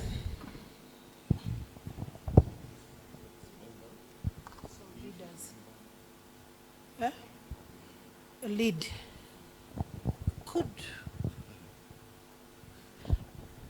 Could I just, for a moment, Yes. get an indication? Sorry. What we mean here by capacity building? I mean, give me a moment. Capacity building for journalists that is not covered under the training. Okay, the other one is just curriculum development, I guess. No, I'm thinking capacity building here does not necessarily restricted to training, but much more, broader. I had to think through for a second. Thanks. So, recommendations, please. Okay, I wanted to suggest that we could list the Media Alliance of Zimbabwe as a member, because that's exactly what they're doing already and what they're working on. So it's their forte. Okay. Thank you very much. Maz, M-A-Z. Media Alliance of Somalia, M-A-Z. Yes? Thank you very much. I suggest Rwanda Media Commission, because they daily deal with those issues. RMC? Yeah. I hope you paid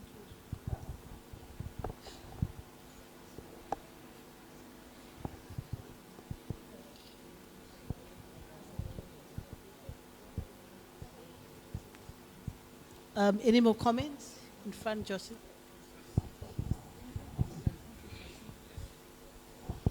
I'd like to propose maybe as co-lead Africa Women in Media, and they already have like an online platform, and they do a lot of, they just do capacity building on so many issues. FMWA?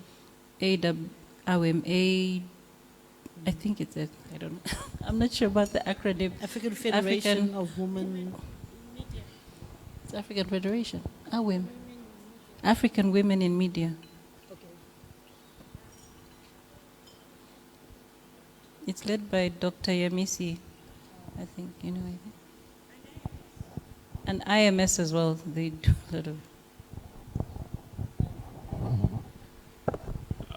We have also in DRC Institute of Science of Information and Communication. In the for this recommendation, comprehensive Institute of Science of Information and Communication. This is the high school of Science of Information and Communication. Institute of Science of Information and Communication. Institute of Science and Information. Because it is a comprehensive one, so maybe I should start with UNESCO, and we could also add some national bodies from Ethiopia. So there is an Ethiopian Media Support, Ethiopian National Media Support, ENMS, and also ENMS, yes.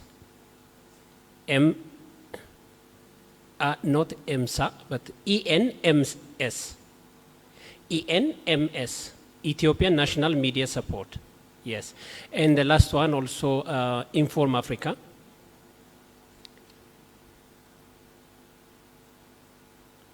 Yes. Thank you.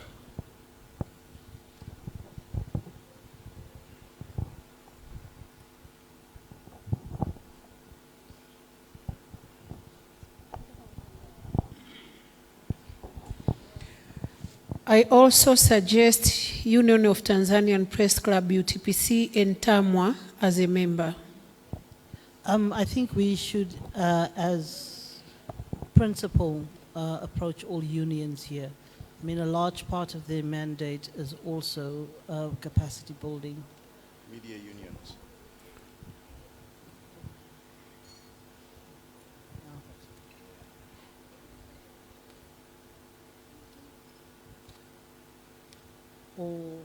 All unions, journalism associations, all unions, journalism associations, anyone involved in capacity building in one form or the other. Julius? African Center for Media Excellence. All right, thank you. I think we can include ACME several times. Even from the East African countries, ACME has conducted training and capacity building for journalists around the East Africa. So I think they could be the co-lead, probably, and then MCI could be a member. But also the Uganda Journalists Association, WUJA, also does capacity building for journalists, and I think it could be a member as well. Thank you so much. All right.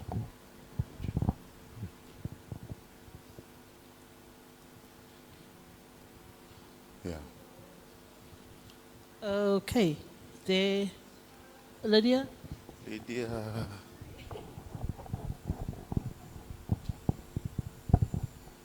Working with civil society and also governments and journalists, Office of the High Commissioner is doing a lot of capacity building when it comes to hate speech and related to journalists and all that. So we could add them as maybe members.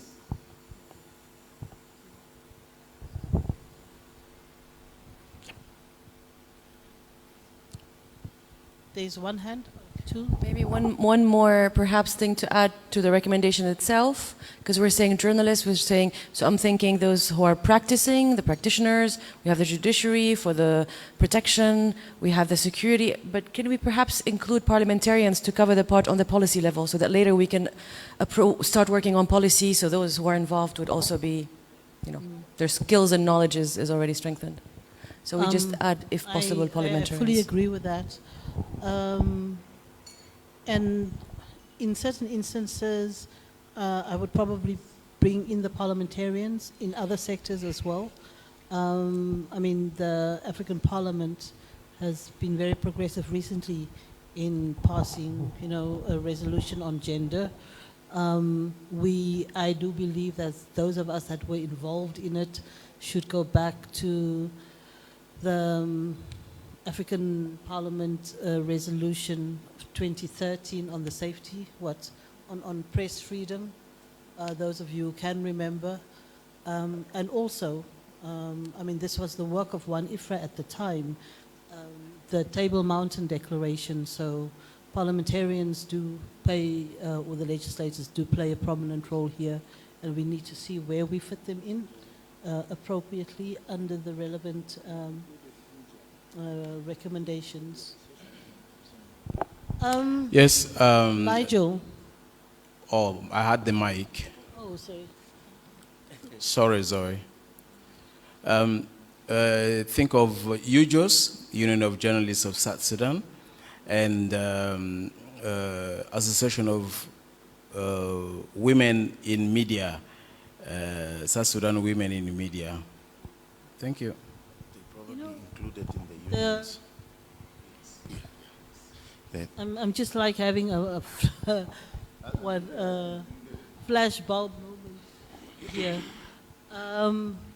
An important thing that is missing in all of this is a kind of mapping exercise, so that we know who is active in which country, at which level, in which particular sector, and how it advances media freedom and freedom of expression. So, I mean, this probably is the start of a mapping exercise, but I think that would probably be recommendation number one. So let's just know who the players in the sector are. That's my recommendation. Okay. Nigel? Oh, yeah, no, it was a brief one, stimulated by a submission or to the recommendation. So it's not just maybe parliamentarians, but you know, also political parties, etc.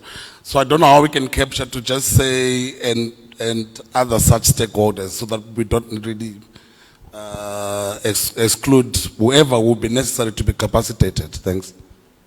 I mean, don't you want to then mention political parties very specifically, Nigel, or? Yeah, shall we do that? I think in terms of that, it was to look at it on the recommendation side. Yeah. Within the recommendation itself. Within the recommendation, journalists, judiciary, security, prosecutors, line MDAs, political parties, and parliamentarians. Okay. Thank you very much. There are still a couple of... Yeah, I actually not only agree with you, but I was hoping that we could actually be doing this here, because when I initially was discussing with Lydia and the colleagues that we should have this table and fill it in, I thought we can at least also see which of those recommendations are actually somehow being met, in a sense where there is ongoing work or work that we're still going to be building on, or at least there are plans. Let's assume now we already have a project in the pipeline and we're going to implement. So we know that at least these specific recommendations will be taken care of, let's say. But then we would also look at which ones no one has thought of. We haven't yet ever worked in that area, or no action has been done there, and we'll immediately identify that as red, as an area where we really have to start working on, or find partners and stakeholders that will actually take lead or work on. Unless you all agree that so far everything we have discussed is actually ongoing work. And I believe perhaps so far that does apply. That is the case. Yeah. So only when we realize we come to a recommendation where we see nothing has been done or very little has been done, maybe that one we can immediately say it's a gap somehow. And this is, as you said, so this is not a full mapping per se, but this is somehow letting us identify where we really have to put a lot of focus, because there's a specific area that's really forgotten.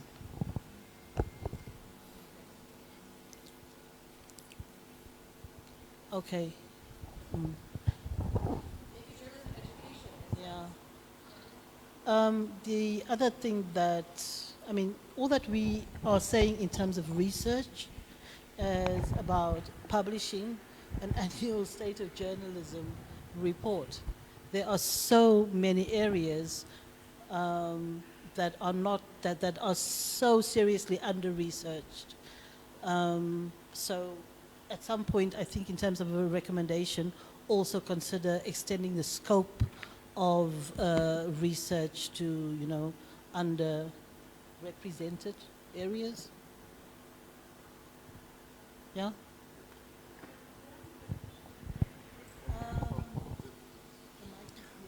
Can you go back to the capacity building?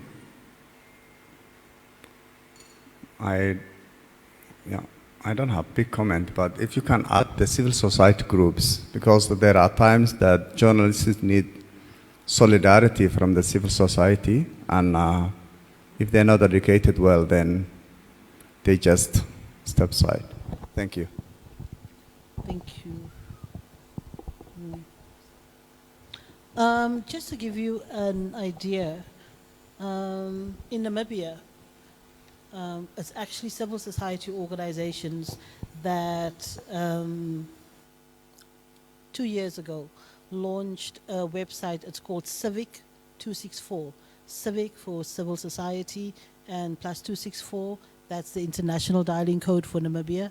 And that is an online database of all media, of all civil society organizations and the sectors in which they work, cross-cutting sectors. So, that would most definitely aid a mapping exercise. But again, that would just, in terms of media, make reference to those civil society organizations operating in the media space, and then individual media houses.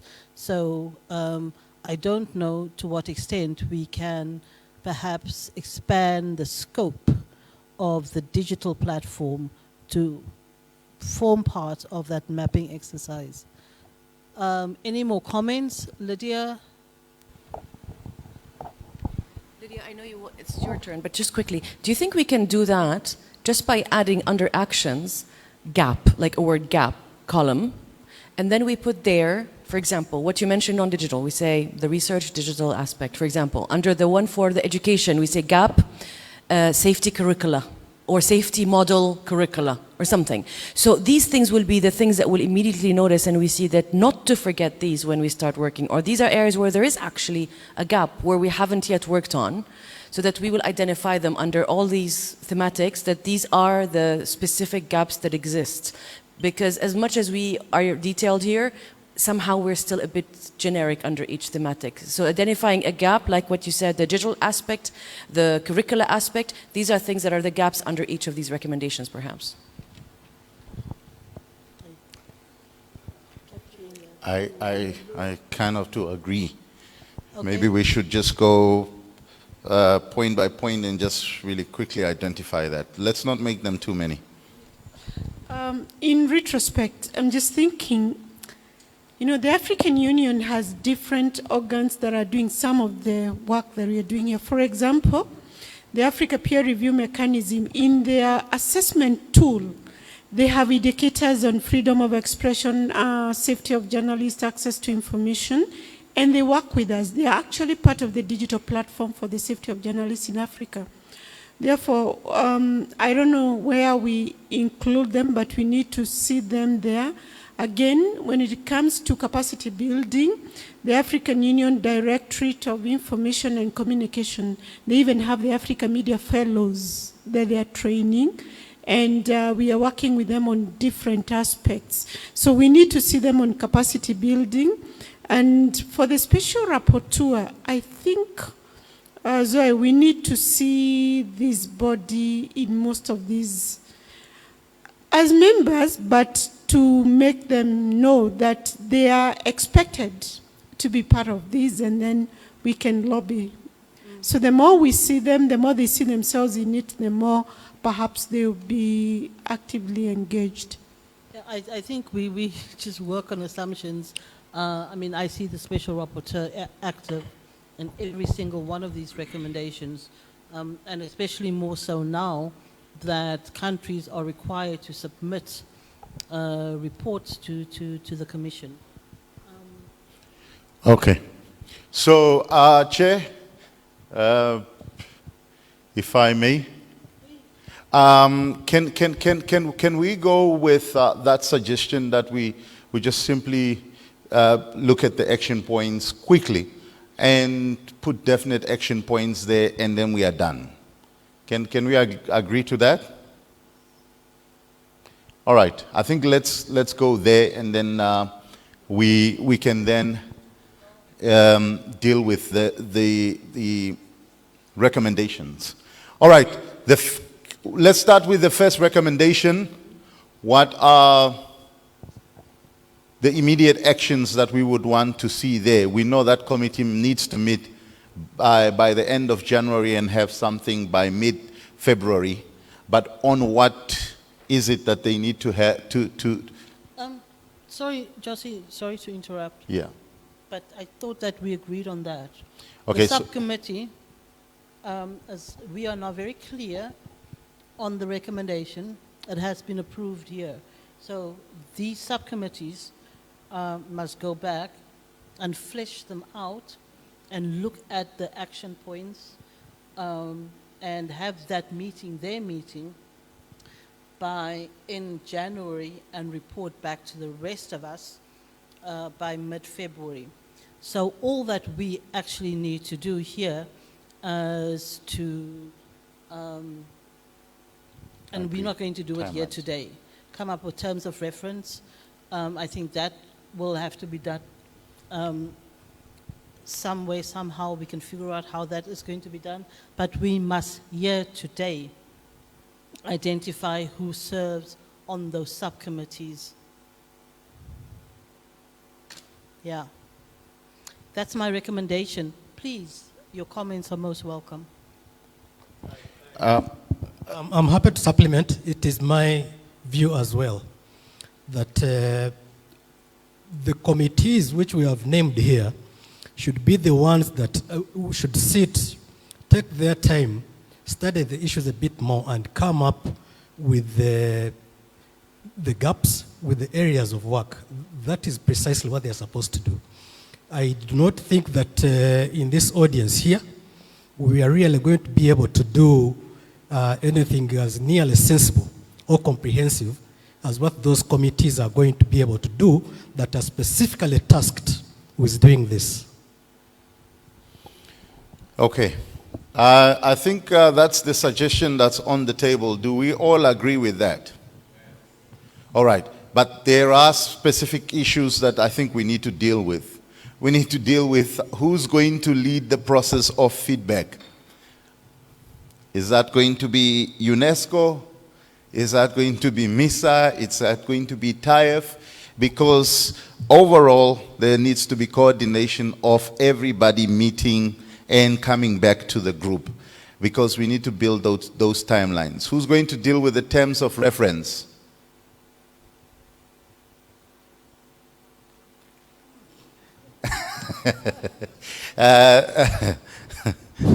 I've got a first comment on this side.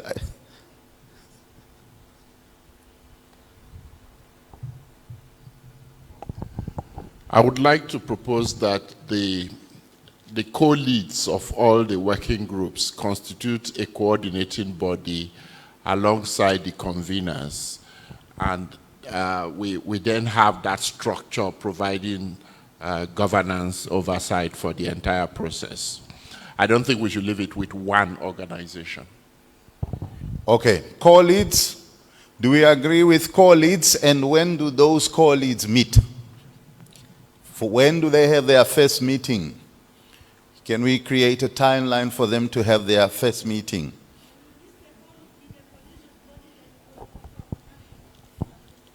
I don't know. Sorry, the very first recommendation is a reformer coalition body. Would these colleagues then constitute the think tank of this coalition body?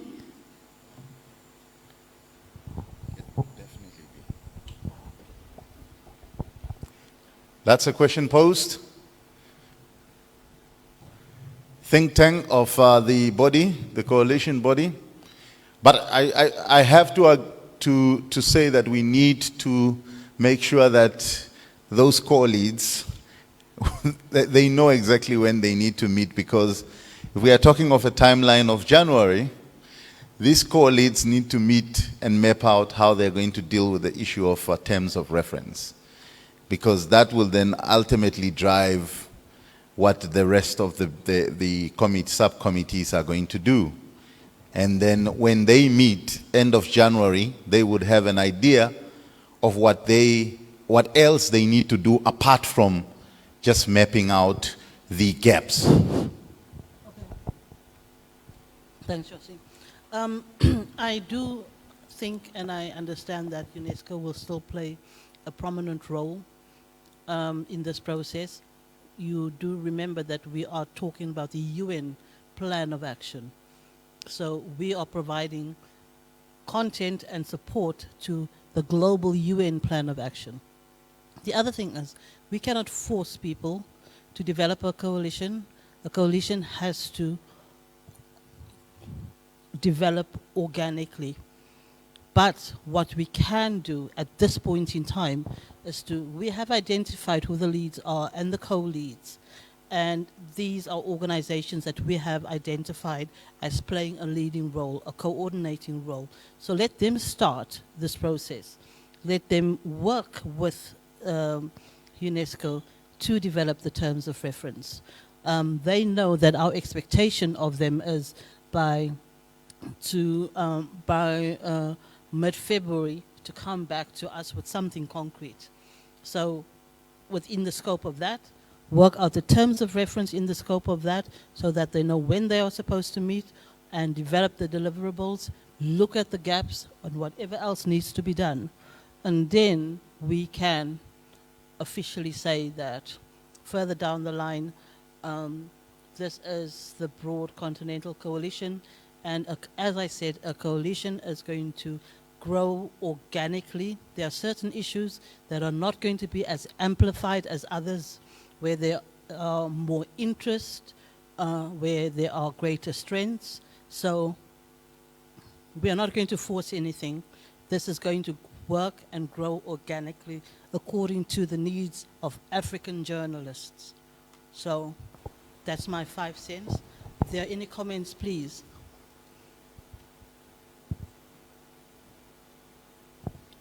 Henry, I know you want to say something.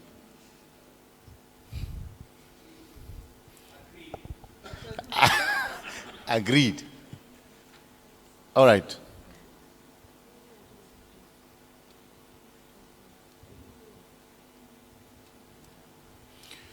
So, Is the process clear, Josie? The process is clear. The only thing that I don't think is clear is who is going to be the convener and the initiator of the first meeting for the co-leads. That's where I'm struggling to find who's going to lead that process, to bring those people together, whether virtually or whether in person. I want us to clear that part, because if we don't know who, we are going to be stuck. Can we have an acting chairperson that should initiate the meeting for the co-leads, and we leave it in their hands to decide as to when they need to meet, and then they can work on the terms of reference, and then they can work on the other issues? Can we have an acting chairperson? Taif?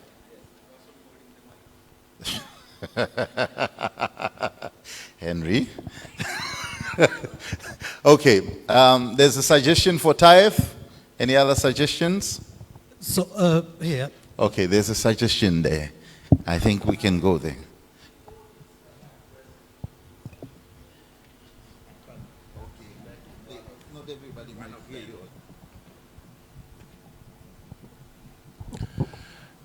I think we can have an interim arrangement where the co-leads that are present meet and designate one of them to coordinate the process in the interim until it is fully constituted. Then if they want to change that person or change the organization, it's fine. But this is just to ensure that there is a designated person to keep it going. So, suggestion interim. So the co-leads that are present, can we have a show of hands of the co-leads that are present? Show of hands, co-leads that are present. I see UNESCO, it's a co-lead.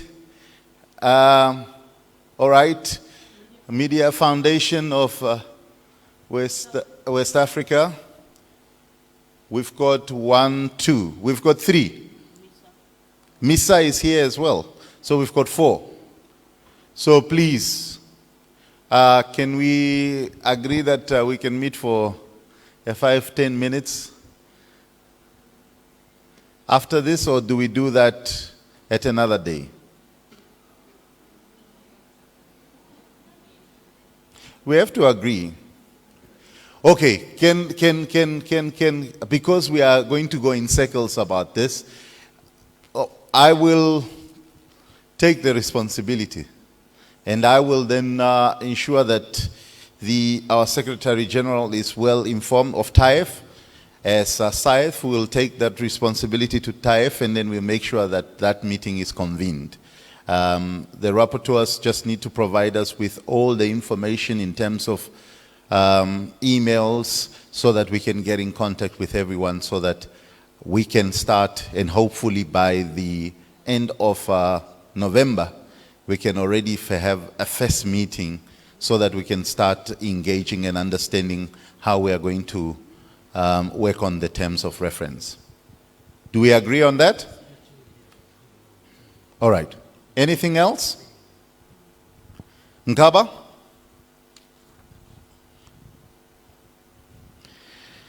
I think we are done. All right. I'm asking Nkaba to come because I want him to to direct the last process here. Thank you, Chair. Just for information for the House that International Media Support will be having a dedicated Sefet of Journalist Advisor for Sub-Saharan Africa. So please feel free to use that person when she or he is in place in the coming month or so. The responsibility of that person will be to work with our partners on the work plan and this framework that we are developing now. So feel free to reach out to us for that expertise. Thank you. All right. So, the way forward, Nkaba will handle the way forward from here. But I have to indicate that also Zambia has been identified as the host country for the African Media Convention that is in celebration or in commemoration of the World Press Freedom Day. So Zambia would definitely need all the support. SAIF is supporting Zambia through this whole process, and in any other organization that would want to support Zambia, please, we would like to see you support Zambia in this. It's happening next year, but the preparations are already underway, and that identification was done in Arusha. That was this year, in Arusha this year. So please, I think some of the recommendations or the research speaks about Arusha and the African Media Convention that took place earlier this year. Nkaba, please direct us what else from here and what needs to be done. I don't have much to say, but first I would like you guys to clap hands for yourselves. It's been exhausting 2 days, and yeah. A young lady came to me at lunch and said, "Who is that lady sitting at the top table asking about Zoe?" And I say, "She's Zoe from Namibia Media Trust." She's like, "That woman is powerful. She just said no to those men."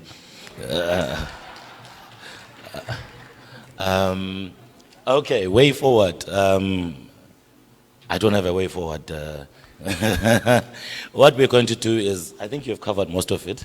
We are going to share the presentations, and we're going to clean up this and write a proper report that we are going to share with you.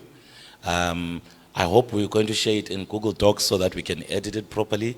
Those who are editing, well, not everyone should edit because it could be a mess. Those who are editing, keep it on track changes so that we can agree on the way we go forward. Right, I'm not going to say much. I'm going to give the microphone to Professor Rubima Kosongwe. She's from the Zimbabwe Media Commission. She stayed here with us for 2 days, which means I am going to get very nasty closing remarks from her as punishment for keeping her here for the 2 days that we spent together. Over to you, Prof.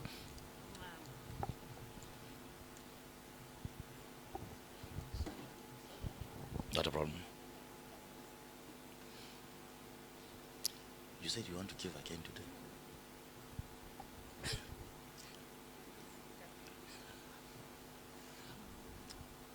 I'll pay for that.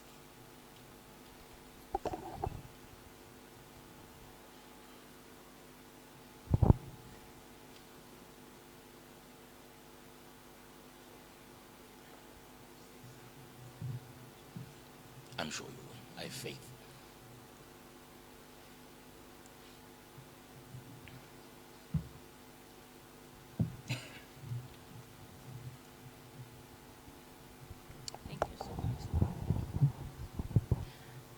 Special greetings to you after lunch, ladies and gentlemen, and very special thanks to the powerful lady seated on the high table and the other gentlemen. As a class teacher, I wish I had taken a register so that I would address each one of you by name. It's notorious to say the lady or the gentleman, and it's also disrespectful. So may you kindly forgive me for that. And then our driver this afternoon, again, it's disrespectful for me to say our driver without addressing you by name. Is disrespectful again, and I hope I'm forgiven. The name that I remember throughout these discussions is Lydia. Not because she shares the same name with Professor Lydia Palito, but I actually walked over to her yesterday morning and asked her how she prepares herself for such discussions, for such engagements, because I thought she was one person, throughout has been very elaborate and consistent in her contribution. May I thank you in a very personal and special way, Lydia? Thank you so much. Ngaba here has been very brutal to me, ladies and gentlemen. He invited me to come up front without alerting me or warning me in advance. But that doesn't take away the gratitude that I have for your sacrificing this afternoon, the past 2 days, and what I admire most is the ownership that has come out of these deliberations. Ownership by the African continent, ownership by the African region, and ownership of the resolutions, action plans, of course, under the UN Plan of Action. We are trying to domesticate as the African, region, all the regions of Africa represented. There is nothing that gives us more joy as the hosts or as the host country. I want to thank you all for your patience, for your contributions, for the sacrifices that you made to create time for this conference to be a success. Had you not created time, we wouldn't be boasting about the committees, about the achievements, and then the African Parliament, UN Plan of Action, and so on. But it's because of your presence that that milestone has actually been achieved. And for that reason, ladies and gentlemen, had you been in my class, I would have asked every one of you to stand up and pat yourself on the back or on the shoulder and say, it has been good for me to be here because I'm going to be a good ambassador for whatever has taken place in this place. I want to thank you, and may you all travel safely back to your respective countries. I want to thank UNESCO specifically, MISA, ISIDA for funding, and MISA for the logistics and all the, and all the bullying, that they endure from myself as the chairperson of the Zimbabwe Media Commission. Ladies and gentlemen, it is historic that we stand Zimbabwe Media Commission and MISA as partners. Yes, as partners in processes like these ones, because in the past, there's always been a tug of war.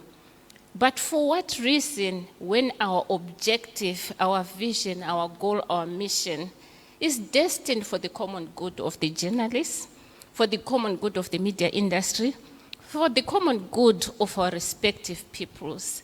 And I want to be grateful for the organizers who are actually helping us to bridge, these gaps so that we continue achieving these milestones together and taking ownership collectively at the end of the day for the safety and security of our journalists, for a safe media space in our respective, countries. Allow me to thank you once again for the last time and enjoy the rest of the afternoon. I hope we'll take some time to go and visit the majestic Mosi Otunya, Victoria Falls. Thank you, ladies and gentlemen. Thank you very much. I don't know if this was a secret. After saying this is historic that we are standing together, she says I deserve a beating. All right, I think we've come to the end of the day, but I just want to, before we leave, I just want to thank a special mention to UNESCO,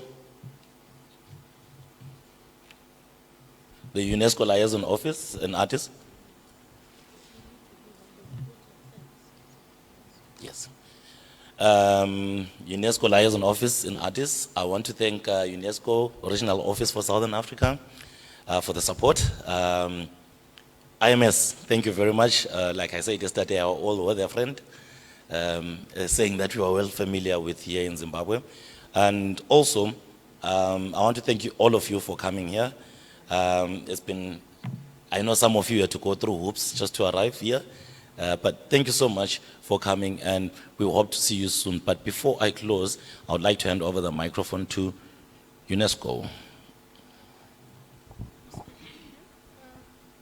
I'll speak from here, and it's not because I'm more senior than my colleagues, just for you to acknowledge that this process was so important to us that we are here at this juncture. Can I request my colleagues from UNESCO just to stand? Yes, please. Poto, Mali, Ingrid. To begin with, the colleagues from the Southern Africa office, Harare office, the multi-sector office for UNESCO, Madam Ingrid, and our colleague, sorry, I'm trying to, pronouncing the name. Tawanda, yes. They've been awesome. They are the people that have made each one of you to come here. They did all the logistics, coordination with our partners, MISA and the media monitors. So thank you so much, colleagues. Then, just to tell you how important this meeting is, you've seen Mali Hazaz. She's the one who is coordinating the multi-donor program globally. But she made a point of coming to meet with the partners we work with. It just shows you how we value Africa. It's a priority, and I want to believe your input has also given us some guidance, and we're also going to rely on her to give us the money to implement these. Yes. So thank you so much, Mali.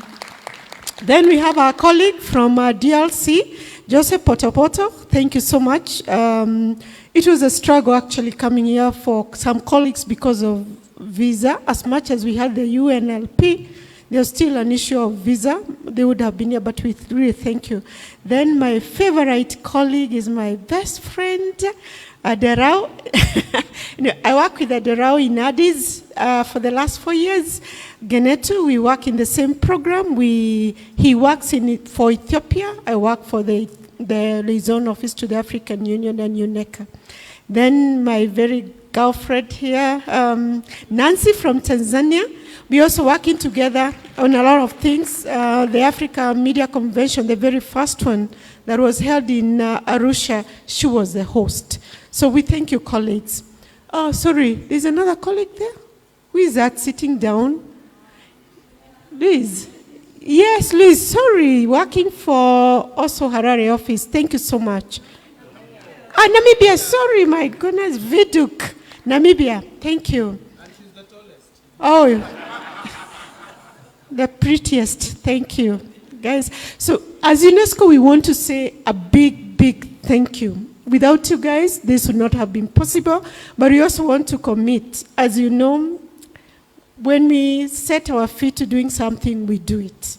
We've walked with you this journey. Nobody thought that it was going to be possible. We've also come up with key recommendations that I believe is going to take this continent forward on matters safety of journalists. And because we began, in fact, I want to congratulate you for the very first time in Africa. Even if it's still not very final, we'll do some formatting and branding and some final edits. We have the first press freedom and safety of journalists to report for Africans by Africans. So that's really, you need to clap for yourselves. We also had the most comprehensive and intensive consultation when it comes to UN Plan of Action. It shows you we have the capacity to take this continent forward, and as long as we work together in solidarity and we believe in each other, we leverage on every partner's capacity and mandate, we can take this continent forward. We have the brains, we have the energy, we have the zeal, we have the vision. We just need to work together. Let's work together to take these recommendations forward and eventually come up with this coalition body that is going to make a difference on this continent. So from our side, and working with you from Addis Ababa, we are here to work with you, to serve you, to partner with you. Anything that you need that we can provide, we'll be willing to provide. So trust us, coordinate with us, partner with us, and let's move this continent forward. Thank you so much. But the last one, I'm still waiting for...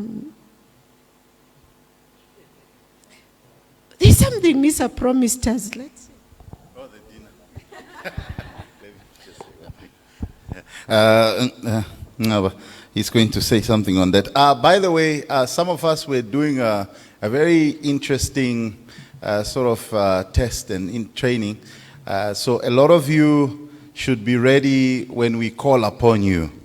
When we call upon you, I think UNESCO is going to be calling upon you, but I think it's something that's going to be worthwhile for all of us as media personnel, journalists, that we take a look at the training manual on reporting peace and security in Africa. That's going to be coming soon, so please look out for that. Look out for that, please. I almost forgot to say something. So all these speeches that are coming after I say thank you have reminded me or to say something. Special thanks is coming from our director, Tabani Moyo, who unfortunately couldn't make it. He is in Sweden. He's in Rome, where he's attending a meeting of the IFEX General Council. Our Mr. Regional Director, Golden Maunganidze, also couldn't make it. He's in Sweden on a training program. They would have loved to be here, and they send their gratitude and thanks for the time you have spent here. If I keep holding on to the mic, I won't stop talking. Have a good evening. Dina, in Zambia,